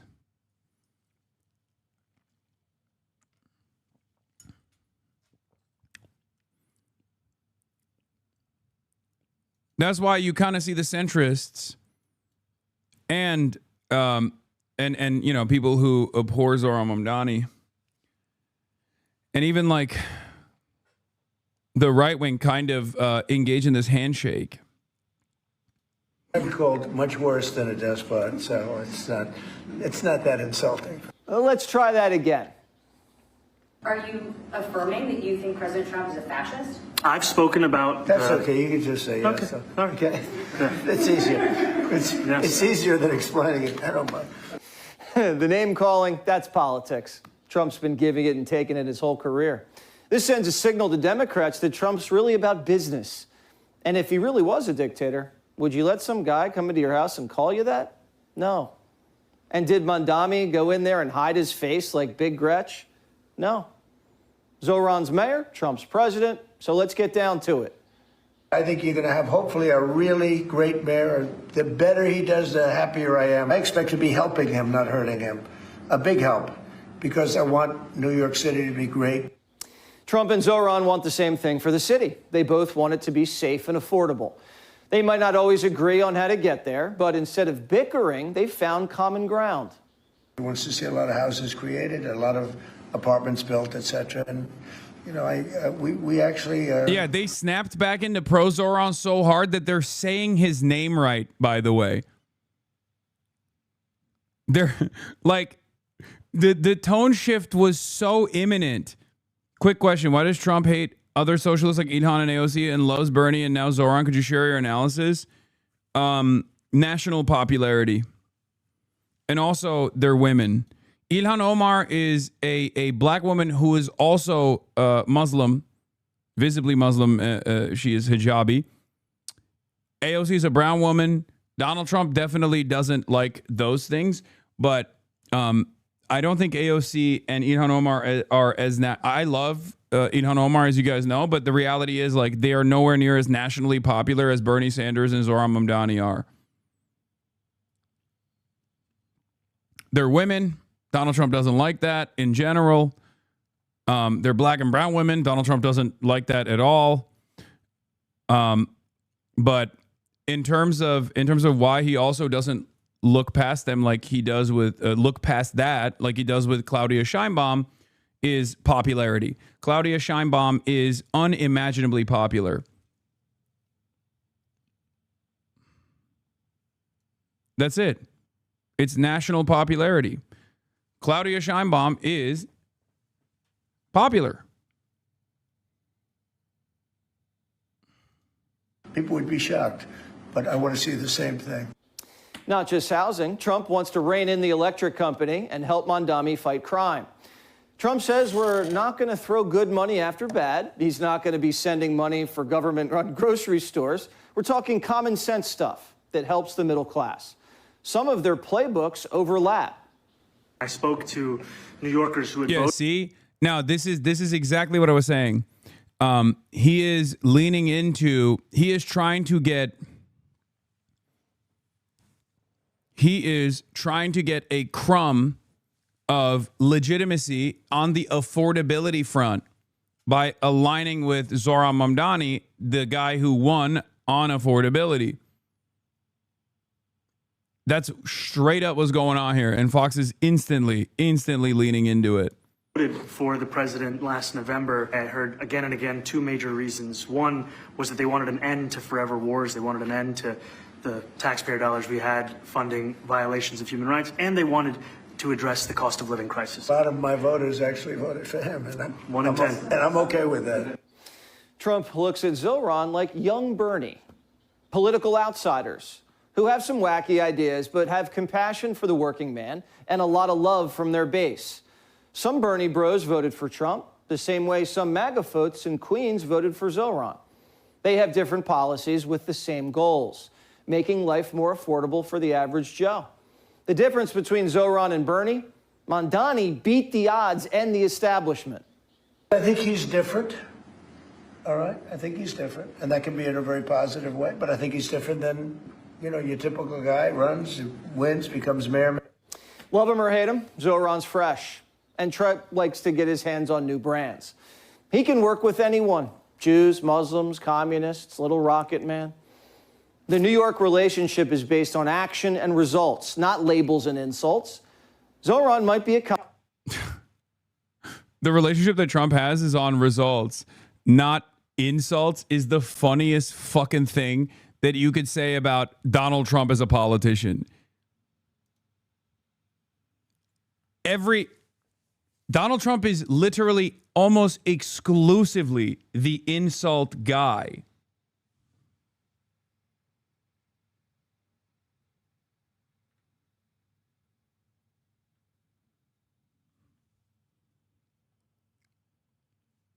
Donald Trump is exclusively Mr. He's a quiet piggy to a fucking journalist on Air Force One. Sometimes it's his only redeeming quality, as a matter of fact. Is Elon the little rocket man? No, it's Kim Jong-un.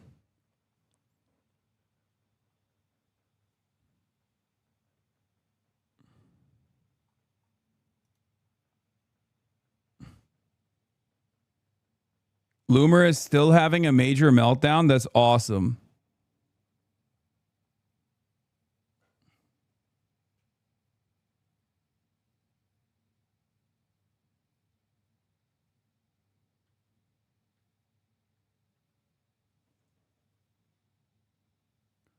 God damn, dog. American politics are so good. I mean, it's a fucking clown show. It is an absolute and utter clown show. All right, you know what? I'm done with the fucking Zohran glaze from Donald Trump, because there's other stuff that I want to cover as well. Yes, there will be an IRL. There will be an IRL component.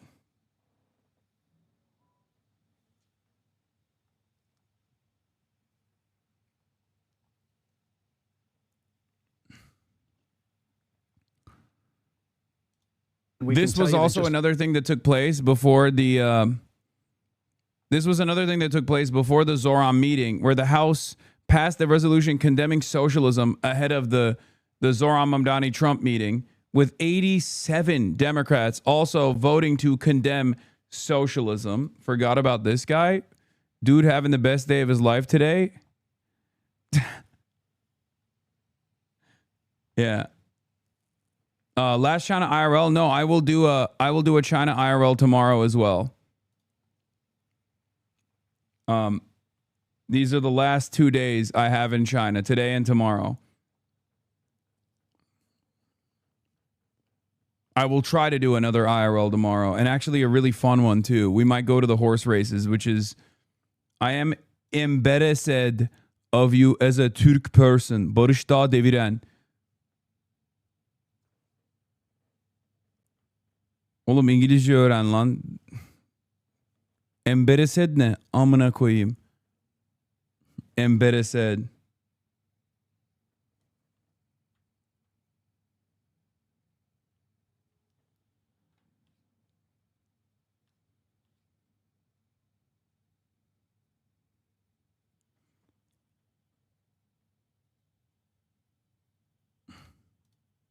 Today. Oops, wrong one.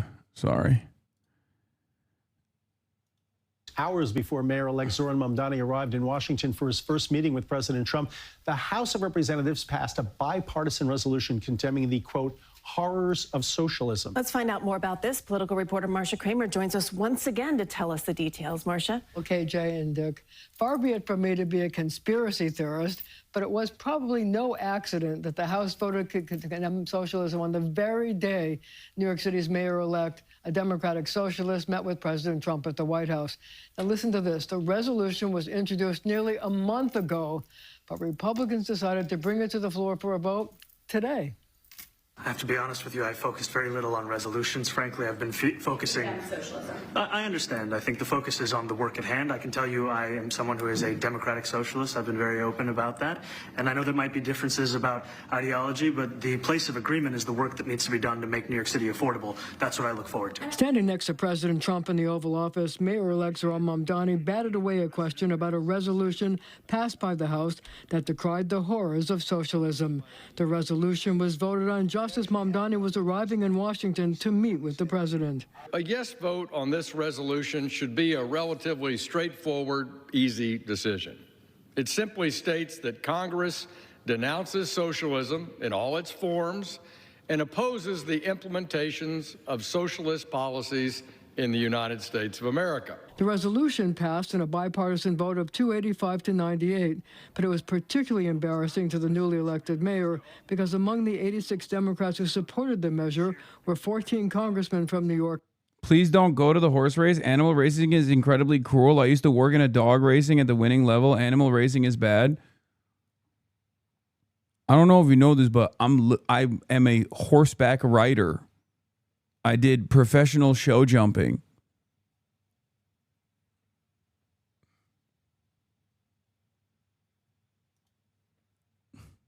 Like I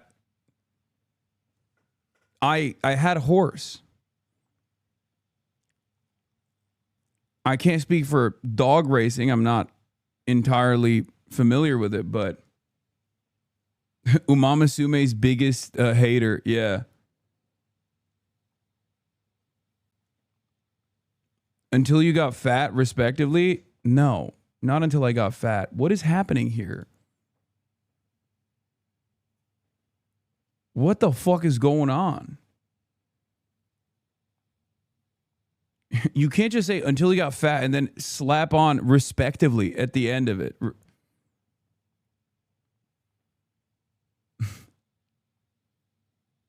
I wasn't a jockey. I was a show jumper.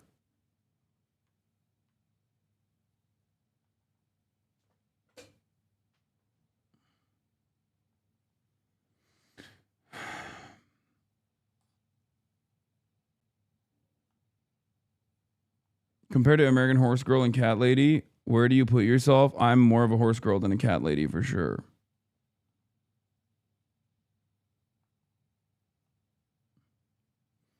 The fact that we just got out of the longest shutdown and both parties are wildly unpopular and they chose to do this, socialism got a massive boost for anyone.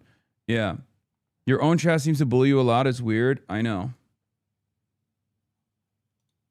Jersey, House Minority Leader Hakeem Jeffries, who only endorsed Mamdani at the 11th hour of the mayor's race, voted with the Republicans to support the measure.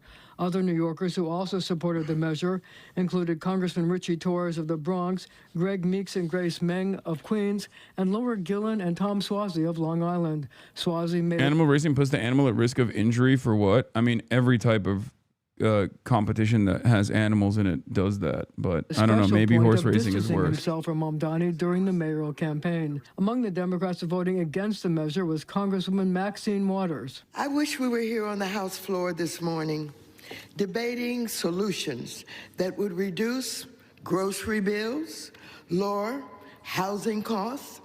Democrats still eat this bait for no fucking reason, or not no fucking reason because they're stupid, but it is unbearable.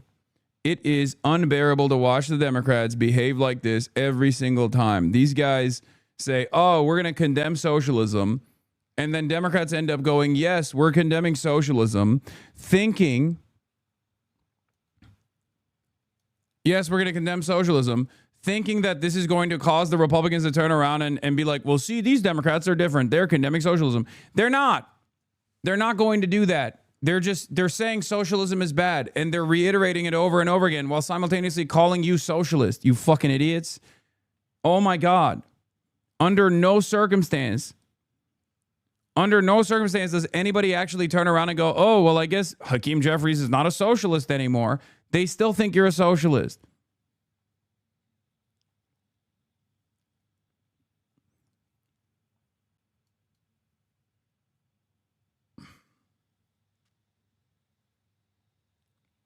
This is so fucking stupid.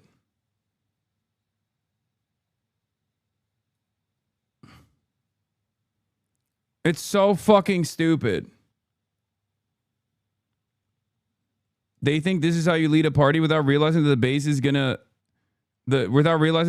leading and gonna leave them behind. Yeah, it's just, it creates anger and resentment even amongst the base of support for the Democrats now, unnecessarily. It also cooks.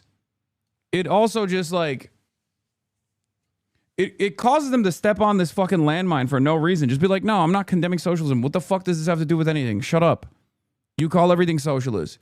You call helping people, you call helping the working man socialist, and you want us to say it's a bad thing? We're the Democratic Party. Call it socialism, call it communism, call it whatever you want to call it. But we are here to defend the working class is the unified approach to this sort of idiotic thing. Trump's tariffs strangling American small businesses and manufacturers, solve the Republican health care crisis, or any legislation that allows Americans to afford to live through the catastrophic economic policies of Trump and the Republicans. Now, the measure was also supported by Staten Island Congresswoman Nicole Malliotakis, whose mother fled Cuba in 1959. Malliotakis said her mother left Cuba to avoid what she called, quote, the very things that our new socialist mayor in New York City says he wants. Of course, the president does support now some of those policies. So that mixes up everything, doesn't it? It does mix up everything. Okay. Thanks, Marcia. Thank you, Marcia. If there is someone who has seen the horrors of socialism up close within the Democratic Party is in the House, and it's the Honorable Congresswoman Maxine Waters. And I would love for you to support this resolution specifically, because Madam Waters, for decades, you traveled to Cuba, dozens of times to visit Fidel Castro personally, whom you consider your friend. Congresswoman Waters was in Havana, and she saw the destruction of biblical proportions that Castro caused on that island, who at the time in 1960 had the highest per capita income in the Western Hemisphere. At that time, Madam Waters knew that thousands and thousands of Cubans were escaping on a raft, exposing their lives and their children to be eaten by the sharks. She knew that Afro-Cubans were being beaten on the streets of Havana, discriminated against by Fidel Castro, Mr. Speaker. And for that reason, I am bringing up all these facts, because Madam Waters knew that the Cuban jails were full of political prisoners, and the Cubans did not have the same privileges that we are having right now to speak freely. At that time, Madam Waters never raised her voice to denounce the horrors of socialism, Mr. Speaker. For that reason, I am asking Madam Waters. For what purpose the lady from California seeks recognition? I move to take her words down. Order. The House will be in order. The lady from California, for what purpose do you rise? I rise to take down her words. Personal attack. Lady from Florida, please be seated.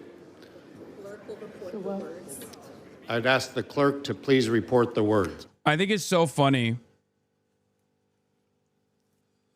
I think it's very funny that the Republican Party is like running around being like, we must disavow socialism. Socialism is so dangerous. And then mere hours later, Donald Trump is like, I love socialism. Socialism is a great economic system, very different than capitalism. I like capitalism more, but socialism not so bad.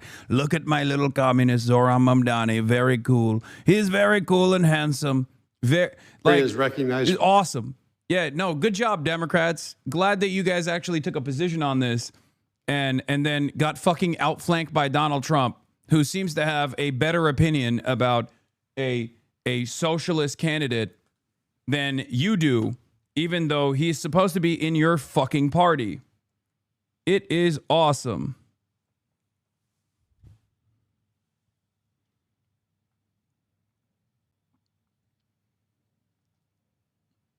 Something needs to be cleared up here. Cuba considers a huge number of crimes to be political crimes, including petty theft and drug use. That is why it seems like Cuba has 100,000 political prisoners or whatever. That free bringing up GDP when referring to Batista's regime is so deranged because they had slaves. Also, tremendous amount of funds from the American government as well. This is the world's most confusing day for centrist Democrats who just voted to condemn socialism and then tried to sink Mamdani's campaign for months. Like, it almost feels like Donald Trump is actively trying to dagger the establishment Democrats today. Fantastic.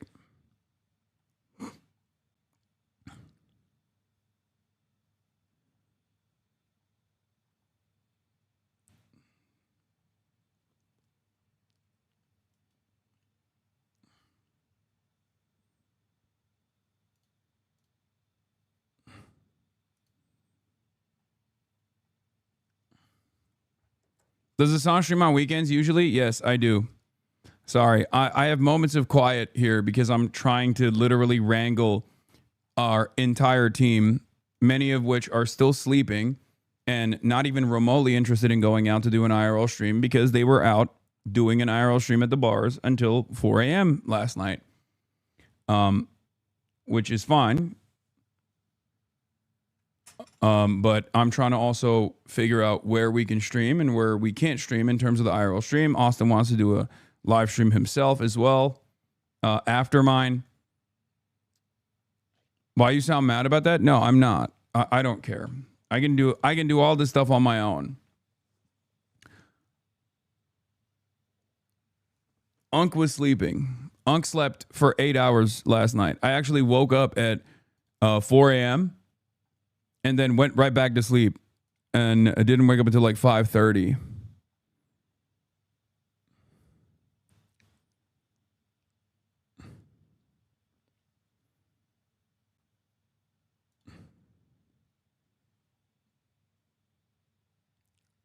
But now I'm glad I did that because no one else would have been awake at that time anyway. You got to go to that Australian breakfast restaurant.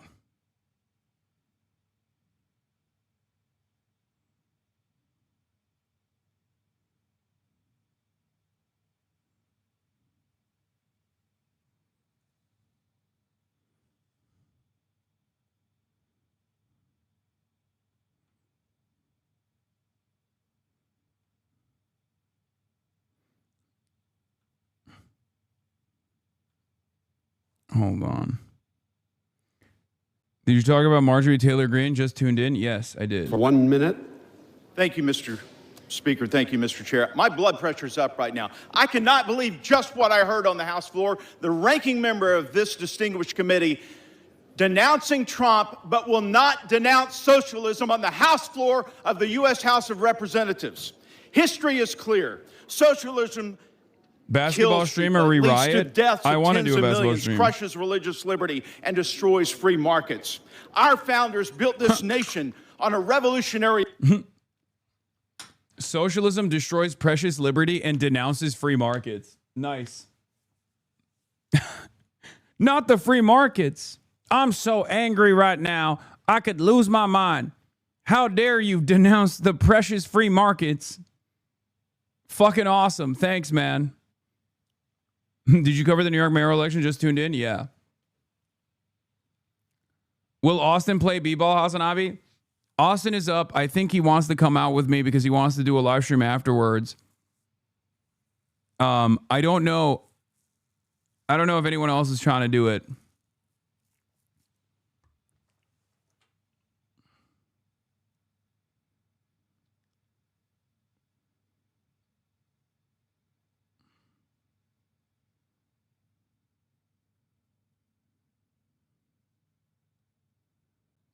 Oh my God, you got to bring Christian.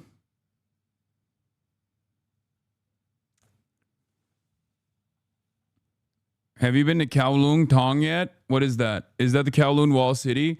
We were supposed to go to the Kowloon Wall City, which no longer exists, but exists simply as a because they destroyed it because it was considered a den of crime. It now exists as a park.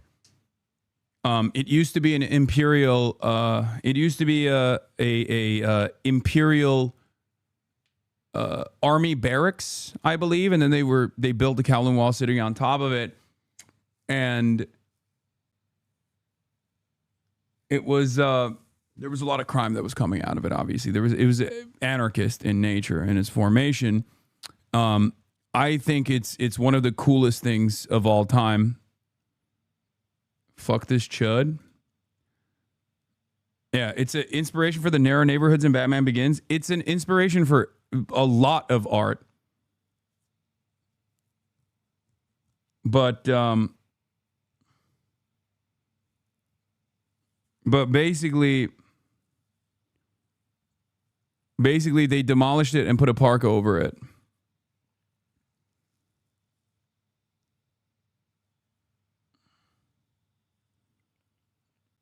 Audio is bass boosted? What do you mean? Did the audio change again? I don't know. But the park has a basketball court. There are 2,500 basketball courts in Hong Kong, apparently. They love basketball out here. Why did you say no? Audio is fine. Oh, okay. So, yeah, they destroyed it. They condemned the entire structure. And then they demolished it, and then they put a park over it, basically. And it had I think at the time, it had the highest population density on the planet. Like, nothing came close to it. And I wanted to go see it, but apparently Irene is telling me that we are not allowed to, we're not allowed to stream it, which is fucking weird. I just like there's a lot of stuff that we're just like not allowed to stream in Hong Kong, it seems.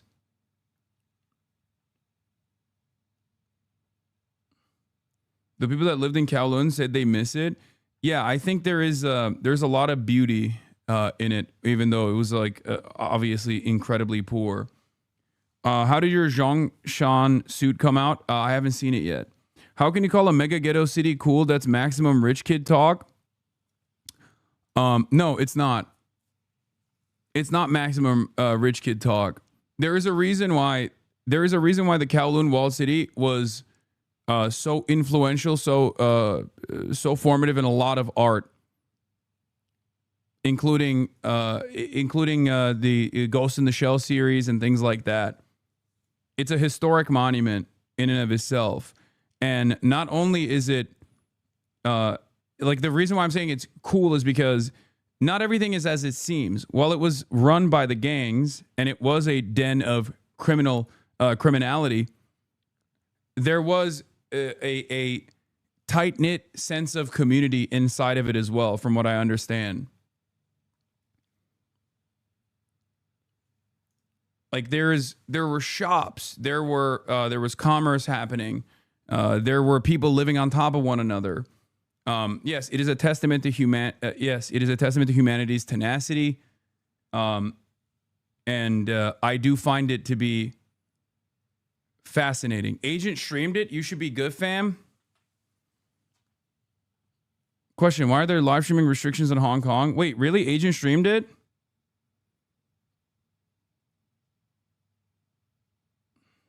Actually, or no? Are you making it up?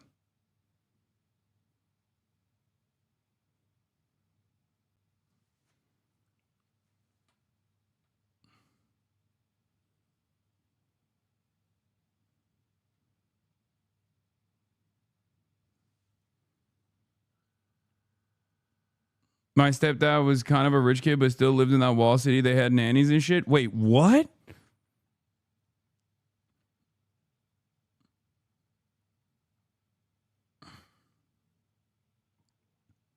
Streamed what? It doesn't exist anymore.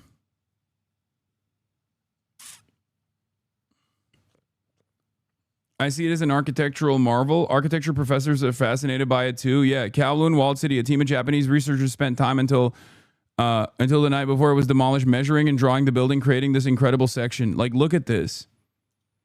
Look at how fucking dense it is, dude. This is the abundance dream.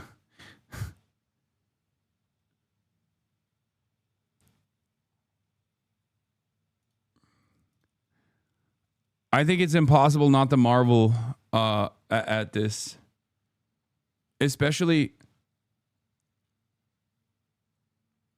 considering that this was like built without. It was built on top of imperial barracks without the government. Like they were at the time taking advantage of like the lack of laws in Hong Kong in general. Yes, it is an architectural wonder. It is an anthropological marvel. It's literally one of the most unique.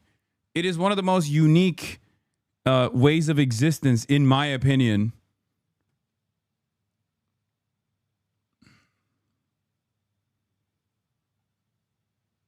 The buildings were so high that airplanes would have to curve carefully to not hit anything when landing. I have no idea what I'm looking at. I showed you already. This is a completely like independently constructed, super densely populated city that was created by hand.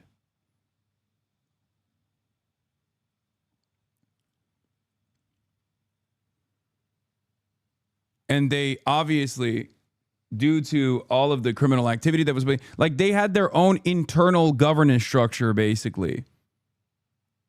They had their own internal governance structure. Here's a video. What you're looking at is considered the most densely populated place that ever existed. On an area of just 6.5 acres, or 4 football fields, dozens of individual buildings have merged into one solid organism that houses shops, restaurants, churches, private homes, and virtually everything that makes a city. While the outside-facing apartments get to enjoy sunlight, a vast majority are located within this block, full of dark pathways. It is a giant urban maze that attracted all kinds of people with reasons to hide. This is Kowloon Walled City. To understand just how incredibly closely packed people lived here, let's compare this city with other places. Take the East Village in New York City, located in Lower Manhattan. There's a small park in the center, but other than that, it is a pretty dense neighborhood with historic row houses and more recent large apartment buildings. Based on the 2010 US Census, just over 44,000 people live here. That results in a population density significantly higher than for all of New York City, and New York is the most densely populated city in the United States. By all means, this is a dense place. But let's compare it to Kowloon Walled City. In 1987, a survey estimated that 33,000 people live here. The density is simply astounding. And in reality, the number might have been even bigger, with some estimates going up to 50,000 people. Perhaps the strangest thing about Kowloon Walled City, however, is just how abruptly it ends. While everything is crammed into this tight block of buildings, behind the sharp walls of the city, there are relatively spaced out buildings, and even a park with sports fields. So why was everything crammed into this small block? The answer is that Kowloon Walled City wasn't part of the rest of Hong Kong, but had its own legal status. The walled city began as nothing more than a small Chinese military outpost, stationing about 10 guards. It really started to take shape more than a century later, when the outpost was expanded by the construction of a larger fort. At the same time, the nearby harbor of Canton began to gain importance. Chinese tea was a hot commodity for British traders, who purchased it in staggering volumes, allowing this region to prosper. However, the trade relationship was notably unbalanced. While the British bought large quantities of tea, the Chinese had little need for goods from Europe. To improve this trade balance, the British began to illegally import opium from India to China. This scheme proved effective, with the widespread consumption of the drug escalating rapidly. This led to an addiction epidemic, which wreaked havoc on the Chinese economy. Recognizing this crisis, the imperial government took decisive action to halt the opium trade, but this move led to a heated conflict, which would later be known as the First Opium War between Great Britain and the Chinese Empire. Britain won the war and subsequently occupied Hong Kong in 1841. The walled city was not affected, as it was located on the island nearby, and as a result of this loss, the Chinese Empire decided to reinforce the fort in Kowloon by building large walls around it, giving the area its lasting name, Kowloon Walled City. At the heart of this fortress, they built a yamen, which is the main office from which this outpost is administered. The tensions between China and Britain continued on, ultimately leading to the Second Opium War in 1860. As a result, the Kowloon Peninsula too fell into British hands. And the final boundary negotiation took place in 1898, resulting in a 99-year lease of the new territories to Britain. This is, in short, the story of how Hong Kong became a British colony, as it is commonly known. But what is often overlooked is that the convention included one specific exception: the Kowloon Walled City, which is located inside the new territories, a Chinese enclave in the middle of British Hong Kong. As time moved on, both the Chinese and the British administrations showed a lack of interest in the walled city, leaving it to its own fate. The desolate barracks soon became makeshift homes for squatters seeking refuge. And recognizing the need for community structures, a Protestant church seized the opportunity to establish a senior home within the historic Yamen. But the peaceful existence of this enclave was shattered in 1937, when war erupted between Japan and China. The full-scale invasion initiated by Japan emerged as the central conflict in the Pacific throughout World War II. And by 1942, Japan had taken control of vast swaths of northern China, as well as holding various coastal exclaves, one of them being Hong Kong, which they utilized as a strategic military base. The Japanese expanded the local Kai-tak airport, and to do so they needed building materials. Therefore, they tore down the walls of Kowloon Walled City, which was located right near the airport. The end of the Second World War saw Hong Kong revert to British control. Simultaneously, the newly founded People's Republic of China in 1949 reasserted its right over the Kowloon Walled City. Practically, however, neither the Chinese nor the British took control of this area. And with a massive wave of refugees in the wake of the Chinese Civil War, the need for cheap living space in Hong Kong was immense. And so, in the decades that followed, a maze of buildings grew ever higher and denser. Single houses became multi-story buildings, became 14-story skyscrapers.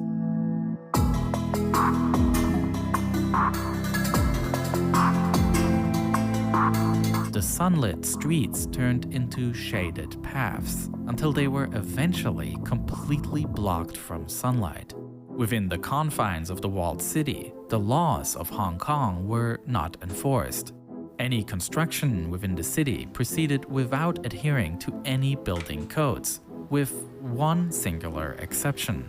Due to the city's close proximity to Kai-tak Airport, a strict height limit of 14 stories was enforced. Kowloon Walled City was located right along the path into the airport. Landings at Kai-tak were one of a kind, with pilots navigating through Hong Kong's mountainous terrain, flying remarkably close to the walled city on final approach. The highest priced apartments were those facing the outside, followed by those near the internal courtyard. These units offered the precious commodity of sunlight and fresh air. You could add a caged balcony to your apartment, cleverly expanding your living space. But most of the units were located inside, in extremely unhealthy conditions. This is a plan for a typical building inside the city. With no windows, people here were completely dependent on electric light. There also was no waste management in place, which led to catastrophic air quality. Frequently, rubbish was simply disposed on one of the city's rooftops, or thrown into one of the shafts between buildings. The air is said to have been constantly stuffy and polluted by the many factories that operated inside the city. As for clean water, a mere 6 official water stations served the entire... Sorry, I was setting up the camera and stuff. What would you have done with it? I think I would have tried to keep it as a historical monument. But at the time, I assume it was virtually impossible to like not only move people out, but then also because like you are literally condemning a building that had 65,000 people living in it. So it's virtually impossible to like keep it standing while also simultaneously getting people out. It's just, it's, you know, very, very difficult.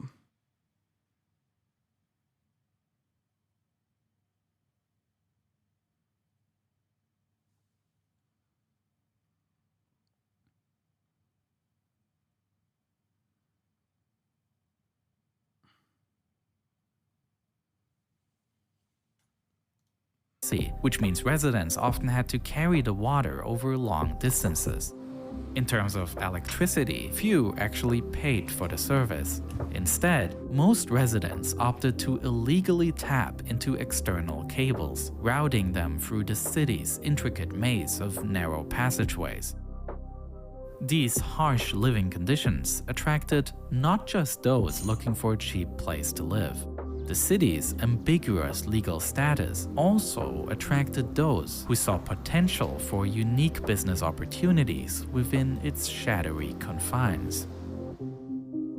The walled city became a popular hub for dentists. Many of those had obtained their qualifications in mainland China, but found their licenses unrecognized in British-governed Hong Kong. This rendered them unable to legally practice elsewhere in the city.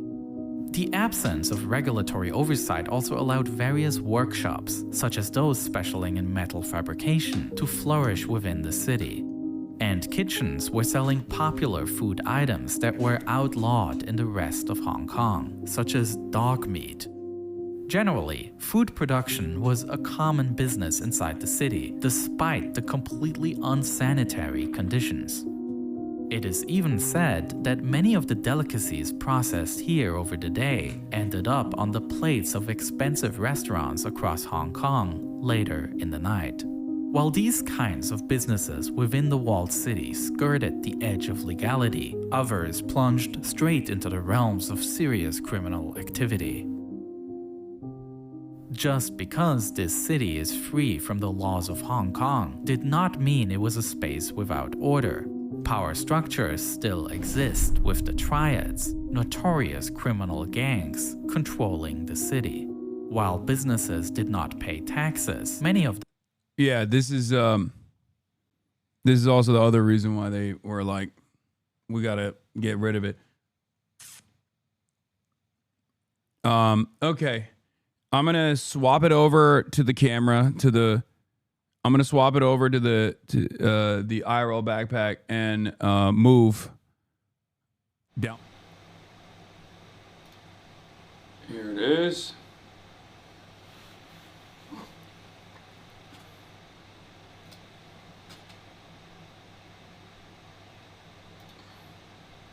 Yes, you're looking at my socks. Wait, can you hear me? Oh, okay, it's on. All right.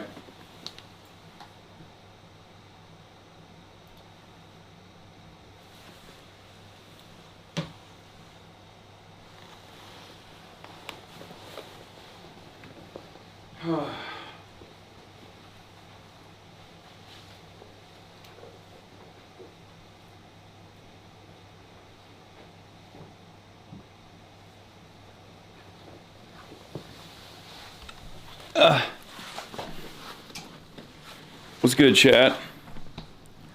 Ooh. Not looking. Hold on.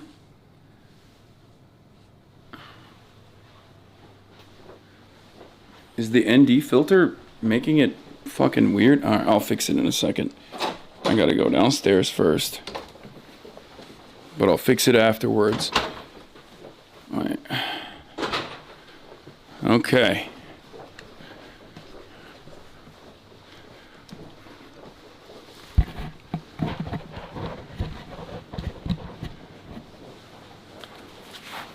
I have the ND filter on because it's I think I have the ND filter on because I am gonna go outside and it's very sunny. Ooh, thank you. Morning.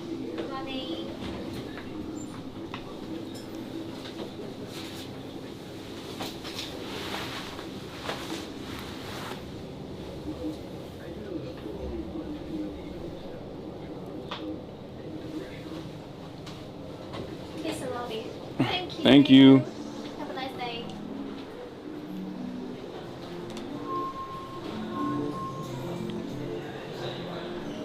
Okay. Morning. I don't know. I think Austin and Christian are supposed to be coming as well, but yeah, just hit them up. Oh, thank you for holding it for a second. Okay. Here, I'll sit down for. No, March. I don't think March is coming. I don't think anyone's. They all went out last night, so they're all recovering right now. I don't think they're going to be coming today. But yeah, I don't know. I don't know who's down to travel and down to go out. But here, I'll ask. Oh no, they're coming down. Christian and Austin are coming down right now. In 3.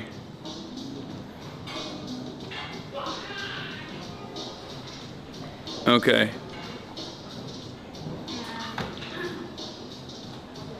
All right. So we're still gonna try the Kowloon Park, and if they say no, then they say no. I also do wanna see if I can try and play basketball, and then afterwards Austin will live stream as well, and we'll see if we can put Austin's live stream on this backpack. If not, we'll swap over to his backpack, but we'll figure it out.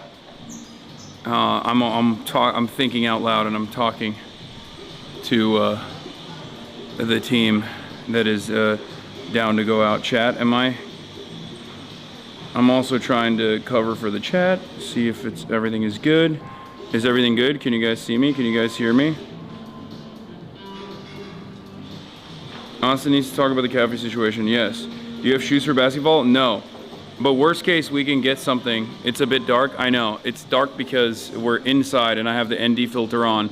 And considering how hard it is for me to put the fucking ND filter. Considering how hard it is for me to put the ND filter on, I'm just going to keep the ND filter on for now because you're gonna need it. Wait, how dark is it? Is it that dark, really? The sound is perfect. Let me see how dark this actually is. Oh, it's a bit dark. This is the maxed out with the ND filter when we're inside.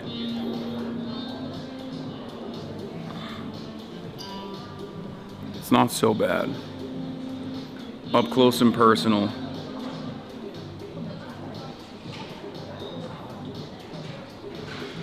Look at March working remote. What do you mean? Why, March is he in the chat? I know March is awake. He's not coming. Increase the ISO or make the aperture wider? No, I already did. The ISO is maxed out. Oops. Spot focus. Focus cancel. I fucked it up. I mean, here, I'll do it this way. I have to turn it around.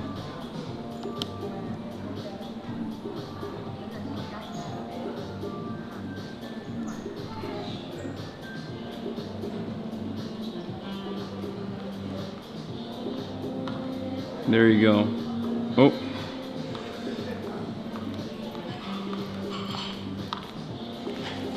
Is that better?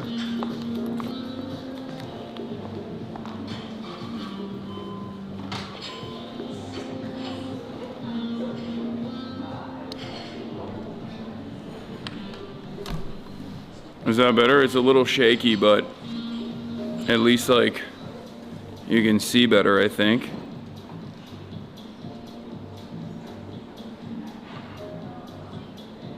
Yeah. Go back. Looks good. Perfecto. Audio desync.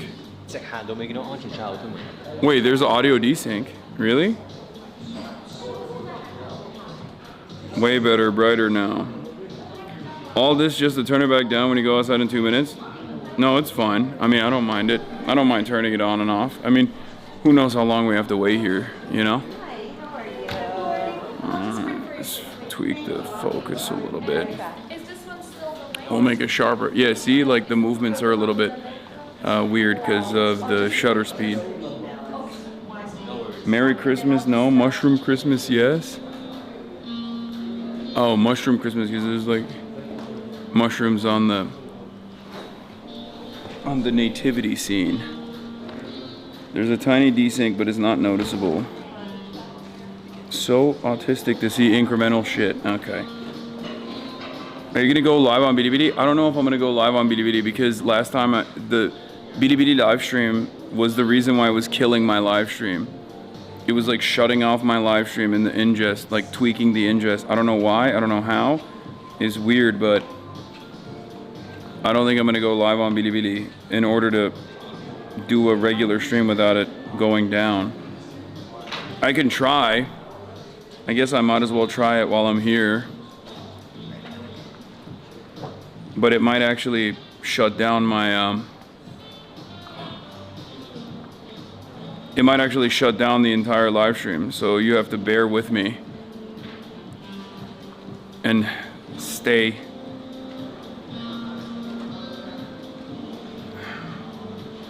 Hopefully it won't. All right. Let's turn on the destination for BDBD as well. I think this didn't happen in mainland China, but it's only happening in Hong Kong. The BDBD live streams are like tweaking for some weird reason. You know what? I'll ask Roger about why that's happening on the technical side before I go live. Maybe they need to do something on their back end. Everything is just like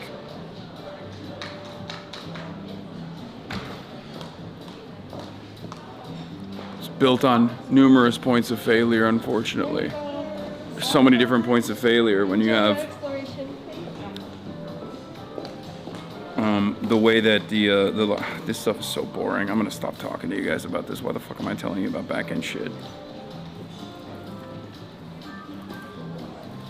Looks like OBS crashed due to the BDBD destination. Constantly reconnecting.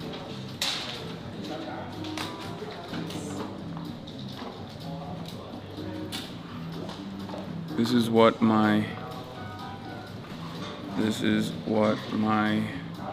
team said about BDBD.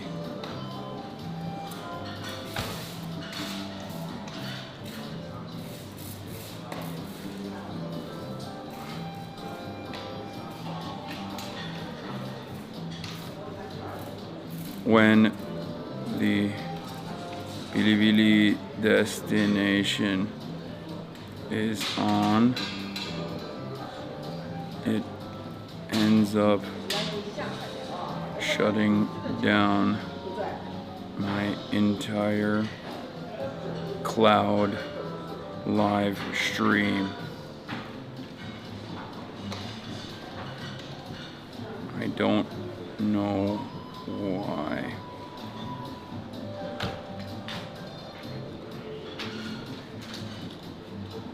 I'm gonna try and turn it on again.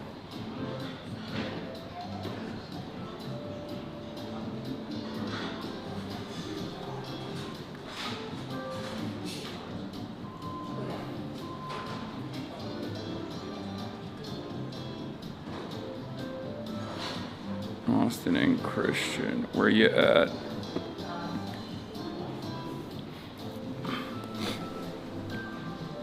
Okay. Insert spy. Oh, they're in the elevator. Okay. Let's discuss internet transmission protocols. He always sounds like what he types to text. I'm old, man. I'm an old man. Calm down. I'm an old man. This is an old man trait of mine. Okay, it's an old man habit. Old habits die hard.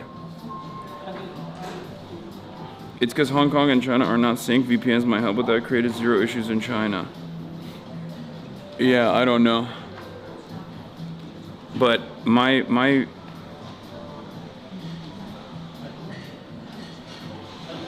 we need the Zoomer. 30s is young in medicine. I'm young at heart. Actually, that's not even true. I went to sleep at 9 last night. I went to sleep at 9 last night and then woke up at 5. So do with that information what you will. No, it doesn't explain why your entire broadcast is shutting down, because the B2B destination is breaking the OBS. Because remember, there is a separate OBS in the cloud. There's two different OBSs. There's the OBS inside of my computer, and there's an OBS inside the cloud server. Okay, the IRL toolkit cloud server has an internal OBS as well, but it's an OBS in the cloud. And when it's feeding, morning. Morning. How was last night? Fun. Well, yeah, it was great. Okay, so this is the whole team, right? No one else? I don't think anybody else is coming. No. No one appreciates good history, I guess. What?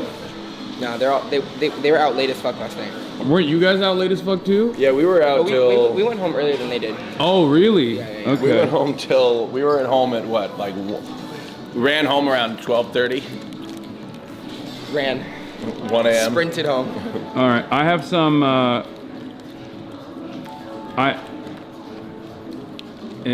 I have some issues with the BDBD destination that ends up breaking the live stream. So I'm trying to fix that. Can someone hold this while I do it? Oh, you got a lot of stuff. No, with the camera too. Hold on.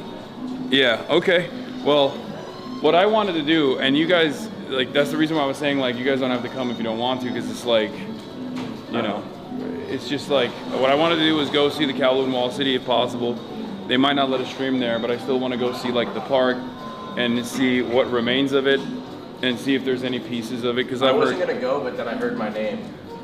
What do you mean? You're like, where's Austin? I thought he was coming, so I quickly got dressed and ran down the elevator. You sent up the bat signal.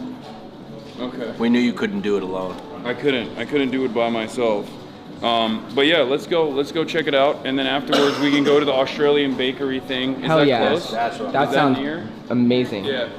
Okay, and then the other thing is the Chongqing Manor is the other place that I wanted to go to, and we can do it either on your stream or on mine, it doesn't matter. But considering that you have no other, you don't have anything planned, right? I have nothing planned. My plan is I'm gonna be streaming with Hasan tomorrow. We're gonna be streaming horse racing, right? We're gonna do Hong Kong horse racing tomorrow on my stream. I may rip a stream later after everybody's like, oh, I'm done streaming, after Hasan's done streaming, but I'm not sure what we'll do, but it may just be like a general walking or something like that, but I don't know. Yeah, well, no one else is coming with us, it's just us. Yeah, so because everyone is everyone's recovering. No one wants to stand on business. No one wants to stand on business. All right, let's go. Okay. So we go to the park. Oh, David's here. You want to come? Yeah. Hell yeah. Heading down, yeah.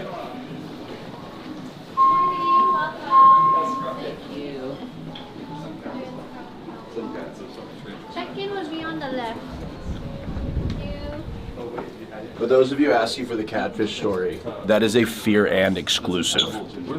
It might even be on the Patreon. I don't know, we'll see. But it is a Fear and exclusive. We must keep that for Fear. You agree, right? Hasan, that's got to be a Fear and exclusive. I don't know what the story is. I just heard you got Exactly. It's got to be a Fear and exclusive. We might F in here. Make it free. That's what they're saying. We gotta. Something's got to be for the podcast. You gotta have something to look forward to. Fear Anders, you gotta have something to look forward to. Austin doesn't realize that, like, we have so much content that we can talk about that he doesn't actually have to, like. Not the Patreon. Maybe. But we have so much content to talk about on the podcast, regardless whether or not you talk about it here. Are you telling me that I can talk about it in both places? But we got to give them something to look forward to. No, but I'm saying that, like, you have stories that you have not discussed on this stream. That you absolutely, yes. But they've seen most of the stories. You know, I think they'll be sat for both potentially. No, I'm not capitalistic. This would be on the free part of the episode. And I would probably clip Every story Austin's about to tell, he's like, I gotta save it for your end. No, sometimes we'll be having a conversation and it'll be exciting and Austin will be like, stop. But save for the podcast. But Hasan does this too. I do it too sometimes, for sure. We must stop. When you do a podcast, you have to sacrifice some things, right? You can't tell all the stories. Not all stories. What did you guys do last night? He's gonna get me to tell the story. No, what did you guys do last night? I wanna know. We literally went. Okay, it might be. I went and streamed with. Blown out. Oh yeah, it is. I went and streamed with Caroline and Will.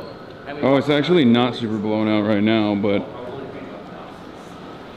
you went with Caroline? Yeah, we ripped a little stream, and then we saved Austin. It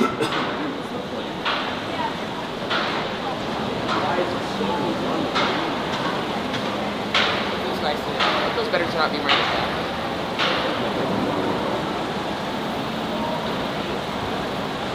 Okay, this is better. It's a bit dark, but it should be fine, I think. All right, we got the cars coming up. Or one car, I think. Are we all gonna fit in one car or 2 cars? One car is fine. No. Well, no, we're gonna have to do 2 cars. Yeah, we have to do 2 cars. Turn the ND filter on, please. Dude, I love the taxis. They have the Crown Toyotas here as well. It's one of my favorite things about Hong Kong. The taxi looks 40 years old. Taxi is pronounced Dixie in Cantonese. Wait, really? Dixie. How's Caroline doing? I have not heard from her at all, so I don't even know if she's alive. Yeah. Only heard from Will and Marsh. Yeah. The next thing we might hear from her is her obituary. But hold on, Hasan. The thing is they gotta go to Shenzhen later. So like, I don't even know if we're gonna see them on stream today. Okay. At all. I think it's just you and I. All right. And Christian. That's so romantic. Huh? Yeah, if you want. After we get to the destination. David working camera. Who's getting in the back? I'll get. David's getting. Should I get in the front seat? Yeah. Why don't you get in the front seat, Christian? Does that work? Yeah, sure. Will you open the door for me, please? Thank you so much. Yes, sir. Okay. I'll get on the other side here. Ooh. You got it? Yeah. I got my Pepsi Max. Yes. Okay.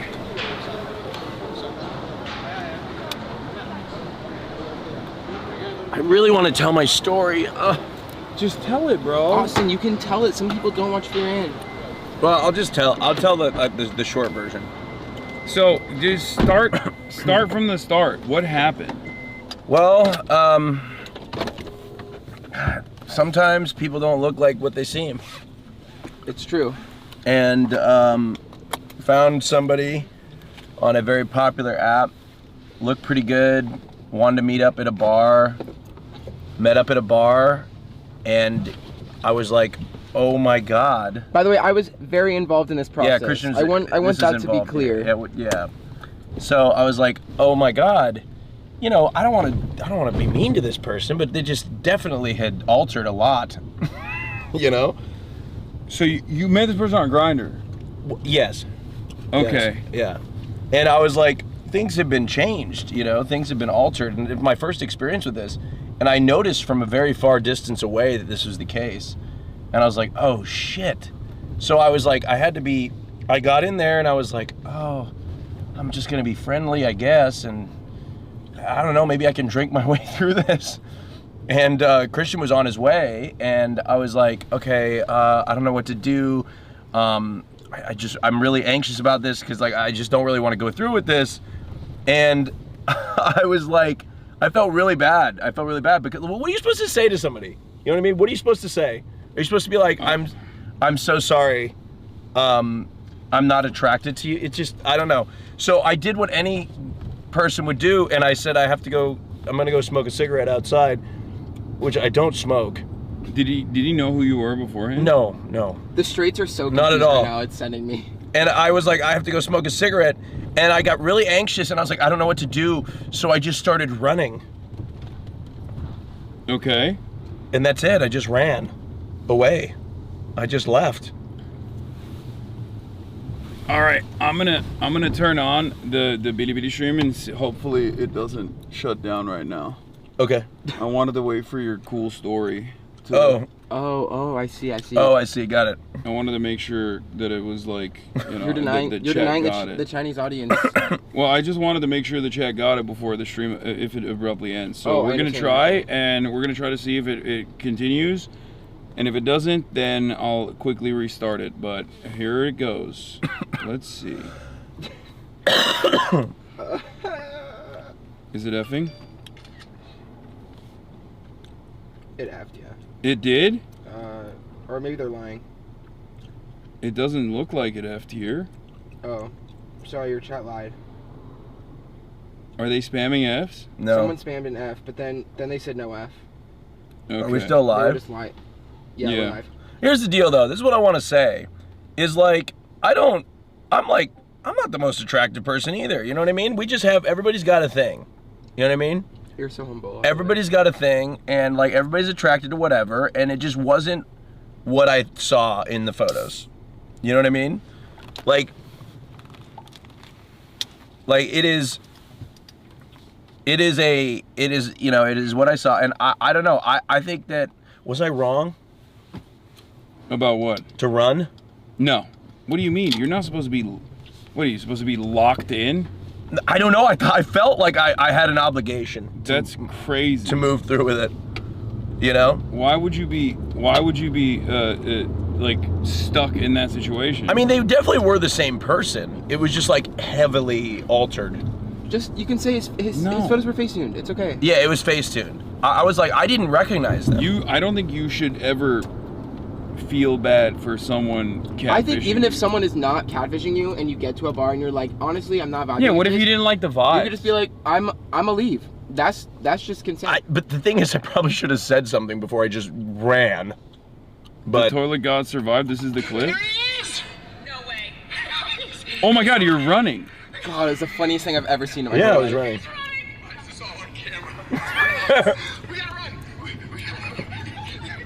Oh my God. How was the nightlife in Hong Kong? They say it's like a major nightlife city. Okay, I will say I think we went to the touristy part, like last night specifically. It seemed very tourist trappy. Like there were a lot of people offering free shots, which felt very like Miami, like South Beach coded.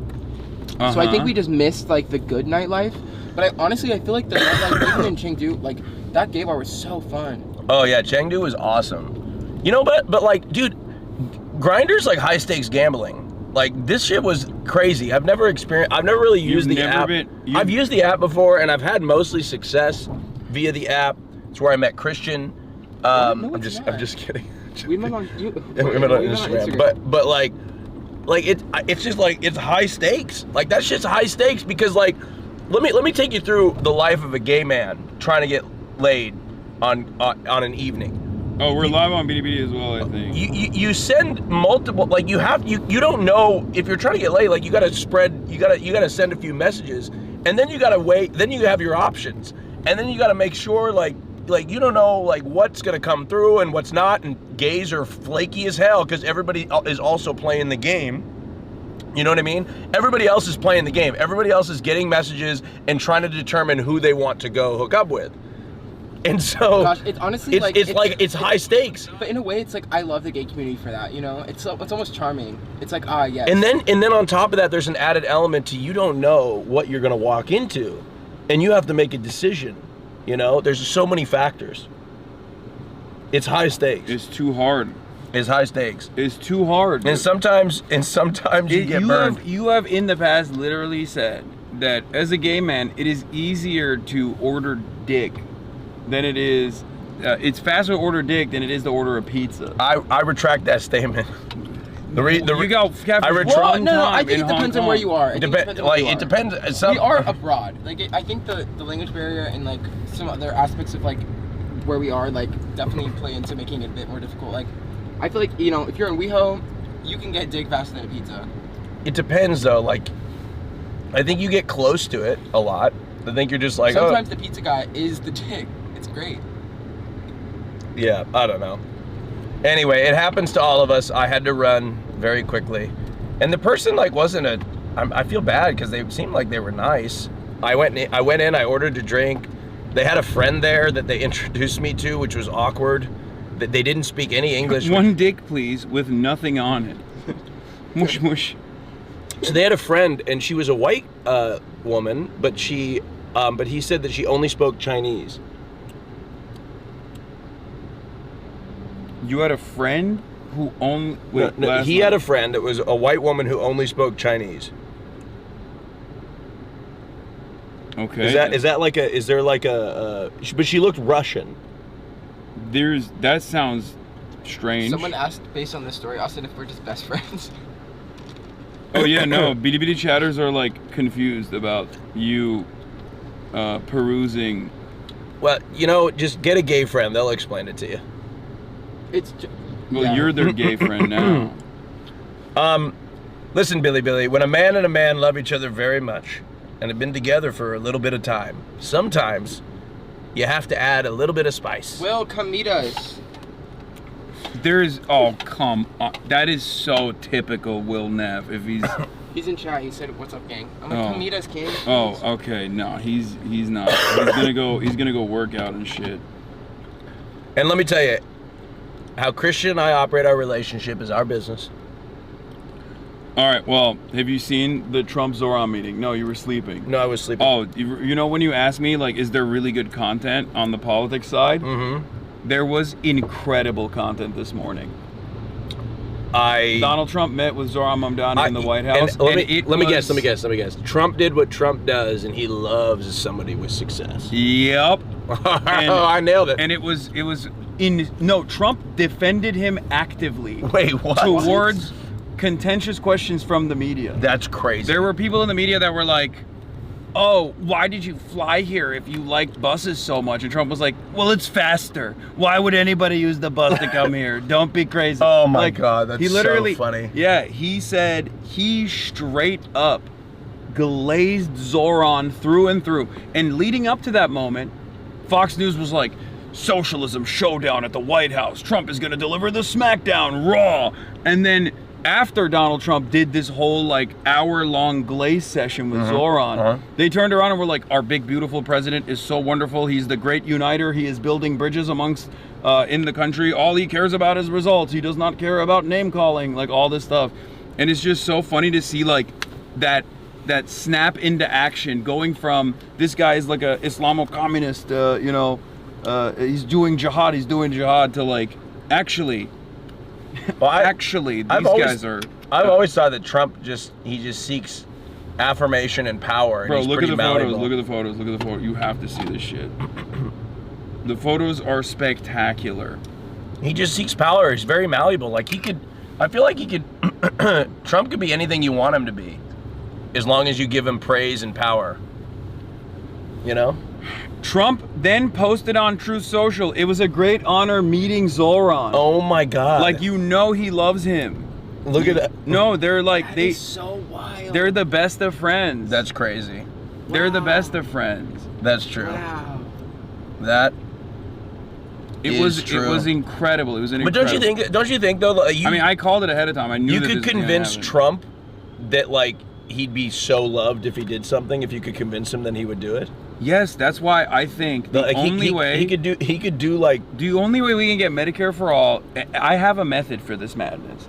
I suspect that if we tell Donald Trump, "You can do Medicare for all," you just call it Trump Care, and you destroy Obama's legacy. It's a twofer. Yes, Obamacare destroyed. Yep, and you do Medicare for all, and you call it Trump Care. People will love you for it. They will treat you like FDR. You will be glazed for centuries. Yep. I think he would be on board.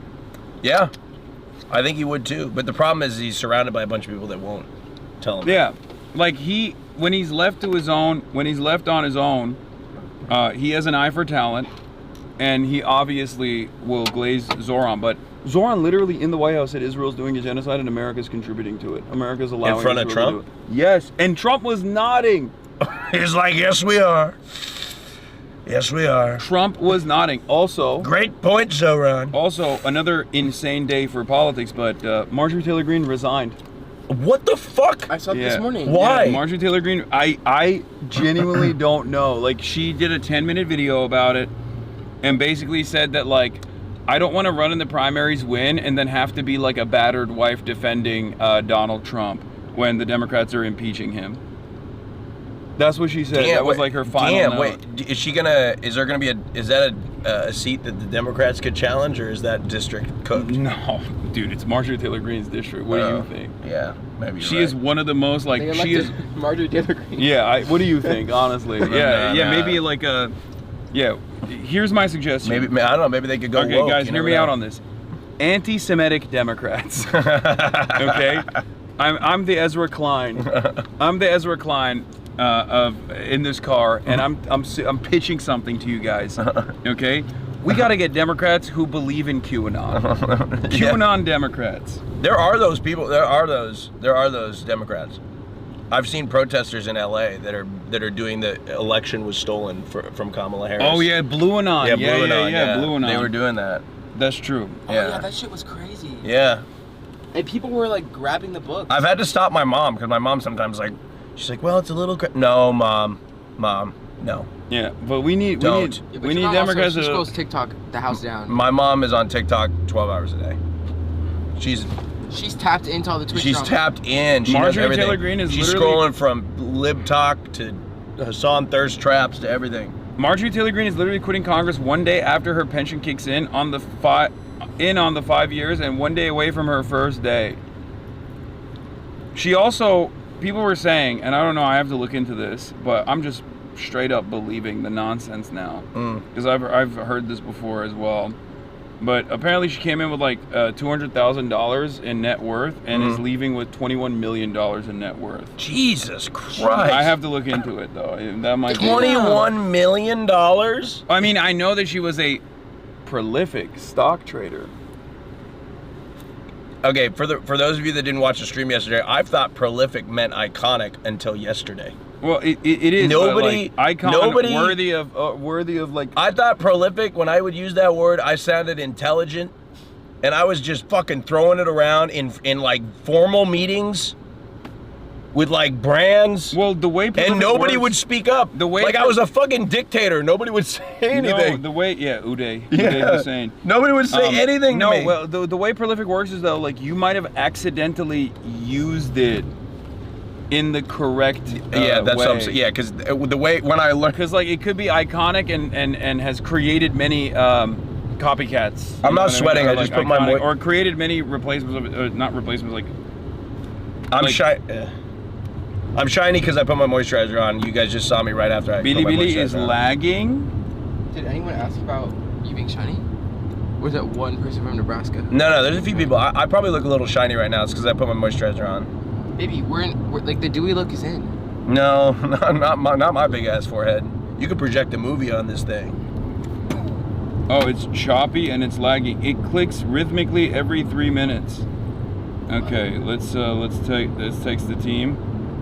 Billy is lagging and choppy for some reason. We will. Do they serve coffee at this place? Because I haven't had my coffee today. Oh no, you're in a much better mood than yesterday without having your coffee. Well, though. Yeah, I mean, I still had fun last night.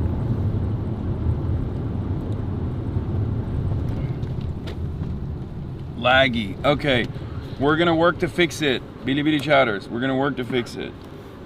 I wasn't even gonna stream on Billy today because for some reason I'm not experiencing it. Oh, it's restored. Okay, it's fine. All right.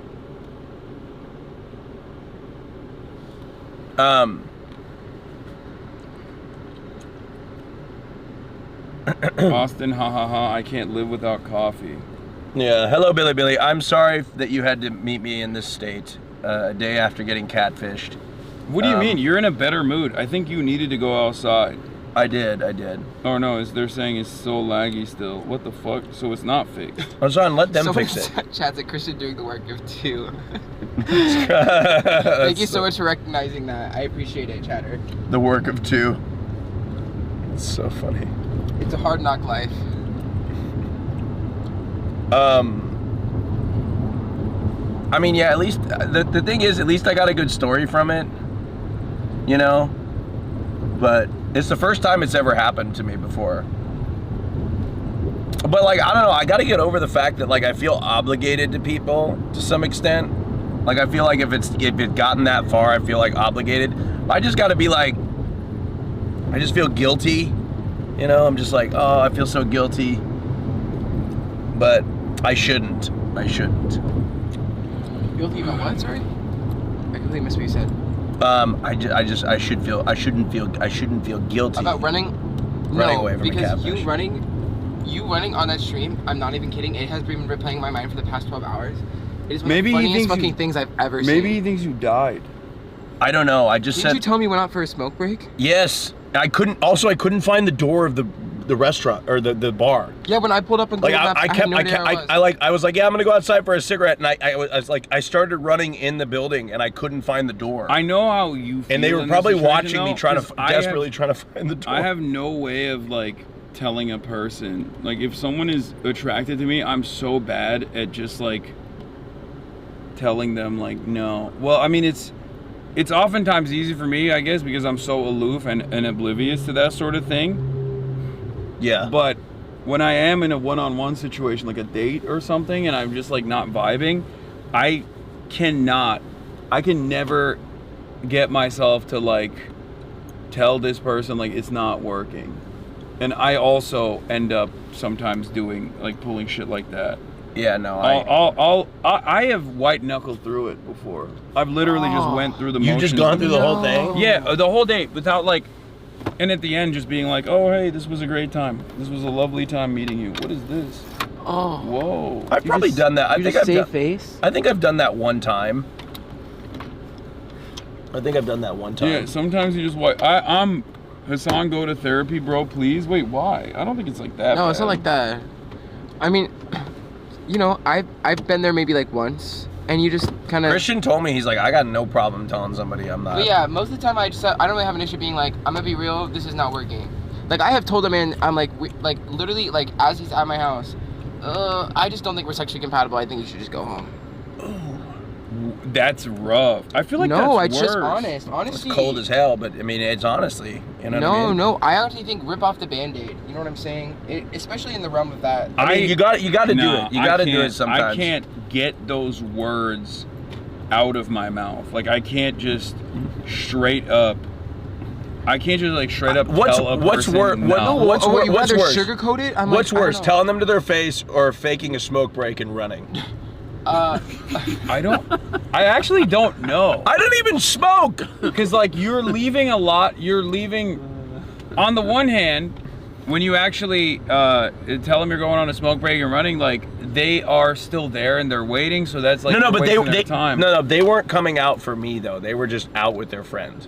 Like I was meeting them, they were doing their own thing. I just was like meeting up with them. They weren't coming out exclusively for me. They were just out. People are saying lying is worse, but you're not even lying. Definitively right on this. Oh. Really? Yeah. He's right. I think honesty is way better. Well, because I feel like honestly for me too, I think it's best for both parties, right? Because the other person isn't like, you know, left in the dark on whether or not they did something. It was a catfish. What am I supposed to do? You don't think the best policy is to go through at least a date and then be like, oh, it didn't work out, you know? At the end. No, because then I feel like you're sacrificing your own personal needs. I will eat that. I will. If it was a catfish, what the fuck am I supposed to do? I'm telling you, I've done the thing. I've been in that situation, and I just like went through the motions of the date. And well, a date is one thing. I'm talking about like sexual intercourse. Also, this wasn't a date. This was a hookup. It was different. That's also true. True. This wasn't a date. A date's different. This was also a catfish. What am I supposed to do? Like I said, best case scenario, that person thought you died. I'm not saying you made the wrong choice. That person thought you fell and died, and now he's mourning your death. Yeah. And that is going to dramatically alter the trajectory of his life, and he's always going to forever remember that one grinder date he went on where, you know, his date just mysteriously vanished. I know he is blasting the one that got away by Katy Perry right now. Yeah. He's gonna think about you forever. Yeah. Are we here? Maybe he was relieved because he's like, wow, he did not look like he did in photos. Fast as hell. Yeah. Maybe it was. Yeah, exactly. Maybe I was the catfish. I don't think you catfish. Maybe the catfish was the friends we made along the way. What if we? So it's a really close angle of you. I started running and then he was also running and we were both running. Like, what are you running from? You, motherfucker. Damn, this is, I mean, I'm any mini, but my days. Yeah, no, I got blasted. Look at how thin that is. Oh my God, it's so nice out. Wow. Oh, this way to, oh, this way. Okay. Let me see what it looks like real quick. It's a bit dark. Well, I guess ISO's on auto. We're fine. If it gets blown out, I'll just like find your face in it. Normally unblows out. How do we say hello in Cantonese again? Nguai? Leho? Leho? Wait, how do you say, what was it? Nguai? Nguai Sai. Oh, thank you. Shishia. Is that what it is?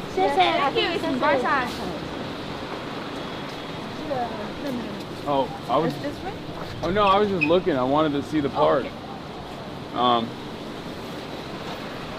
There is a. I heard it. What's it called? Like the old Imperial Office is still. Yeah. Of the Kowloon walled city. So this entire thing used to be a mega structure. Yeah. Wait, is this near Kai-Tak? Yeah. This one's the basketball court. Yeah, I mean, I'll look at it in a second. The planes used to fly over here. Yeah. No, I mean it's fine. It's the wall city actually does have a connection to Kai-Tak, and part of the reason why they had to like destroy it was, aside from the fact that there was a lot of criminal elements and things of that nature. The other reason why they had to destroy it is because it was way higher than what the regulations were? Yeah, I mean, there was no regulation whatsoever. They just like kept building and building and building. And basically, it made it a problem for planes that were trying to land in Kai-Tak because of how high the structure was as well. This is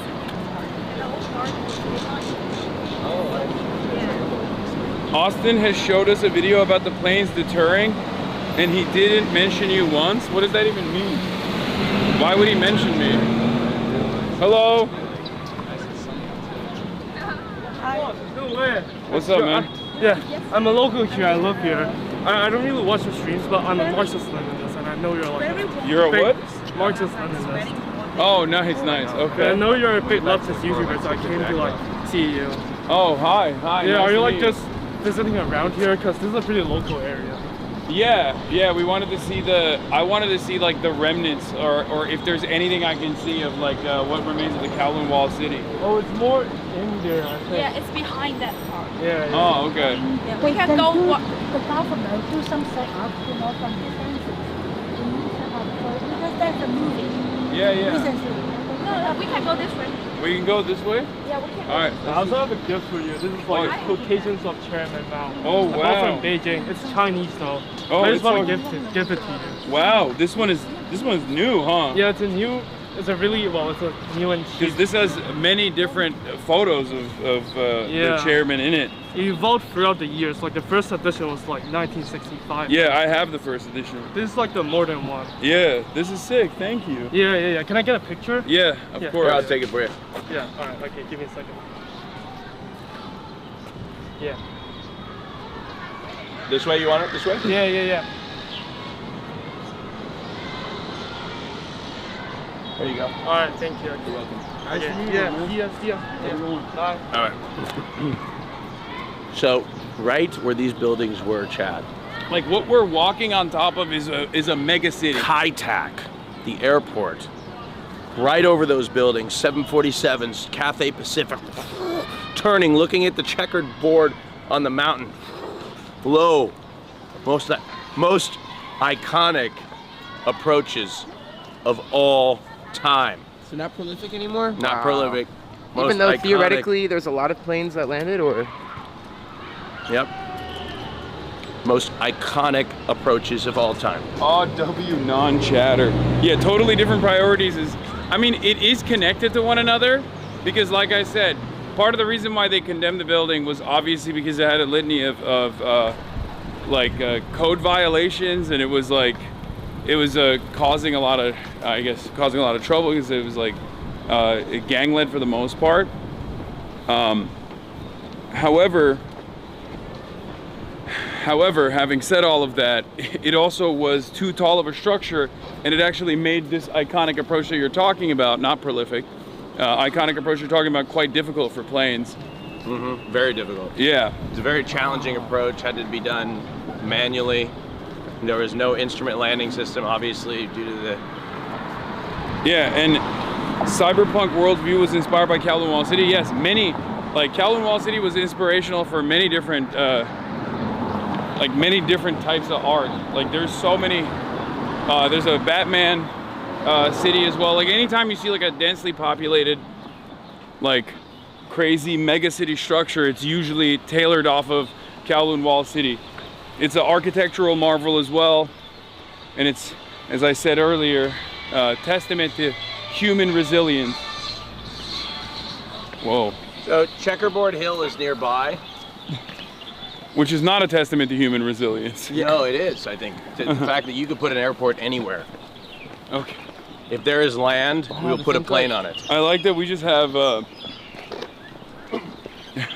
we just have the two competing autistic interests. Right, no, literally. It's my last two brain cells. What is this? Is this like the foundation or something? Oh, also it was built on top of a Imperial Army barracks originally. Oh, look. And I guess this is what remains of the remnants of the South Gate. During the demolition of the modern buildings within the Kowloon Walled City, the Antiquities and Monuments Office conducted archaeological investigations to confirm whether any remnants of the original walled city still survive. Yeah, they had to do like big digs. It was an anthropological study, from what I understand. I think there were some Japanese architects that literally, up until the very last moment of its demolition, were trying to map out the internal structure of the city because it was so packed. Like, people living on top of one another, shops, dentists, so many different storefronts. How old is this? Well, the imperial structure itself is much older. It was like pre-World War II. I mean, it was an imperial structure. But foundations of the original east and south gates were also discovered. Both gateways still survive in good condition. The most important discovery is the two stone plaques bearing the characters Kowloon Walled City and South Gate, which were mounted at the original South Gate. At the advice of the Antiquities Advisory Board, the government decided to preserve the remnants of the South Gate in situ for display of the public. Wow. Wow. So yeah, like I said, it was built. This is like this stuff right here. When did it get demolished? This stuff right here in the middle is the foundations of the post-war buildings, and I guess like the rest of it is from the imperial structure. Wow. And I think that right there is the old. I think that, if I'm not mistaken, birds. It's a bit laggy on BDVD. I don't know what it is. Okay. So you just go to the set right there. Yeah, you want to go? You want to go inside? Yeah. That's a former movie set of a very famous Chinese movie. Oh. Isn't there supposed to also be a standing structure that remains from the Imperial Garrison? Like the, what is it called? Like the Imperial Office? The Xiamen? Yamen. Oh, yeah. How do you say it? Yeah, I think that might be a recreation, but like I've seen photos of like little kids playing with the cannons from outside of the,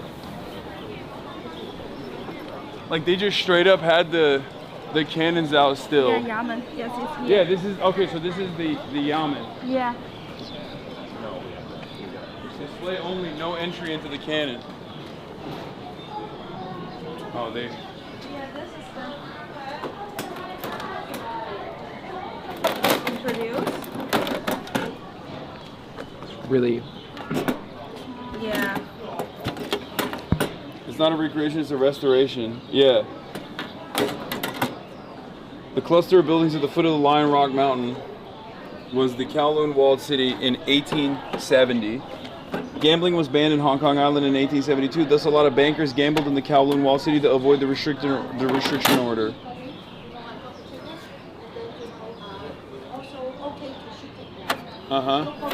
Okay. Oh, we can go in. All right, perfect. Sweet. Oh, he's guiding us too.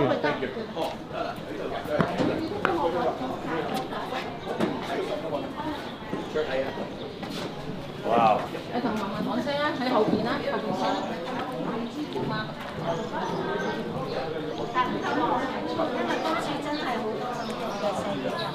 It's okay if we can't go inside. Oh, all right. So dark. Yeah, hold on. Just go. Yeah. I can see it. That's what you do with it. You just slide it. Yeah, I know. Did it work?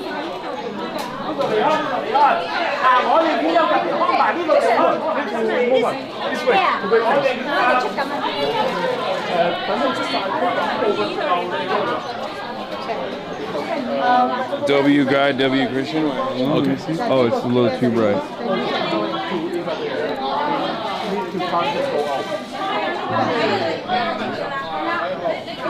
Overblown now? Okay, calm down. I fixed it.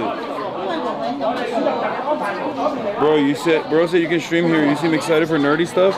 I am. I'm gonna be honest, like, I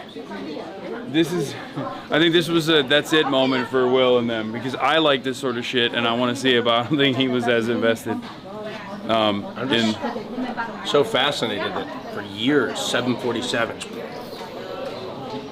turning steeply. Look, everyone has a different thing that they're interested in. Imagine every few minutes. I love musical theater. You know what I mean? So we all have our things. They told me, I learned that, you know, you would think that because of the noise, people would be very upset with the fact that, like, Kai-Tak, an airport, was right here in a major city. But after the airport was shut down in 1997, residents reported that they actually couldn't sleep because of the lack of noise. They had acclimated to the noise. It was almost like white noise that actually helped them sleep, which I found very interesting. Tell Will he missed the movie set? We will. Honestly, I think this would make a great musical. Is the audio desynced for people? Is that what's going on, or is that like a you thing? Because I can just fix the ingest if there is. It's desynced? Okay, there's gonna be a brief moment. There's gonna be a brief F here. Okay? Hold the line. Hold the line. I'm just gonna fix the desync real quick. And then I'm gonna fix the ingest real. Okay. It should be fine now. We're back. The city's hot. Oh, we can go now. It is hot, yeah. They cleared the room for you, yeah. They cleared the room for us. Wow. Why? They didn't have to do that. No, they were it's okay, they were because done. They They were. not shooting, you know, better They not were. shooting others. Oh, they want They want people to see it. That's beautiful. Especially for you for a few minutes. Yeah. Wow, that's so nice. The story of the. Wow. Operating hours 9 a.m. to 6 p.m. Anti-British riots in Canton. During the Japanese occupation in World War II, the walls of Kowloon Wall City were torn down and stones were used to extend the Kai-Tak airport. There you go. They're talking about your airport, Austin. Yeah. To extend the Kai-Tak air. Wow. Yeah. In 1948, the Hong Kong government's attempt to occupy the city with armed force had led to business premises in Guangzhou. The event is known as the Kowloon City Incident. Following this incident, the British opted a hands-off policy. Yeah, so it was like a place for. It's always been like a remnant, a place for lawlessness, pretty much. Planes. Dude. How long did it take to demolish? Drugs like heroin and processed in the city exported throughout the world. Flourishing strip clubs, brothels, casinos, opium dens, and dog meat stalls transformed the Kowloon Wall City into a notorious city of darkness in the 1950s and in the 60s. Since the land price was low, various types of factories were established in the west side of the city. The opening of unlicensed dental clinics also boomed in the city to provide economic services to the public. 6.5 acres of land. That's 4 football fields, I think, right? However, there was controversy over the Chinese name of the city, since the Republic of China people often call this place the Walled City or the City Stockade, but the use of the term, the latter term was rare in later times. The issue was finally resolved after a granite plaque was unearthed during the process of demolition, which proved that the original meaning of the city's name was City of Kowloon Fortress, instead of Fortress in Kowloon City. Criminal activities like vice, gamble, and drugs were rampant in the city, and the city was regarded as ungoverned. However, illegal activities were gradually vanished within the city after the Hong Kong government dedicated itself to fight against the crime in the 1970s. And then this is what it looked like at these last moments, basically, before they completely demolished it. Wow. Yeah. The population grew from 60s to 70s to cope with housing demand. Illegal constructions mushroomed throughout the city. In the 80s, the buildings have reached 16 stories, with some 500 illegal buildings occupying 2.7 hectare of land. The population had reached 40,000 by the time of its demolition. 40,000 people. Holy yes. smokes. Following the Sino-British Joint Declaration, Britain and China embarked on discussions to solve the Kowloon-walled city issue. The Hong Kong government announced the demolition of the city in the 14th of January 1987. Only the Yamen building was to be conserved. The Yamen is like the original imperial offices, because this was initially an imperial military outpost. So they only preserved the only structure that they preserved was the Yamen. The imperial offices were like, you know, they would do paperwork and shit. On the same day, the Chinese government declared that they fully supported the British decision, taking into account the stability and development of Hong Kong, and the fate of Kowloon Walled City was thus sealed. The demolition began in November 1991 and was completed in 1993. The park was officially opened by 2 years. 1995. Yeah. Remnants of the Longjin Bridge were uncovered at the former Kai Tak Airport. Ah! Wow. Kai Tak mentioned. Yeah, this is like what it used to look like, the OG. Oh, now it's like... Now the girls can't see anything. So this is like a... Right, here's some, imitate, Oh, this is like a recreation? Yeah. Oh, this is kind kind of... inside. Oh my god. Yeah, you can go inside. This is what it would, I mean, but it wasn't this sunny, obviously. The thing is, there was no sunlight whatsoever. In only the outer walls of the wall city actually had sunlight. Inside of the wall city, there was no sunlight. And they literally didn't have electricity. Like, they were stealing electricity to power the entire thing. And it was just like this. Kitty! Super fucking slammed. Tiny storefronts everywhere. Air conditioned too. Well, no. Oh. not in the OG. Oh, okay. There was, I'm telling you, there was no sunlight at all. What a little cat. Kind of smells like cat in here too. It's authentic. Yeah. Authentico. Crack up that they recreated the bad electricity effect. Oh, they can see the. Yeah. Would they like give birth here? And these not in the shop, but like. Yeah, there were doctors. Really? There were a shit ton of like. I think there was an issue with medical licensing, so a lot of dentists. There was a. I'm trying to keep up with this lighting chat. Yeah, there was an issue with medical licensing, so a lot of dentists actually escaped into.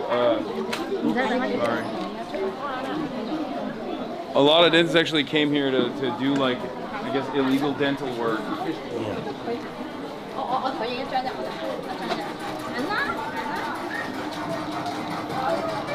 At least it doesn't smell like fish.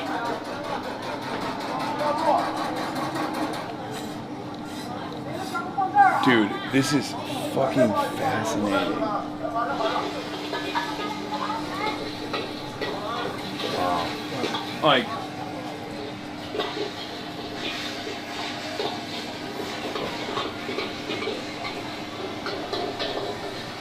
Like, ladders everywhere, stairs everywhere. Everything's like compact and built on top of one another. No wonder it was so inspirational for. No wonder it was so inspirational for so many video games and movies and things like that, because it's like kind of cool.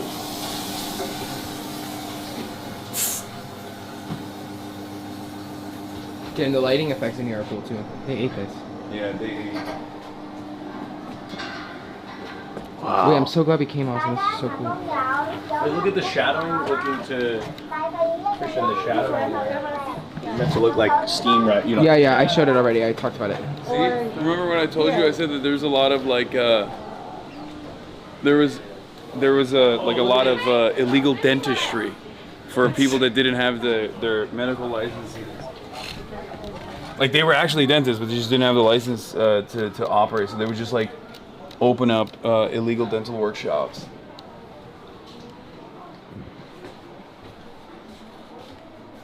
So this was even up until like what year was this active? Like unlicensed. Oh, until the 90s.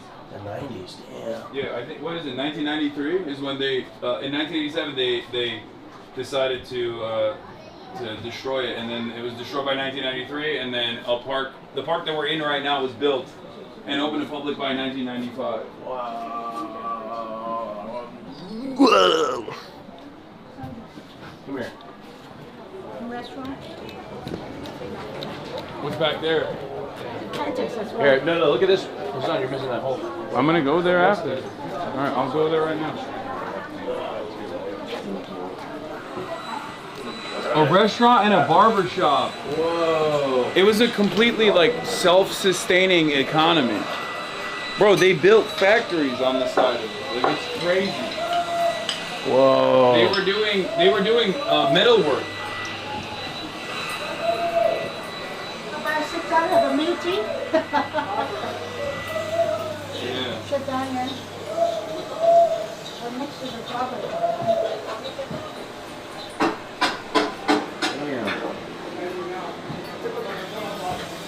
So this is what the structure would look like, just like random.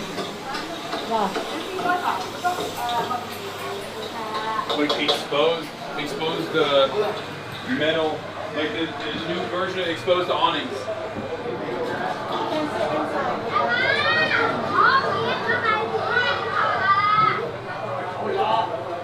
I wonder if these were the official hairstyles that were popping back then. You know, like, oh, for sure. Like barbers have the.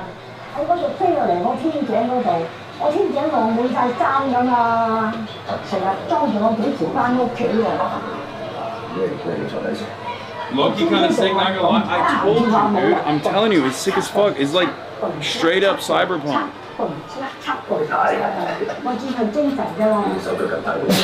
Bless you. Thank you, but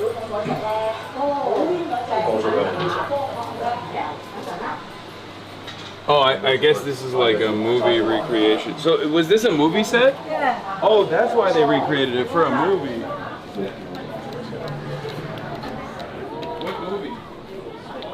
Kowloon City Wall. Oh, Kowloon City Wall, the movie. This was the set. Whoa. That's why it's so, like, so cool. Look up your head. Good job.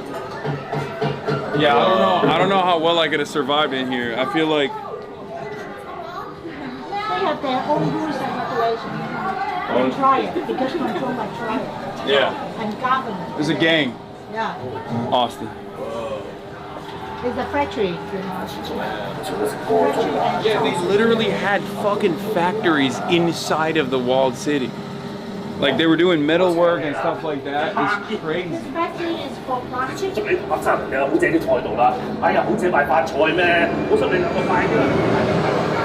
Austin, you hear that? You hear that? That's fucking Kai-Tak. Yeah, tailors, cobblers. Like, look at the space. Look at the space that they were working in. And like tiny ass spaces. And then, no, this is like, oh, it's like you sleep. Oh, no, maybe this is like for packing. But I feel like you would sleep in something like this and then work down here. Oh my God, they have a picture of the airport. Oh, a video, an active video. But look here, chat. This is, well. Don't be bummed. Look at the fucking wall city. I know, but they just have. You can see the airplane go through the building. Just wait a minute. What's up, man? So people listening. Yep. Oh, yeah. No, there's oh, there you go. There's a. Yeah. Oh, yeah. That's not accurate. The landing gear's up and it just, never mind. It's all good. bro. Oh, here's the airport. Something you can imagine, right? Yeah. So there's Kai-Tak. So they would turn over that. Look at this. Something you're looking for. Yeah. Long time, right? See, they're showing them. Yeah, I know. Austin, this has something for everybody. I know. Wow. Wow. Feel it. You are at the top of the wall. Yeah, and I'm looking down at Kai-Tak. This is what is view. The checker Oh, spot. if you were at the top, the checker spot view. Yeah. Yeah. you are standing on the mountain.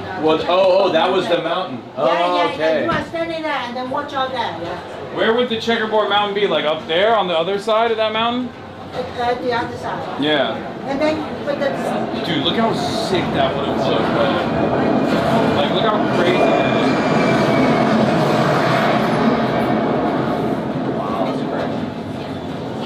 Did anybody ever do a documentary about it? Yes. We are, standing on the top of the tennis court, and then go after that. Wow. Oh yeah, okay, yeah, we're on Checkerboard Hill, okay. So for those of you that, I said this a million times, but the planes they would use the checkerboard as a visual reference for when to make their 40-degree turn to that runway right there. So it was like literally in the official chart. You've never made this prolific landing. Yeah, right. Dude, that's such a good stream though for when you get back. They would look at this checkerboard as a visual cue, and it was in the airplane official, the airport's official chart. And when you saw that checkerboard, you would make your turn. Dude, this is fucking dope.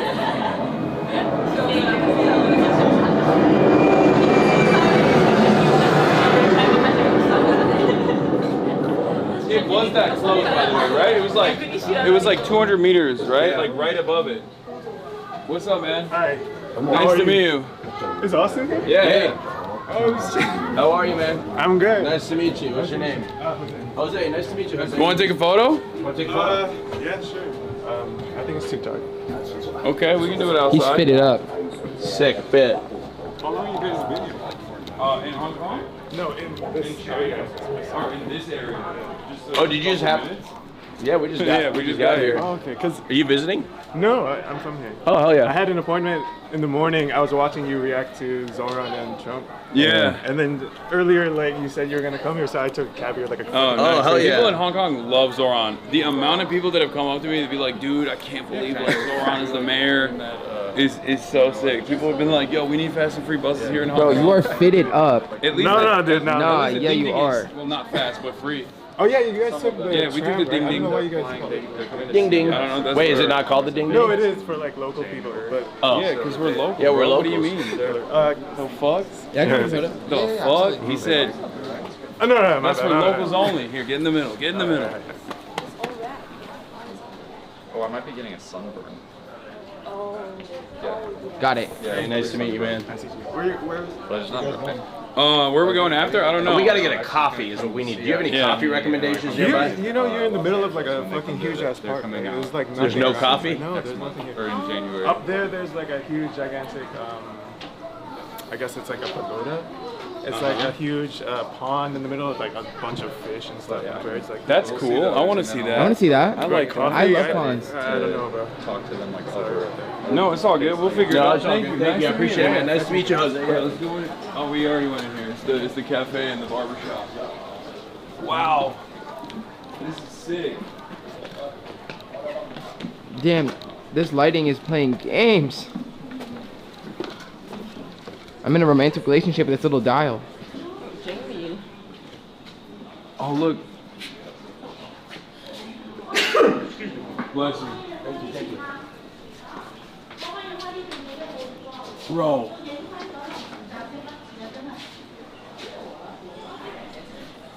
They had a patrol team that started patrolling the city 3 times a day from November 1980. The Post Office, Home Affairs Department, and Urban Services Department also served the city. Damn. So they just like kind of were like, all right, we got to integrate this into like. There's an aged people center. They had a well in it. Since there was no official water supply in the city, residents had to resort to private water suppliers. One example shown in the lower left. Do you wish this was still around? Yeah. I would love to just like stream it, experience it. Yeah, are you kidding me? Yes, but I understand why they had to demolish it. Dude, look at the fucking map of this thing. Look at this. The Longchun Free School building was built above the original Longchun Free School. They had a dentistry. Wait, Tung Tao Sun Road was known as Dentistry because it supported over 100 mostly unlicensed dental clinics. And you have the photos of them too. Like, they just straight up had all the gear and everything. Look at this shit. Registration and tax paying was not required in the city, which in turn attracted hundreds of factories. It said more than 80% of the territory's fish balls were made in the city. And the Hopley Food Factory, RIP reputedly owned and the tallest chimney in the city, built in 1964. The chimney rose from the ground some 13 stories high. But this is what a home looks like.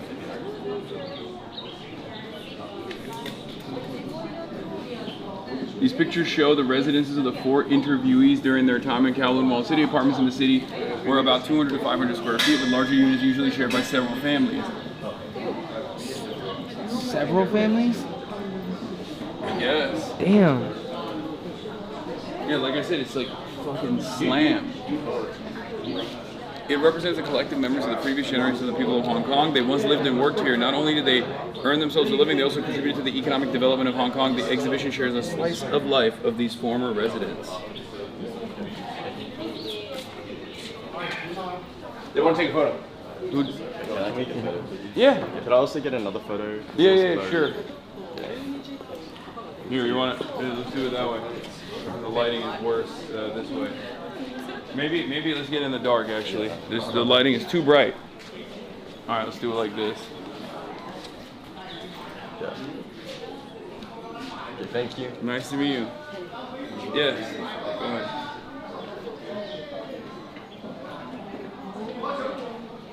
Thank you. Nice to meet you.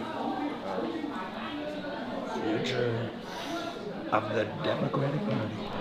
You guys doing this for YouTube? Twitch. Yeah, live streaming, yeah. Where you guys from? US, Good? like Los Angeles. What about you guys? Did it work? Oh, yeah, well, good. All right. Thanks so much for He was Have a just good there, one. like last year, I think. Okay. Yeah. Very nice. That way? Okay. Yeah, take care, man. Yeah. There's a lot going on. Yeah. Oh, thank you. The word, Kowloon Wall City, the rock there. Uh-huh. You took it or not? No, we shot it. You shot it already? Yeah. This is new, right? This is not like Yeah, this is new. Yeah. all this stuff is just built on top of it in a park. Wow. So there is not a single like remnant of. Are there still any buildings that remain from the Kowloon Wall City? Only the wall. Only the wall, like not a single residence remains. Yes. Okay. I thought there was some. No. No. Okay. Yeah. Only the wall and the fort, the south door. That's the only left. What about the yamen? Oh, that's it. That's what it is. Who he set up is the old yamen. Oh, okay. So they. Oh, okay. So they. Do you remember in front there is a 2 cannon? Yeah. Yeah. The fort. Okay. Yamen as well. So the official government building is what we were inside, or the official imperial offices were in, is what they built the movie set in. Oh. This is sick. This park is also beautiful. Yeah. All right, can we go to the Australian Dairy Co. thing now? Yeah. Is it walking? Yes. Yes. Yes. David Oh, the dairy place. David wants a coffee Yeah, the Australian. Oh. Yeah. Is there a place around? Yeah, but how are you in a jacket right now? It's so hot. I'm gonna put it back on the bus, but it's like there's nothing else for me to do with it now. Yeah. I didn't realize it was like this is LA weather. No, it's hot. It's actually perfect. It wasn't even cold that last night either. No, I think this has been easily the best weather, and it's not. I don't They think don't it's have close. No, they don't have toilets. If you want to use the toilet. You don't have toilets? Oh, okay. I'll use the toilet. Yeah. We'll get one last toilet review out of this? Yeah. Hopefully. Yeah, I wanted to go get like athletic gear again to see if I can actually go and play basketball, because Hong Kong is apparently, according to my friend who I did not know lives here for the past like 10 years almost, that I found out last night, one of my former co-workers from Al Jazeera, he now works for CNN. And he was giving me suggestions on like what we could do, and many of the things that he suggested we've already done. We did the Nongping cable car, right? Or no, maybe not, to the Big Buddha. I don't think we did that. Apparently it's the Big Buddha. Check out the Monster Building, one of Hong Kong's most famous public housing estates. Yeah, after the Australian company, we go to the Monster Building. And then he said, get dim sum at Ling Hung Tea House, but we already did dim sum. Yeah. He said, pick up basketball at the Choi Hung Estate. Okay. And then he said, Hong Kong has over 2,500 outdoor courts across the city. Wow. 2,500. They love basketball out here, bro. There's one next to our hotel. There's one like near our hotel that I was looking at. I was creeping on. And then he said, Nan Lian Garden, with that Diamond telescope. Hill. They put telescopes in our room, which interesting. Yeah, I thought it was a little strange. Yeah. Telescope always feels pervy to me. I don't know why. I feel like telescopes when they're not faced towards the stars feels really interesting. Toilet God's safe point. Hasan, public housing is behind you, man. Is that public housing? Public housing, like yeah, government. Yes, already get. Wow. I mean, that looks pretty fresh. Yeah. Honestly, comparatively to like where I was last night, even some of that housing, I was like, holy smokes. Oh yeah, no, there's some real issues with housing in Hong Kong. It's like a major problem in Hong Kong.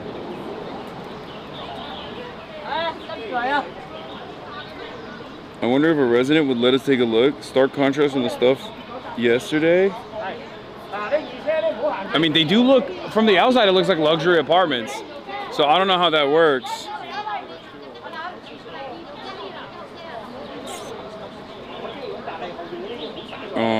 Hold on. Is the BDB stream just tanked? Is it still cooked?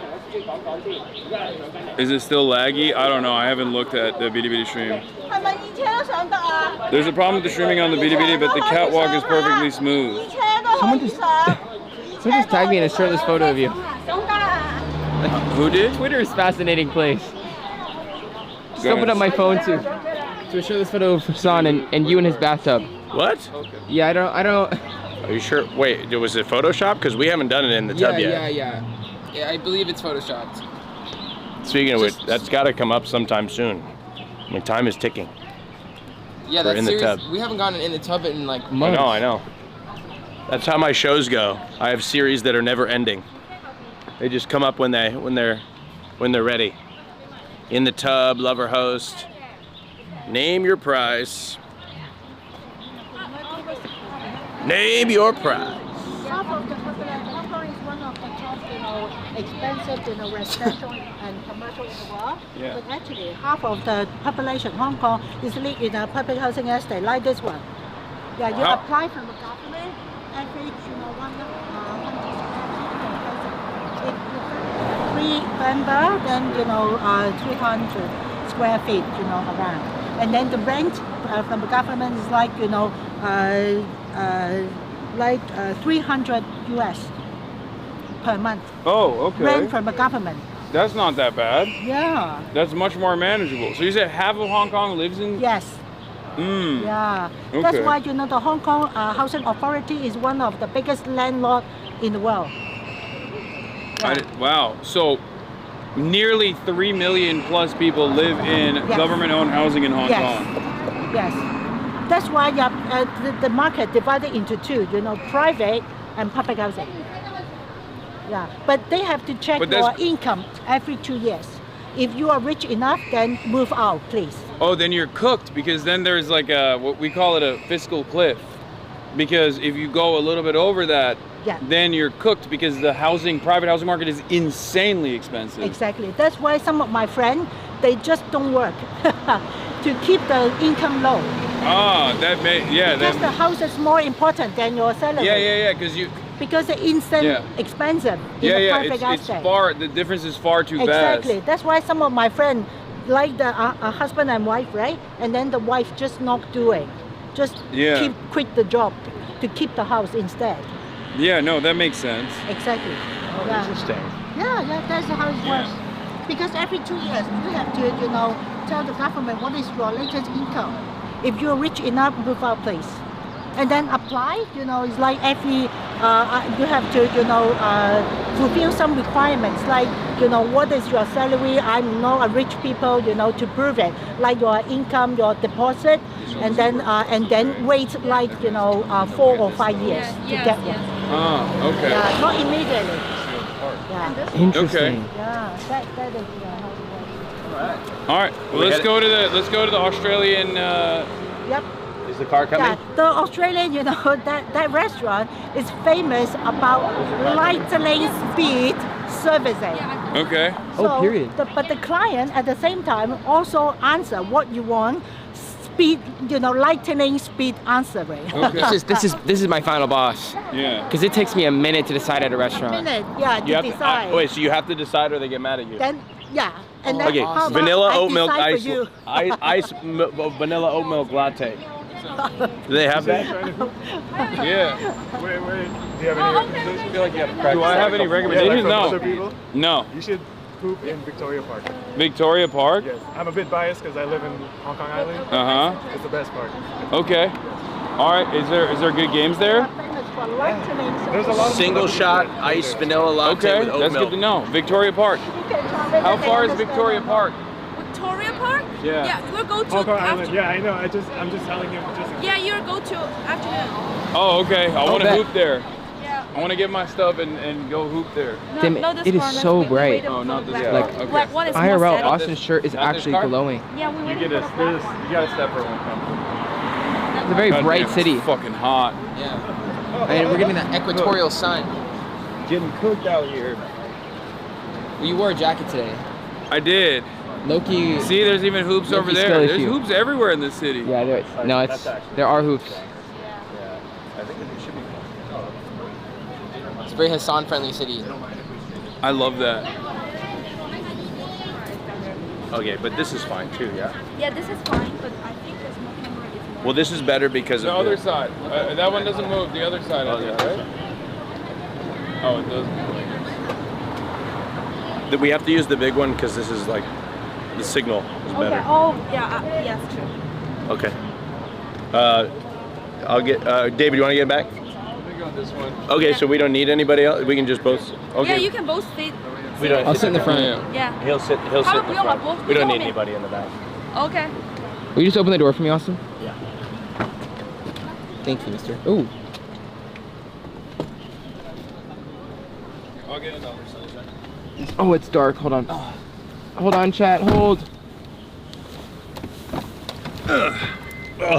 Dude, the just vast difference in lighting and every stereo is crazy.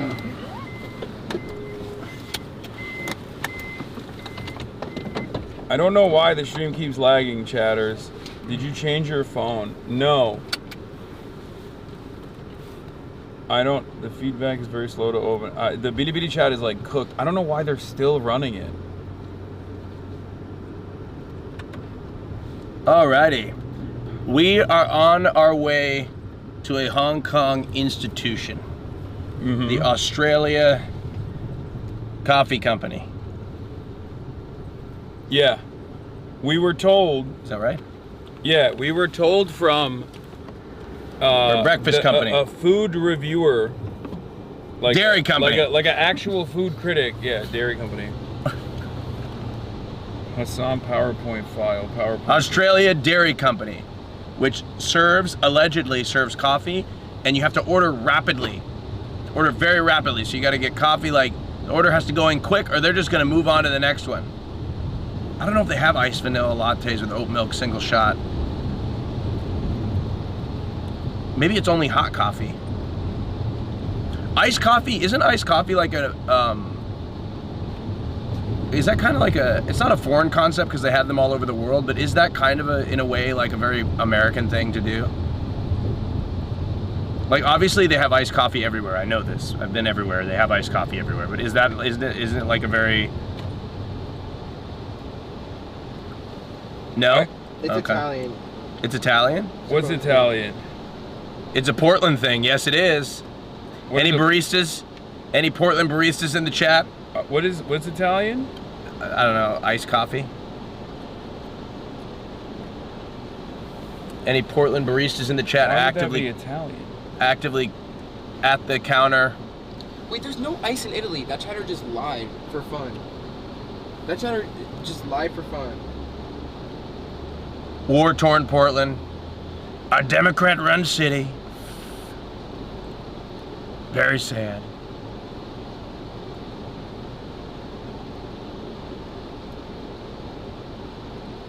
Of course there's ice in Italy. No, there is ice, but like people, like my friends always complain when they go to like Italy and they go abroad that there's just never ice anywhere. Like you can get ice drinks. Well, you can. You just have to ask for it. They don't give you. They give you water without ice. Okay, I'm so gagged by lying. I literally love to lie. I'm gonna try once again to enable a different Bitty stream. And it might actually end up cooking the stream again, but we'll find out. Just let it. Why don't we just let it go? I don't know. Just let it go. Let's see if it works. No. If it f's for a second, it's fine. It like will literally just very quickly restart. It's not a problem. I'm just giving them a warning that the stream might like f for a minor second. Tell them to come over here to Twitch, or they can't. Someone said the menu, but I can't read. Someone said the what? The menu is not in English. Shit. What? It's called Australian. I would assume that it's in English. I don't know. I just looked at. Do they have iced vanilla lattes? If they don't, that's cool. I don't need an iced vanilla latte. Oh, they have an English menu. They have an English menu. Do they have food too? Apparently, Victoria Park is where a lot of famous people play basketball as well. Oh, really? Okay. Yeah. But I don't think you're invested in that at all. Wait, what's that like very quintessential Australian coffee beverage? Is it a flat white? Flat white? Let me look up the.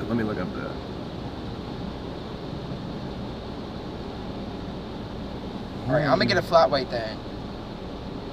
Okay, I disabled the Bitty stream. Australian Dairy Company. It's 4-star rating. They don't have a flat white? Oh man. This isn't even. Chat will help us. Chat is saying that they don't have flat whites at this Australian coffee company. Wait, they got good food too, so we're gonna eat there too, yeah?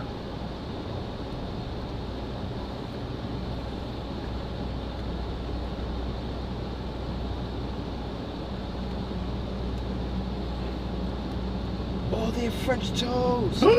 We should get French toast. Oh, we're definitely fucking up some French toast.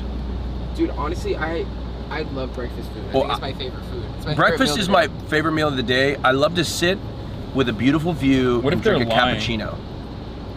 I mean, they're just straight up lying. If they're lying, then I appreciate that the girls are having fun. Just a beautiful view and a nice cappuccino. You are. What? You're a brown noser, Christian. For the girlies. It's not lagging now? No, I'm a menace, Hasan. I'm a homosexual menace. Fixed it? Bitty stream. We fixed it. Refresh the live stream. Suddenly I'm better. Okay, there we go. We did it. Gay man loves brunch. Ford Fountain Kitchen. Okay, so I can confirm that if she would have won, we'd be at brunch right now. They do, in fact, do not have a flat white, which is very funny to me. /J. Google is free, King. I mean, he's Googling. It's just not. Chat, I'm holding a camera. Wait, and also, not only is he Googling, but battery check. No, it should be fine for now. Me with my French vanilla Keurig pod and basic ass creamer and milk in the USA Sag. Fucking Australian coffee company. Australian Dairy Company. Just the name they serve. Hong Kong Cafe. Righto. Popular dishes include scrambled egg sandwich toast, ham macaroni soup, steamed milk pudding, along with milk tea. Combo meals in the breakfast and lunch sets are also highly recommended, featuring items like scrambled eggs with toast, macaroni soup with ham, and a beverage. All right, I'll get a fucking scrambled egg sandwich. That sounds gas. Wait, that sounds really good. Wait, do they have French toast? Could I add cheese onto it? Ham and mac soup is a staple. Could I add bacon and tomato? I don't know. You know what? I'm not gonna add anything. How about Austin complains about me not being able to order jack shit. Try to do your very specific order. No, I think I should. In Cantonese. In a place that is apparently notorious for fast-paced ordering. I think I'm just gonna order what the menu says, and I'm just gonna. You know what? I need to work on this. I need to work on just letting go and letting go of my creature comforts, and just ordering whatever the local option is. Just as some, you know, it's a very liberating experience to order what the menu gives you. And you know what? I'm not gonna make a modification or anything. I'm just gonna fucking order it. No pressure. You're the only person no stress. you're the only That's person it. I know. I'm just ordering it. That considers what 99% of people do on the planet to be a liberating experience. Well, it is. It's freeing. It's freeing because because then when you order a specification, you got to be stressed that the specification is going to come out. Wow, Austin, that's so submissive of you. Submissive? You are very specific with your habits in general, even your food habits. So I accidentally ate octopus last night. Yeah, and you liked it, No. and then you were disappointed that you liked it. It was a very strange No, thing. I didn't like it because afterwards I was like, what is this? It's very salty.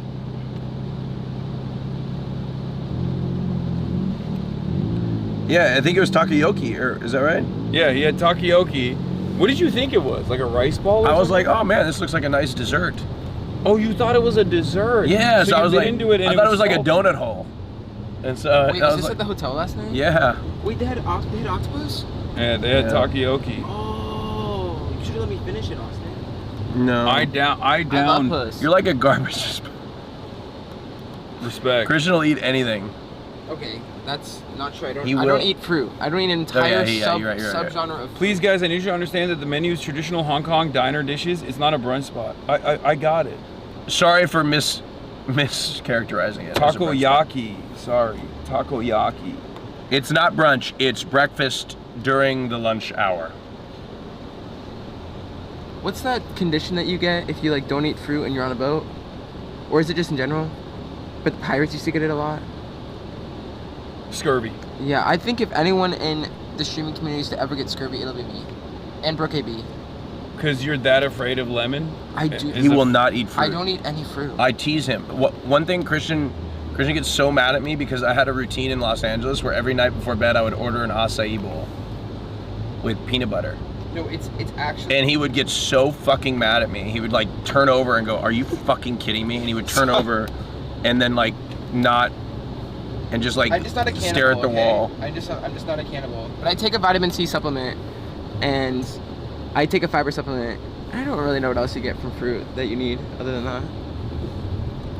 I guess a bunch of different vitamins. I don't eat a lot of fruit either, to be fair. I eat a lot of veggies though. I do eat a lot of veggies, and I don't eat a lot of fruit. So I'm actually with you on that. But I'm not on a never fruit kick. No, yeah, I'm on a. Like in the hotel rooms, like they always have like a nice fresh plate of fruit. Ugh. And I always eat the grapes. I love the grapes. The grapes are cool. I'm on like my them. irrational fear shit. I'm not a big melon fan. I'm just afraid I don't of like it. any cantaloupe. I like not water, a big fan of watermelon's it. fine. I'll eat it, but it's just like it's not my favorite. Grapes are definitely grapes clear. Grapes and bananas. Bananas are too many carbs. That's great. Well, it's all carbs. It's fruit. Yeah, but bananas are particularly dense. I thought fruit was It's one of those things 100 you could calories. just, I thought like fruit was one of those things you could just eat whatever. I was like, I'm kidding. I love bananas. I love bananas. That was a joke. Oh, it's not? I love bananas. Fruit is less calories than you think. A banana is 100 calories. Bananas have probably like, I don't know, like. I know for a fact that has 100 calories. Wait, so you can't just like eat an unlimited amount of fruit? Yeah, but it's about. No. What's 100 divided by 4? Yeah, it's about 25 grams. Yeah, 25. Sorry, 25 grams of carbs. Do you count your? Do you count your calories or do you count your carbs? Carbs, but carbs and calories. But I'm more into the macro distribution of those calories. So like how many proteins am I getting, carbs and fats? I don't just. Our macro distribution out here has been busted. Yeah, I'm not counting. I'm just have given up on Venice until I get home to the States. Yeah, it's.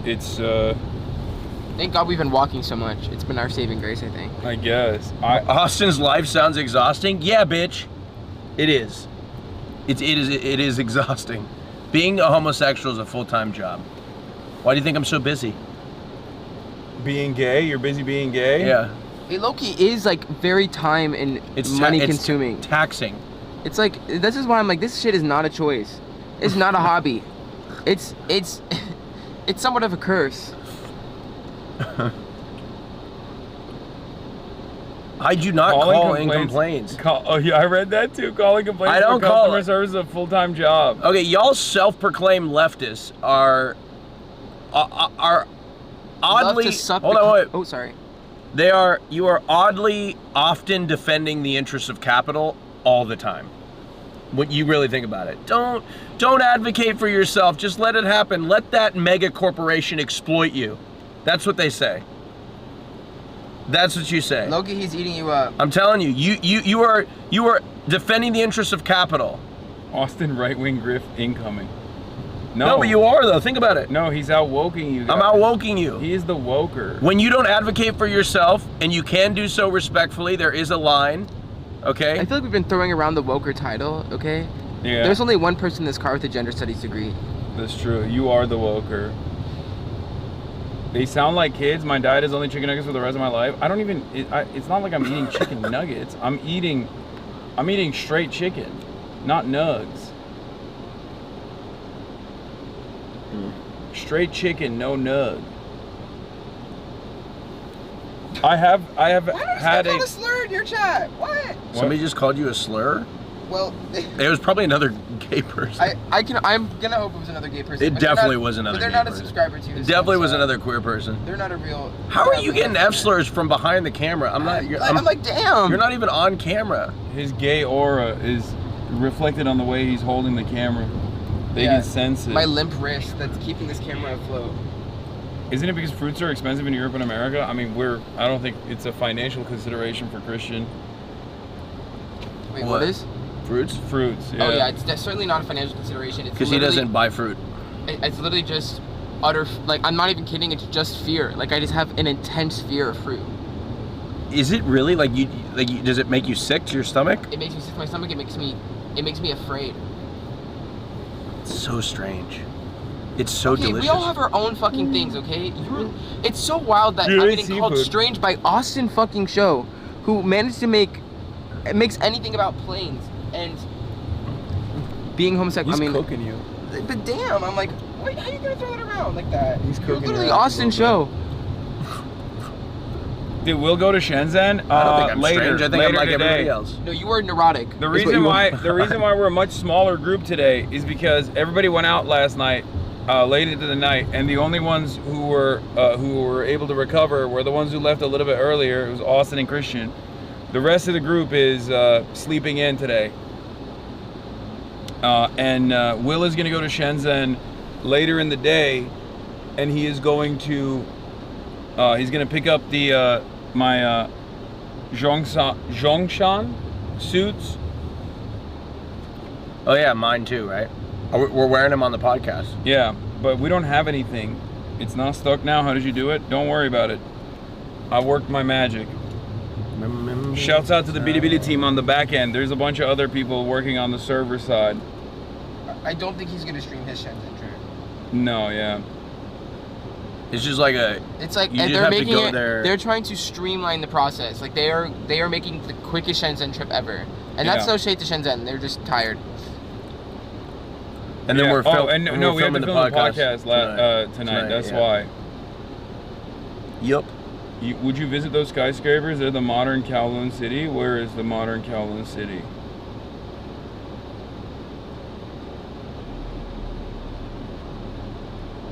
I wish we could have gone to Shenzhen. Me too. But also, you can't really say that to Hasan because there was advocacy not to go, and I think it hurt his feelings to say that, and then rubbing his face, being like, "I was so excited to go to Shenzhen," is a bit disingenuous. Well, I mean, it's fine. Under the conditions at which we would have had to go to Shenzhen, I didn't want to go because it would have been insane. It would have been an insane schedule, but for sure. If we didn't have those conditions, it would have been perfectly fine. It is a bit of a flex that I'm the only one who wanted to go to Shenzhen, and I'm the only one who can't go to Shenzhen. I'm going back to mainland China tomorrow, by the way. Yeah. I'm flying back to mainland China without Hasan. Christian and I are going back to Shanghai. And then we fly back to the US. Yep. Don't you eat lunch at noon? I mean, I usually eat one meal a day, and that's usually later in the day at around 5 p.m. But here I've just been eating throughout the day whenever we stop to eat, picking at food here and there. There's a YMCA here. Oh. Boots. It's fun to stay at the YMCA. And no one's gonna do the dance. That's crazy. Go on, show. Hey, Dun, dun, dun, dun, dun. We're doing the dance because because Trump's a socialist now. Yeah, he's a socialist. Yeah, Trump and Zohran. Trump sucked off Zohran as hard as he sucked off Bubba. Yeah. Like he went down on him. Have they asked him a question about that yet? No. Oh God, I wish they would. I think the press pool is legitimately scared of Donald Trump at this point, or more so scared that they are going to lose access entirely. I was talking to somebody's got to ask him about Bubba. The throatus. Are Austin and Christian going to Shanghai tomorrow? Yeah. I guess, yeah. Shanghai. Do you know about the Dewan chicken? It's very cute. Oh, Monster Building is the modern Kowloon City. Yeah, we are on our way to, what is it, Australian Milk Corporation? Australian Dairy Company. Australian Dairy Company. The technology city is very modernized. I know. Why flying back from Shanghai? Cheaper. Much cheaper. How much cheaper? I saved $8,000. Yeah.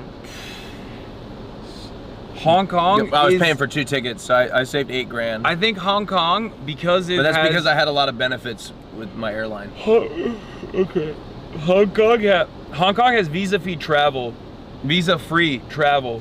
from Europe and America, so a lot of people fly in from all around the world to Hong Kong.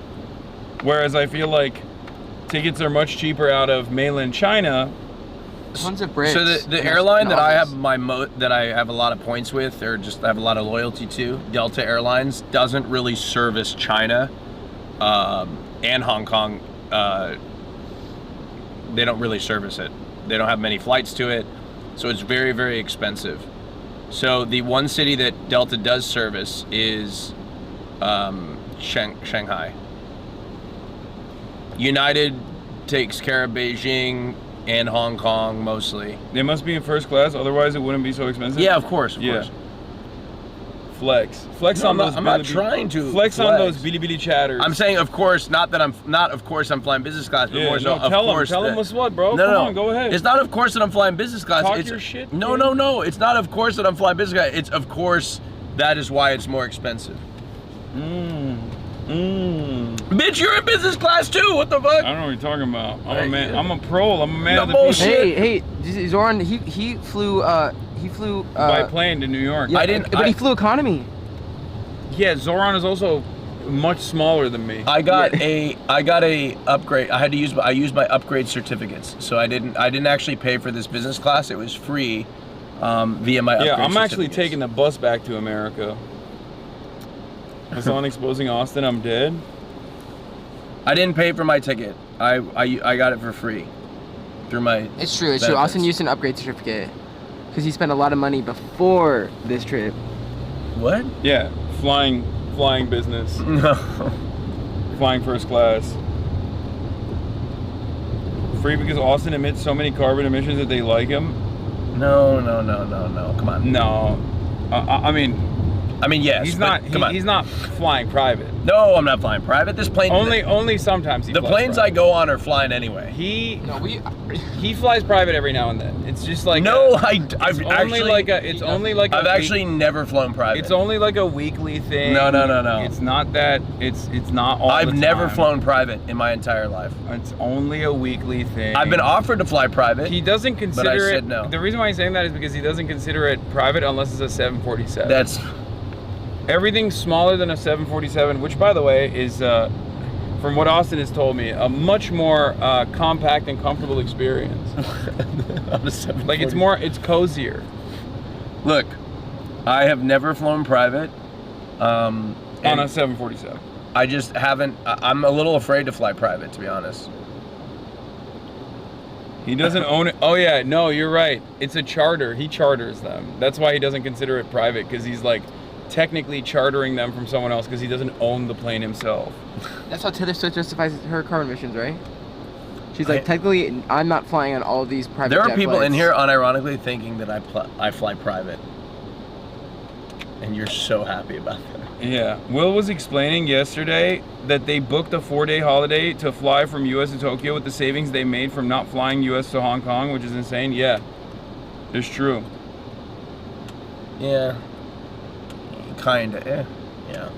They're gonna go to Chongqing Mansion? No, we're not. If we're gonna play, I wanna play basketball, but I wanna, we're gonna go to Victoria Park in the afternoon. So the reason why that's I'll the go case buy 'em. is a lot of U.S. carriers don't really.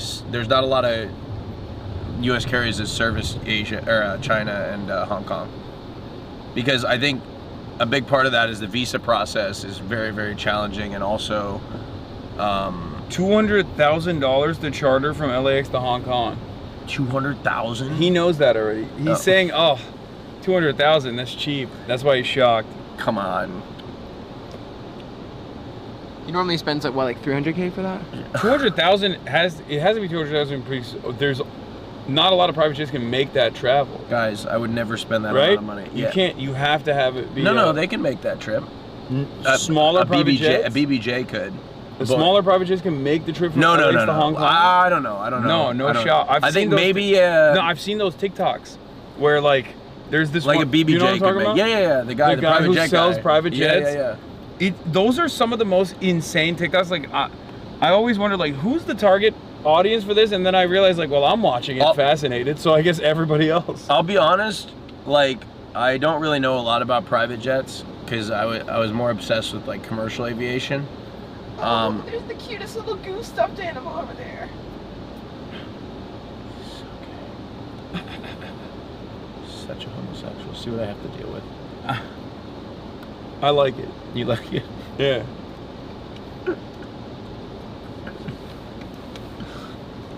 All the flights from New York City to Vietnam I was looking at had layovers in Hong Kong and not that expensive. No.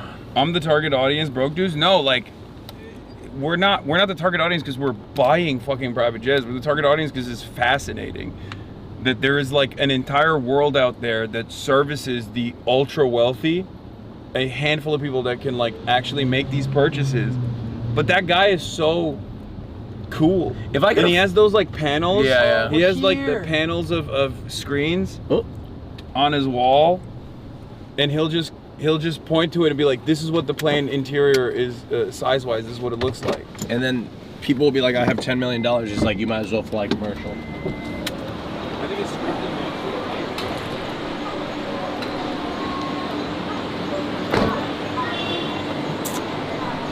I'll spit out my gum somewhere. Are we here? Where is it? it? You have a tissue or something in your pocket? No. Why would I? I mean, I'm sure there's tissues at the restaurant. Wow. Look at this, Christian. Look at this. Look up. I'm looking up. But they can't see. Hold on. Very blown out. Wow. All right, come this way. Oh, they have a Circle K? Yo, maybe they have slushies. Wait, I would low-key fuck up a slushie. That's durian. Durian. Stinky. It's this fruit that smells really bad, but it has like a creamy. So it's kind of like. It has a what? Creamy. Doesn't smell great. No, it smells. It's notorious for smelling horrible, but it has like a sweet, creamy taste to it apparently.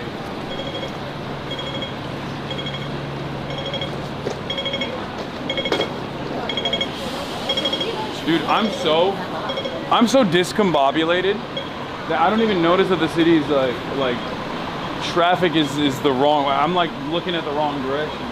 No, it's kind of tripped me out a little bit. Why? You're British. You're right. I actually think this is how it should be everywhere. Yeah, this is the right way to do it. Right. It's the right way to do it. Literally, like. Yeah. Very nice. Feels like home. Whoa, look at that. What is that? Oh, that's where we were yesterday. Oh, that's where you guys went last night? Yeah. Oh. We started there at least. Oh, very cool. The service is really bad though. Hasan is jealous. I'm not. I wanted to know what nightlife was like in Hong Kong because I heard it's like sick, but I'm too old to participate in stuff like that. Bro, he's too ung. I'm too ung. I'm way too ung. His bedtime of 10:15. Oh, okay. No, pedestrians? Nah, that's good. I just walked. That's what you gotta do. Lake New York.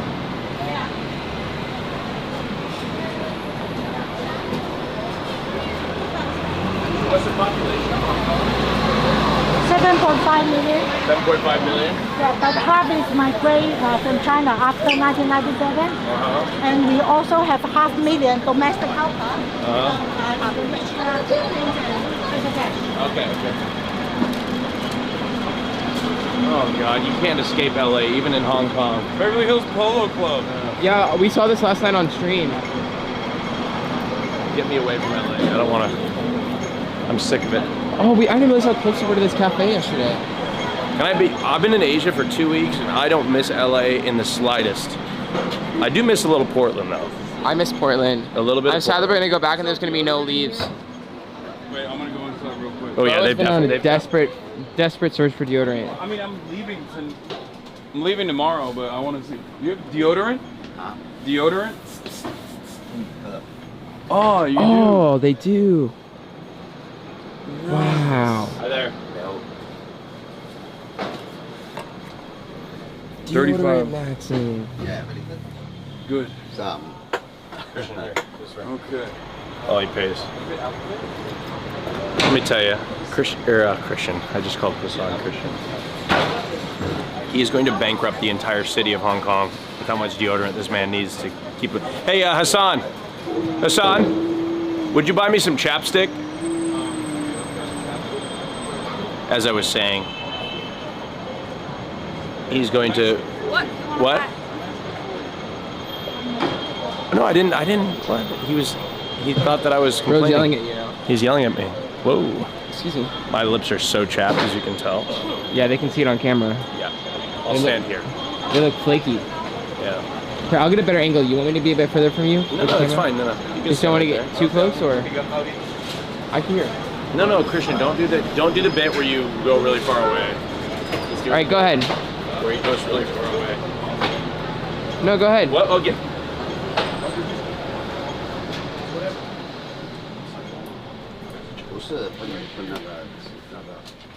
It's 24-hour moisture. 不知道。 You don't gotta buy it for me, Hasan. Come on. You don't gotta buy it for me, Hasan. Can I use my card, my credit card? I'll get it. I'll get it. Don't worry about it, Hasan. You don't have to buy it.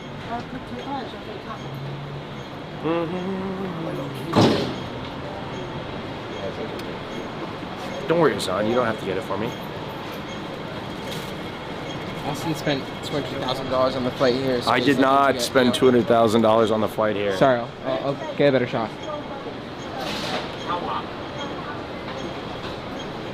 What were you saying, Austin? Said I look like a general, very strong, with much power. Oh my God, I can't believe I'm about to rip a deodorant. What a time to be alive. It feels refreshing.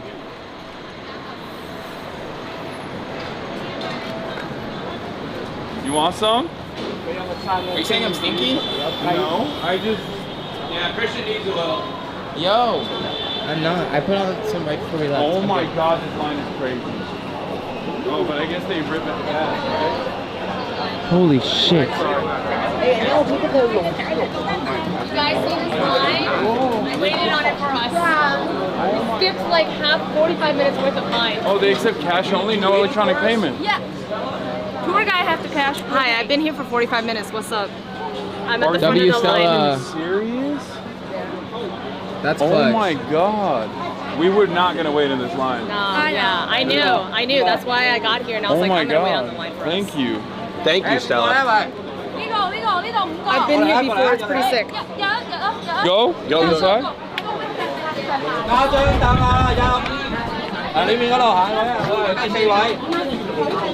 Where are we going? Well, he just pointed in that direction. Where are we going?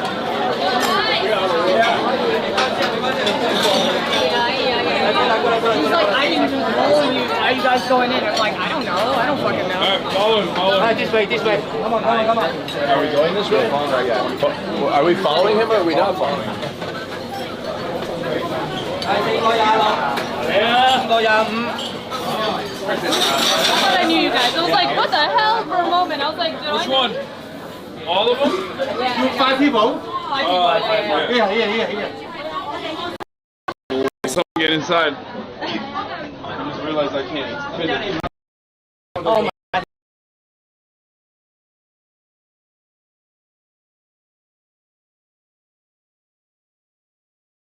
Sit here. Oh, what? Okay. All right.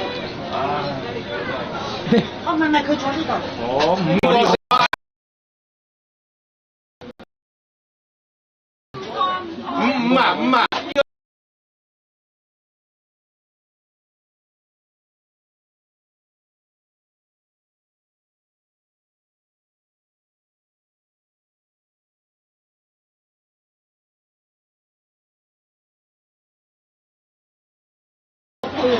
，Hello.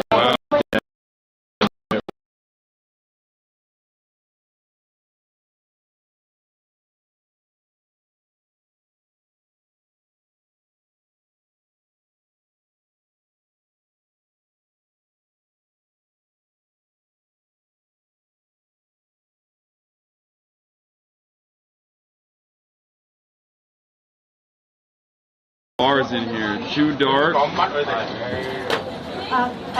他們有點餐。你先起身先啦。係啊，兩個。係兩個。Is it still effing? 過嚟啊，唔該晒。Save. We're back. They're saying some people. You sit here. I'm gonna go out. 係兩位。 You sit there. No, don't sit on the stool. No, it's fine. I'm comfortable. No, I'm comfortable. They told me to sit here. I'm sitting with Hasan. 阿姨跟我们坐。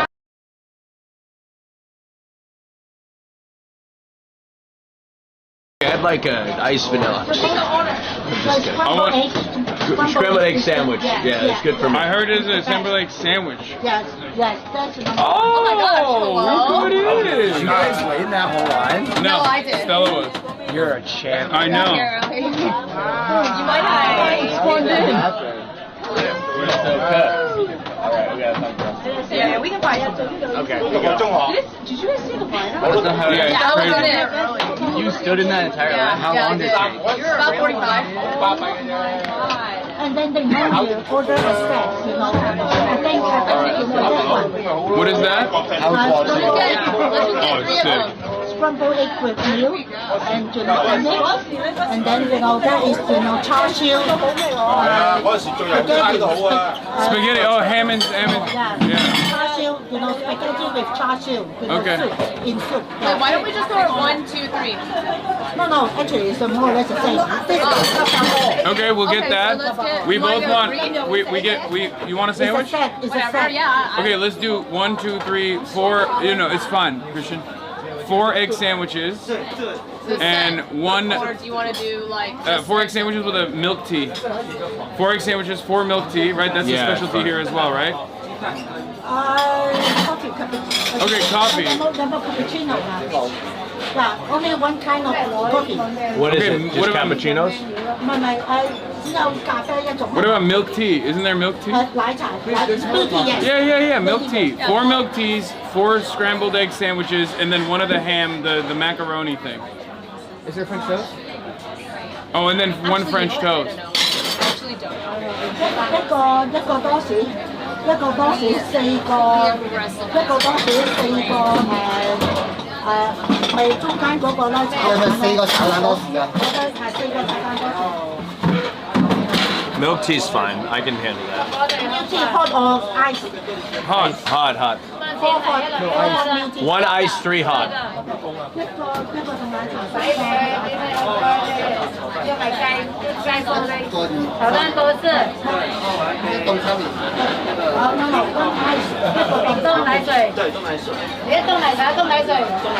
trying to see what it looks like. Oh, okay, it looks fine. I think I might need to. Something similar to the French toast. I don't even know. Yeah, what is it? What is it called? Well, they have butter toast, square bread, whatever that is. Bao. Oh wait. Can we get? Can we get the? Wait, it's on this side, right? Wait. Number 2. Excuse me.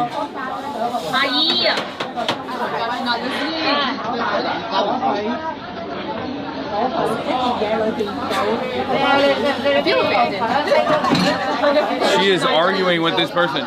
Wait, yeah, this, excuse me, this. Yeah, this, all of this. The toast.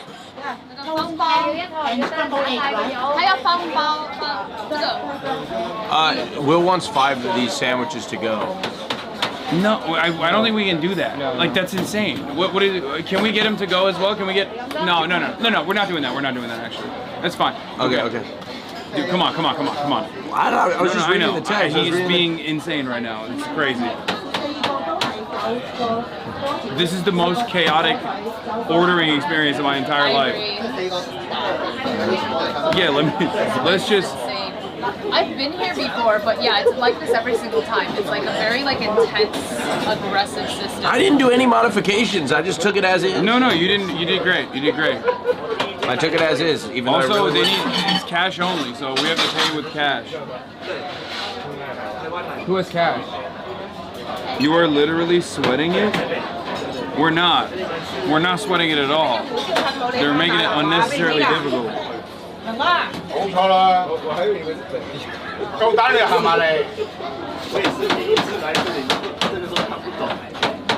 a DoorDash. High Shred Restaurant, the bear style situation. To be honest, I'm actually relatively calm for how much chaos is happening around me.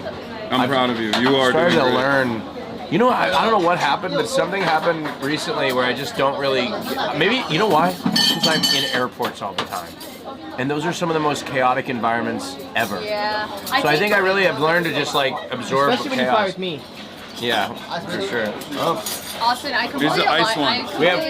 The ice milk tea. Is it good? Hasan had my first. Oh, okay. No, it's fine. Everyone's gonna drink it before you. Yo, that is so fucking. That is bomb as fuck.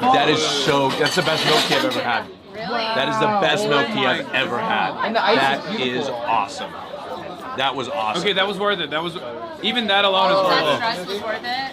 Whoa. Yeah. Austin, I completely understand what you're saying about letting everything else happen around you and not letting go of control. Because I think the first half of the trip, I was just panicked the whole time. Yes. And now I'm just chilling. Now I'm just. Wait, how come ours isn't sweet? Yeah, wait, yours is so much better, Christian. What the fuck? I'm literally him. I don't know. Oh wait, hold on. Is this sugar? Please tell me it's sugar. Yeah, fucking sugar. Let's go. That's crazy. Wait, Christian's is so good. Let me put some sugar in mine. I'm sorry, y'all just don't do it like Is that too much? No, I don't know. Why are you asking me, bro? Do whatever you feel comfortable with. Is that a lot of Watch out, Here. Oh yeah, please. Wherever. Awesome, take this. Oh. Hello. I'm gonna switch. I'm gonna go over here. Oh, thank you. Quick service. Just grab and then. Okay, I'm very excited, but I'm stressed about making my sandwich, so you're gonna help. You don't like tomatoes, do you? Yeah, you can take my tomatoes, but I need you to. Wait, do you eat the butter toast or do you put the scrambled eggs in it? Put the scrambled eggs in the butter toast. Why do they just make it pre-made? I mean, they got quick service going on. Can you please take my tomatoes? I'm afraid. Christian, I'm a little busy right now. Let me hold on. Give me a second. I will help you. Let me assemble this sandwich here. I'm gonna assemble this sandwich. I feel mini, I feel ginormous in this table right now. Yeah, think about how I feel. Yeah, I cannot imagine how you do it right now. Is this how you do it? Chad, are we doing it correctly? The scrambled eggs is so fucking good. Dude, the food is bomb. Oh. Will tried to say that we could get this to go, by the way. Oh shit. Oh my god. They only gave us one thing of napkins. You have to rip it off in Hong Kong. Oh, fuck. Dude, the toast is puss. I'm not gonna lie, unbelievable. This feels like something your mother would make you, and it's the best thing you've ever had when you were 5 years old. This is what it tastes like. Oh, Like when you're sick as fuck. Yeah. Oh, my God. That's incredible. Are we experiencing like a food wars moment where we ascend to heaven? Guys, this is unreal. Wow. Okay, facts is the best. This is the best scrambled eggs I've ever had in my life, I think. Oh my god. Here. Take a look at that. Here. Did you want any sugar in your... It's fine. It's too, I'm overstimulated. Wow. I'm jealous of Kristen's milk tea, to be honest. Well, didn't you put your sugar in yours?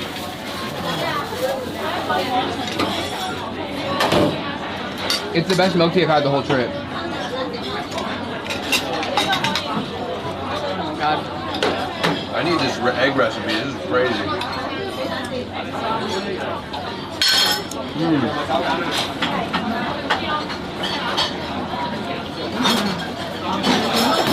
I'm gonna try it.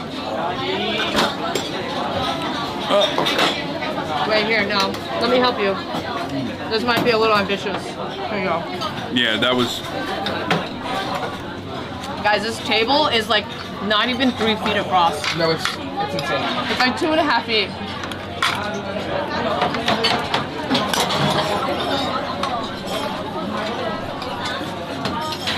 That was audacious.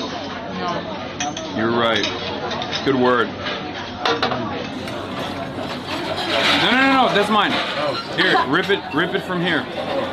He took the one discolored, scrumpled up napkin. Yeah, I know. This is communism in a napkin right now. You gotta share it, equal pieces. Period. This is a prolific table. It serves so many people. Look at the bread, chat. I want to know why they call it the Australian. It's literally the best company. butter toast I've ever had. Like, the texture of the toast is insane. Yeah. Your milk tea is the best milk tea I've ever had. And I'm British. We eat butter toast every day. We need good butter toast. Hey! I'm taking your tomatoes. You don't want them, right?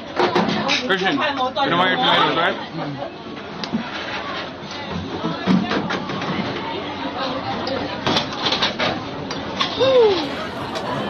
This is definitely the most stressful eating experience I've ever had.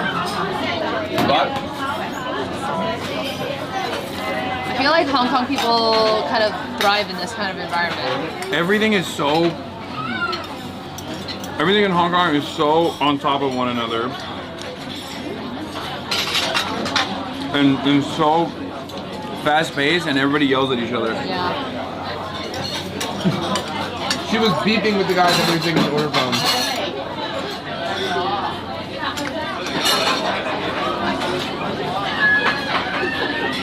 Like, at first I couldn't comprehend it. I thought it was like, our tour guide was just like uniquely beefing with everybody. No. And now I realize, like, no, that's Hong Kong culture, I think. New York people are like that too. No, not to this degree.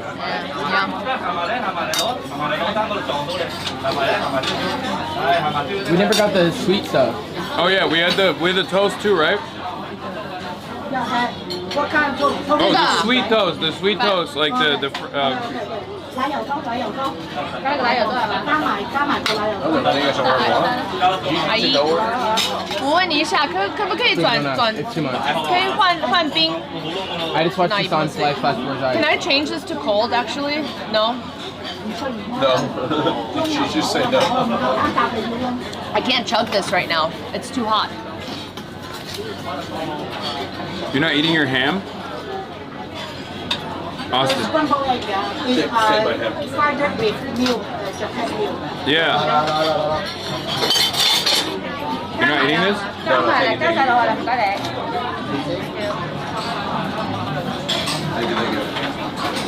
Thank you.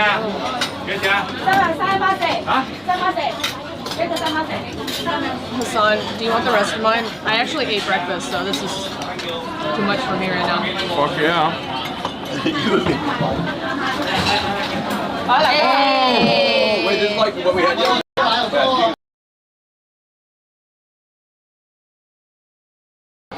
Sweet and condensed milk toast. Let me take a little bite out of this. Rip it. Rip it. Oh, cute. Just get a bite, baby. It's like, we're all gay. Chat seat, yeah. Eat This chat. is a gay table. Tastes like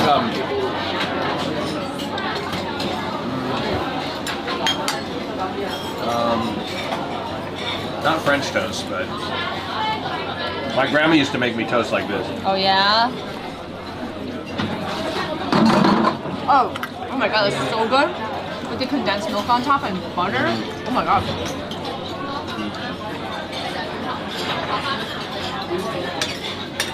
Your grandmother was a prolific toast maker. Yeah. She made a lot of toast. Oh, it's filling. Yo, Mila. Yeah. Thank you. You have bread. Do you have some? So good. Yeah, I had some. That's so much. I love condensed milk. That probably has condensed milk in it. Oh yeah. Oh, that's probably why it's so sweet. Chat, I can't order to-go sandwiches. I can't. I'm sorry. Are you guys on fucking crack? Do you not see the environment here? Is that what's going on? There's some left right. Anyway. Nah, get something for Will. Get something for Will. Suck my fucking dick. Look at the situation.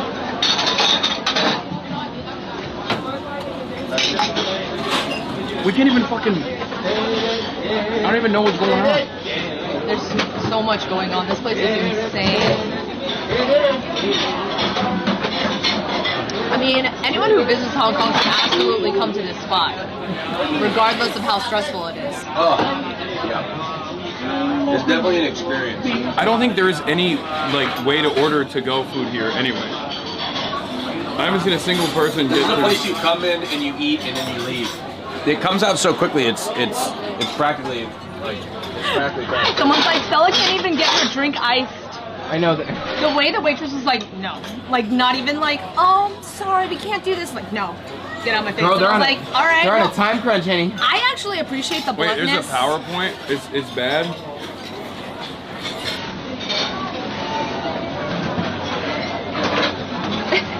Is it?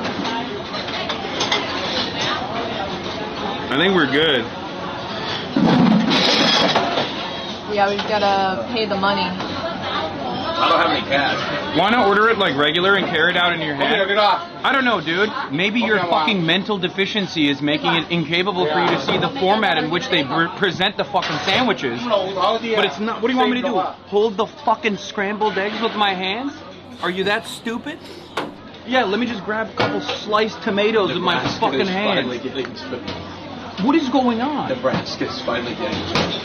Some of you are so fucking stupid and unbearable. I hope you know that. How about Billy? How's Yes, Billy Nebraska, right now? yes. Are they kind? Here, let Billy me kinder? fucking grab it with my fucking hand. Okay.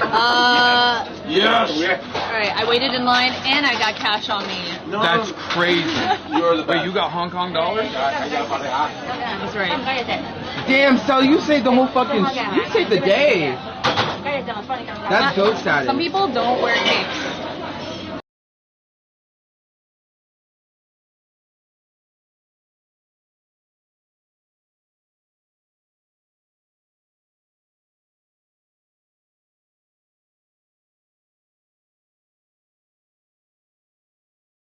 They fucking they make cocaine out of it. Let me tell.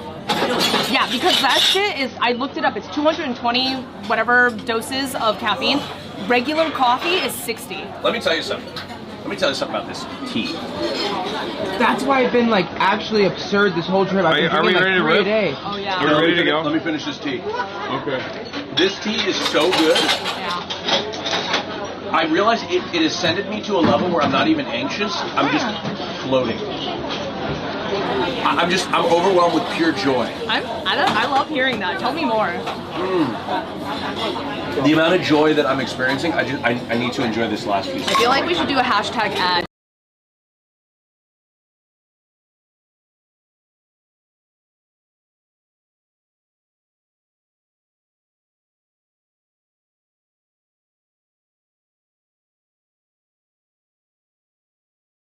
Definitely do not like it when I speak Mandarin. Yeah, so that's probably part of it. Yeah. Or maybe.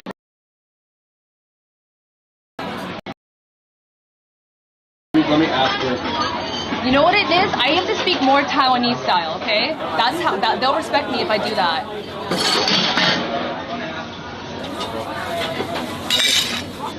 I'm gonna go grab our handler.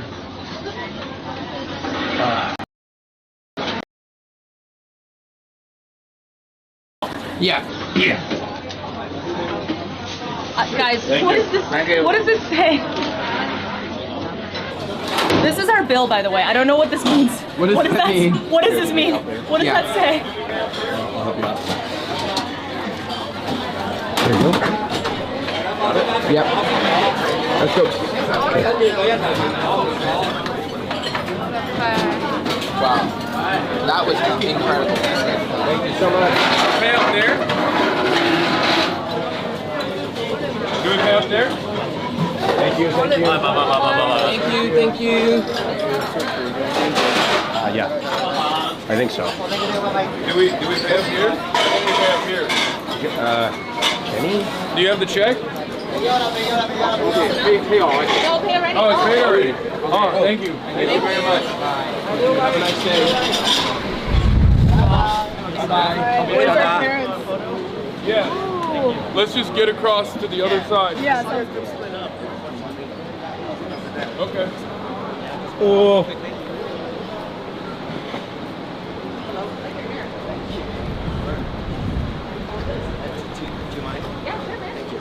What's up, Christian? Yo, how are you? Hope you guys are enjoying your time in China and Hong Kong. Of course. It's awesome. Well, this is the last leg, yeah? Yeah. No Shenzhen? We're leaving. Unfortunately, no Shenzhen.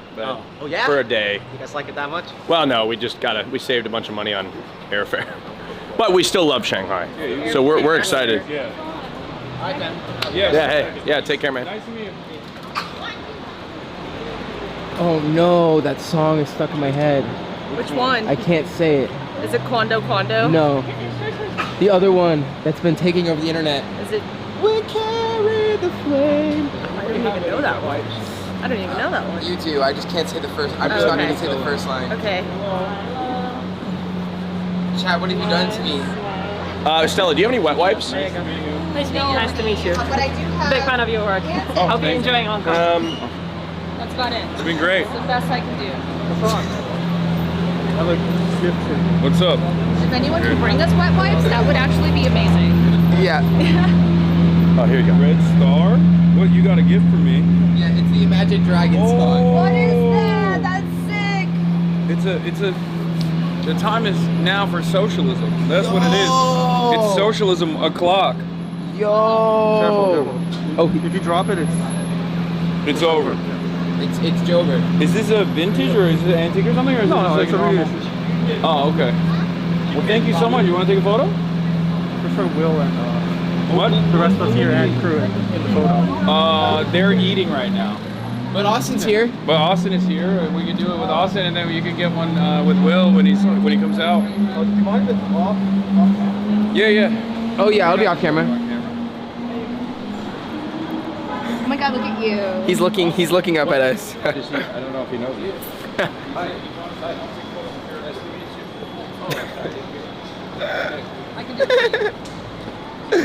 We carry the flag. I'm gonna wait for this family of 10 to come by. All right, ready? 3, 2, 1.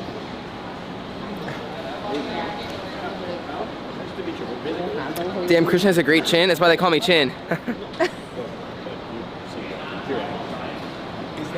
Oh my God, are you singing? No. I'm not singing it. Singing the Charlie Kirk song? No. Oh my God. It's stuck in my head and it's your fault. I didn't get it at first and now I got it. It's your fault. Wait, don't show him on camera. Oh shit, sorry. Austin. That's my favorite one. He played on his stream and I was watching, you know, getting my morning politics in. It's not my fault. It's not my fault. And God, it's just so fucking funny.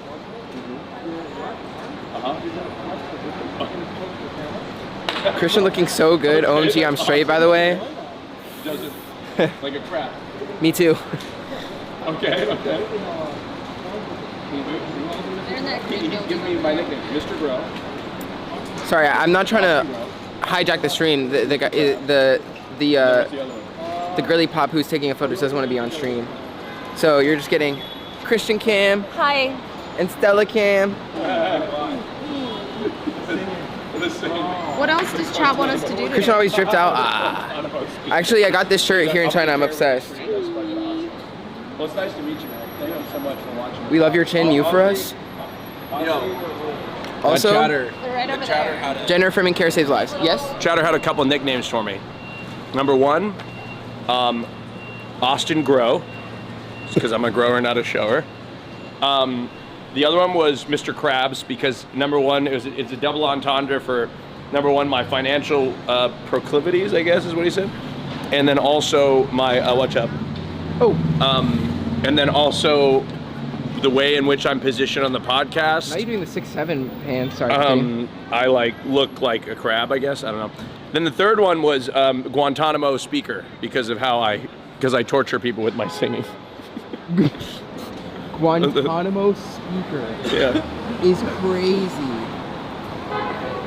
Hey, thank you for being so patient, brother. We appreciate you. Don't film him, don't film him. Oh, sorry. Yeah, he doesn't want to be on camera. He just wants to take a photo. You want us with all of us now, or do you will now? Okay. Yeah, we already got one. He already snapped one with you. Oh, this is a great quality photo, man. Holy shit.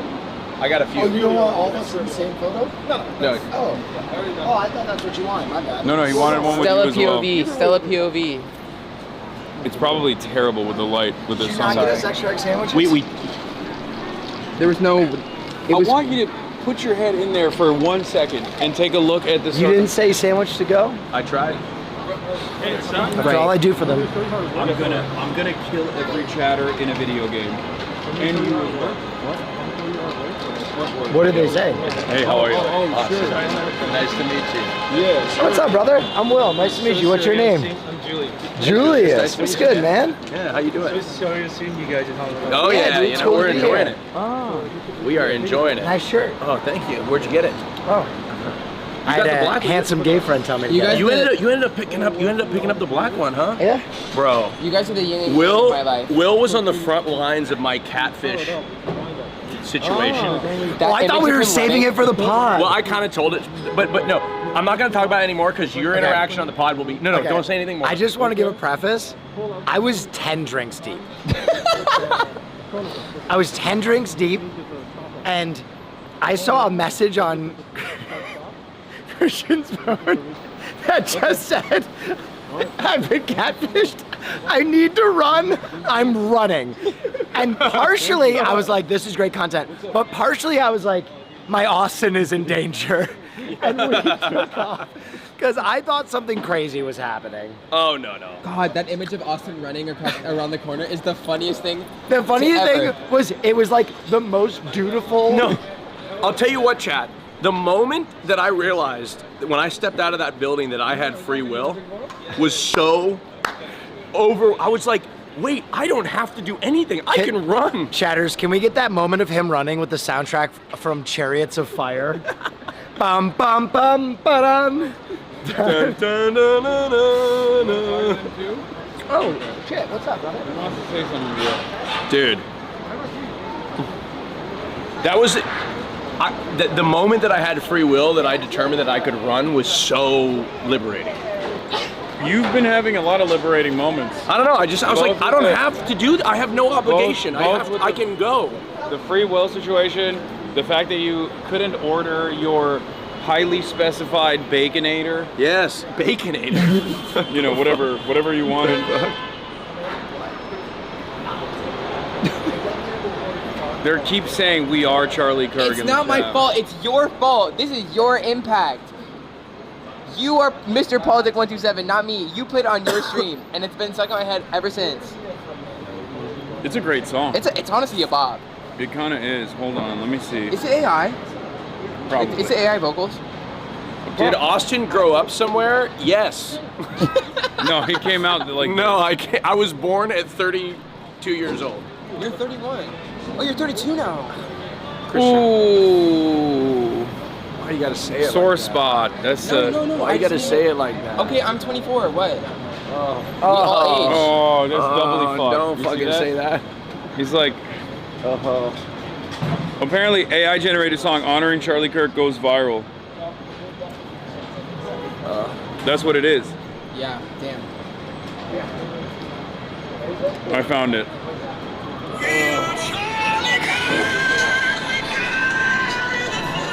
Hey.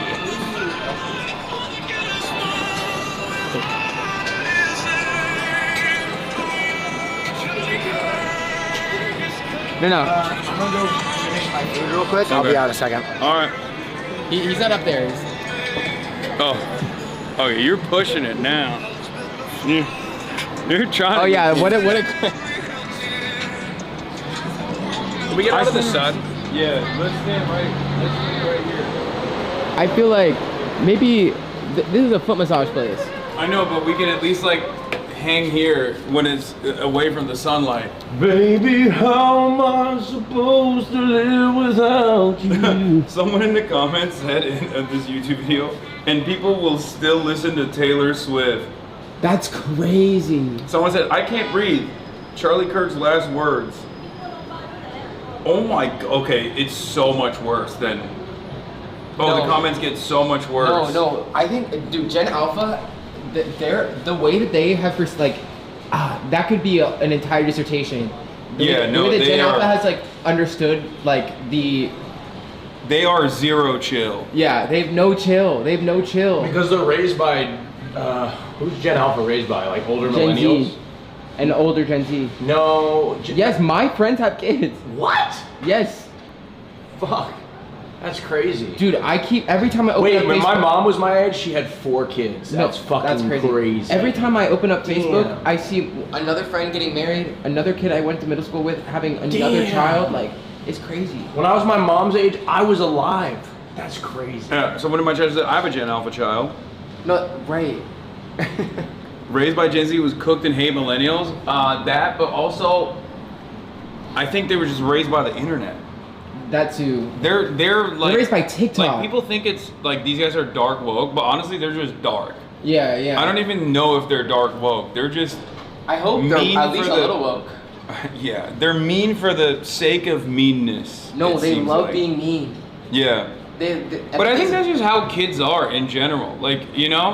Yeah, I'm definitely the exception. I was like I goody two shoes. I cried at, fucking.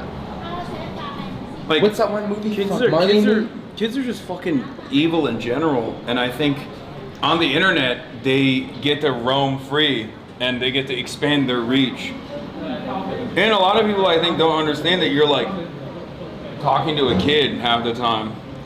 On the internet, when you get a mean comment, you're it's anonymous, so you just assume it's probably an adult, when there's a fairly decent likelihood that this is a child. Yeah. That's typing that. And typically it's a projection of their own insecurities. Yeah, and also parents need to stop fucking giving their children unbridled access to the internet. I'm like, why? What? My mom, I think my mom was a fantastic mother. I mean, look how I turned out. Not so close. My mom used to tell me, she said, if you ever bully anybody, I will kick your ass. If you ever pick on anybody. Austin, you don't have the capacity to bully anyone. I know, that's because my mom taught me not to. She said, if you... They're saying on BDB they call him neck bro. I don't know if that's real. That's crazy. That's crazy. The whiplash from like the. Oh shit! Austin, people are concerned. The entire block just turned and looked at you. What? I'm not allowed to sneeze? It's my favorite video on the internet. When they're looking at the deer. It's Anyone? I have not seen it. Sorry. Someone in chat will. I can't tell. What are you doing on the staircase? It's really hot in the sun. So we just ran in here to shelter ourselves from the sunlight. Because I feel like if we go into that other restaurant, they're gonna be, they're gonna give us grief. The Guantanamo speaker.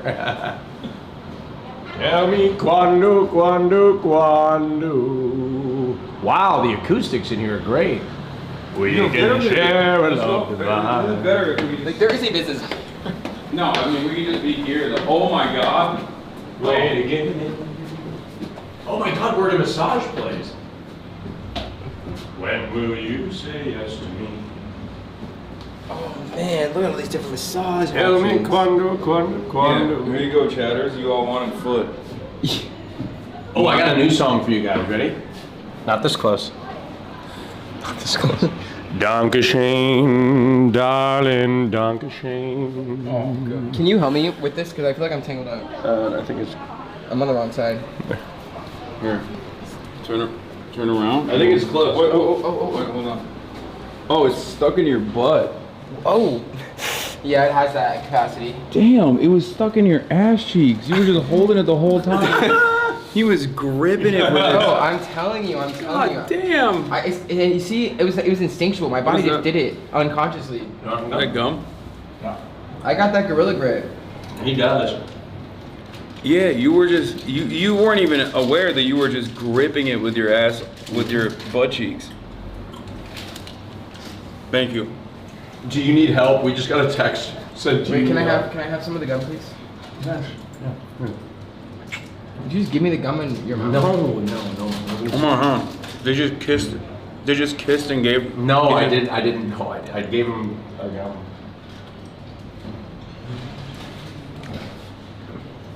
Apparently it's effing a little bit. Okay. We should go back outside. Let's just go to the restaurant. Let's just go to the restaurant. God, it's bright as fuck in the city.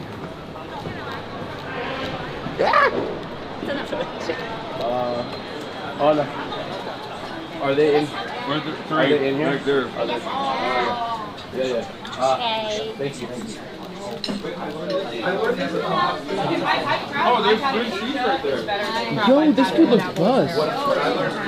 It's always been a luxury food, but lobster is I am. only recently Do you want some noodles? I do want some noodles. I tried. Are you getting shit from chat? Yes, chat. Don't give them shit. I am kidding. I am a cunt always. No. You didn't bring us egg sandwiches. Lady Guan. No, chat was spamming like, can you please?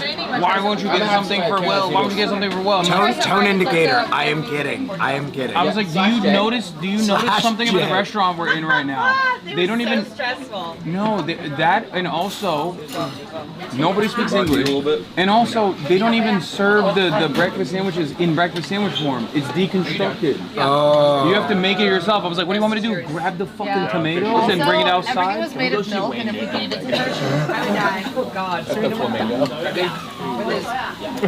Give me 3 minutes. I want to sit for 2 seconds and then pee and we go. Yeah. I would think. Oh, it's 1:34. Austin, when do you want to flip over to your stream? Whenever. What are you guys doing? I have no idea. Back in 2 hours. Yeah, I don't know what I want to do. There's nothing. I mean, I'll just shop. We go shopping. In the app, we can go shopping. I can go get. You want to get clothes? May I make some suggestions? May I make some suggestions? Yeah. I want to go to Monster. There. Is what? What is it? I don't think it's a thing here. Okay. Making a mahjong set.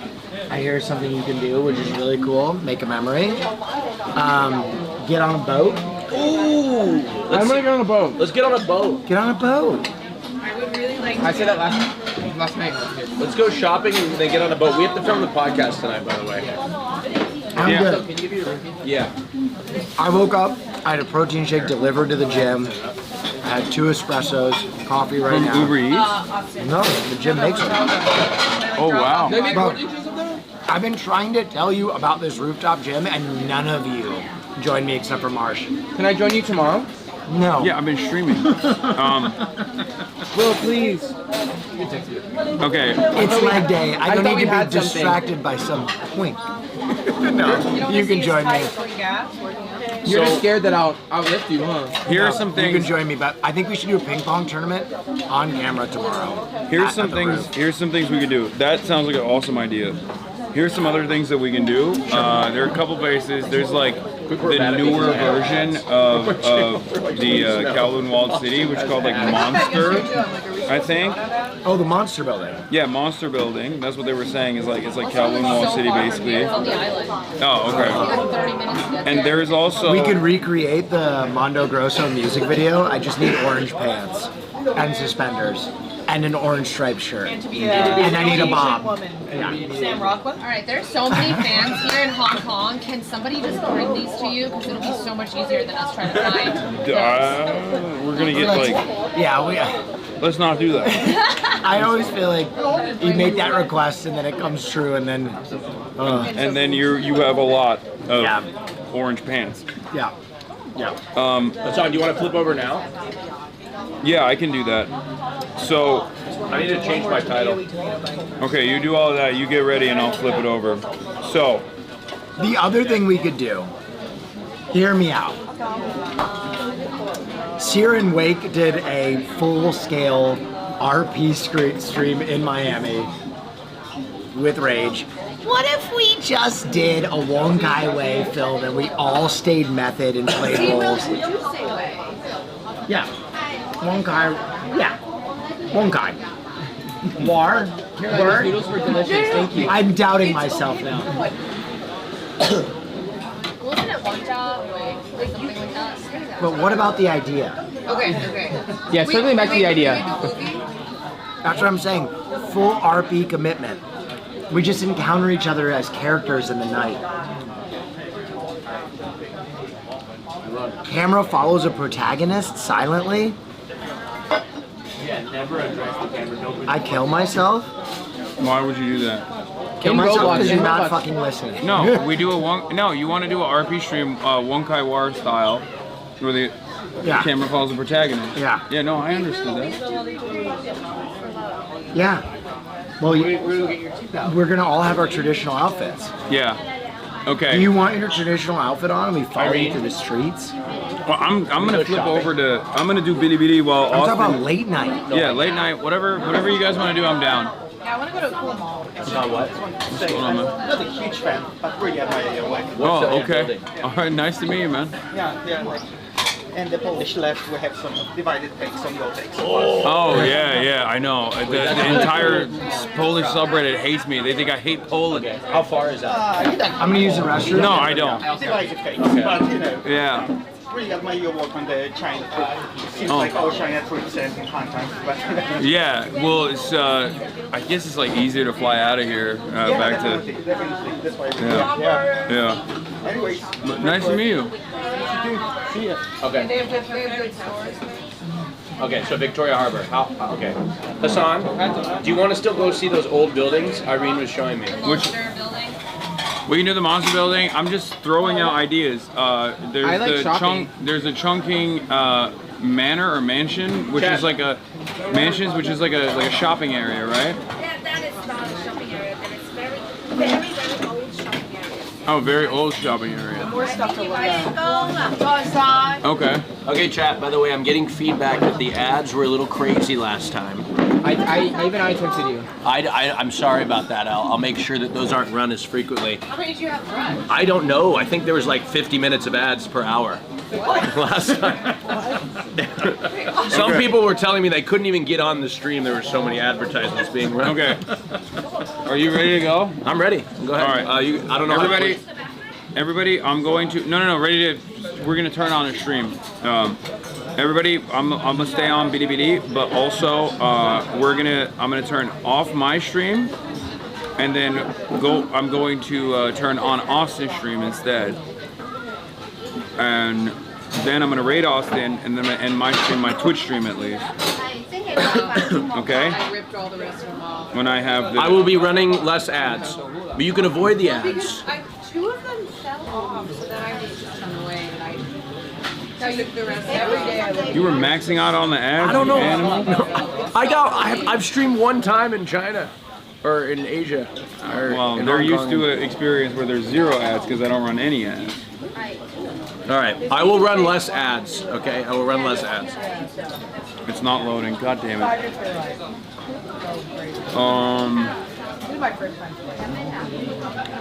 Austin was streaming 50 minutes. An hour. So like 10 minutes, no ads. Yeah. 10 minutes of content. But boy, were they sweet. Alright. We're waiting for Yeah. Marsh to eat. So that's every 10 minutes you're doing a full. Okay. Like a minute and a half per. Okay, so you guys are going to Shenzhen. Yeah, to pick up your That's suit. old networking. Well, also you're going to get fitted for your suit. And we're picking up Austin's suit. And also the key pals. Yes. Okay. And what was I gonna say? Okay, so you guys are gonna do that. My only thing was that, I mean, I don't even know if we can. Okay, destinations are on. My only thing was that I wanted to go to Victoria Park to play basketball in the afternoon in Victoria Park, if possible. Go play now. Or play Marsh now. and I, it's gonna take us 2 hours. But Austin doesn't want to. Bye bye. I just need a pair of shoes and I'll jump in the court. Okay, we can go grab some. What size are you? 10 and a half. You want to wear mine? They're 11s. I have docs on. No, we can go buy them. I'll buy you your shoes. We'll buy some shoes. Okay. We'll go shopping and then we'll go play basketball. Give me a pair of shoes too. Where they like get everything loaded up. All right, chat. And it was like Okay, I'm starting your stream off. So it perfect time to play out. Okay. It should start right now. Okay. Tell me when we're live. No, you have to see it when you're live. Yeah, I know. That's what I'm saying. But tell me, chat. Tell me when we're live. No, there's no. Especially if you're doing like Austin plays ball? No. It typically moves slow. Usually when. Oh. Okay. It says I'm live. Okay. And now I'm gonna raid Austin. One second. Is the car here already? Hello, ladies and gentlemen. Okay, hold on. okay. Just 1 second. 2 seconds. Okay, I'm raiding Austin's show right now. Chat. And we're gonna. I'm sorry. Your title is just IRL from China with Bill Christian. No. I changed my title to IRL in Hong Kong. Oh. Okay. Well, IRL in Hong Kong, shopping and voting. There's still no Anne Caroline Kwan though, and that's. Are you staying with us, Caroline? Yeah, we're staying. Oh yes. Okay. Yeah.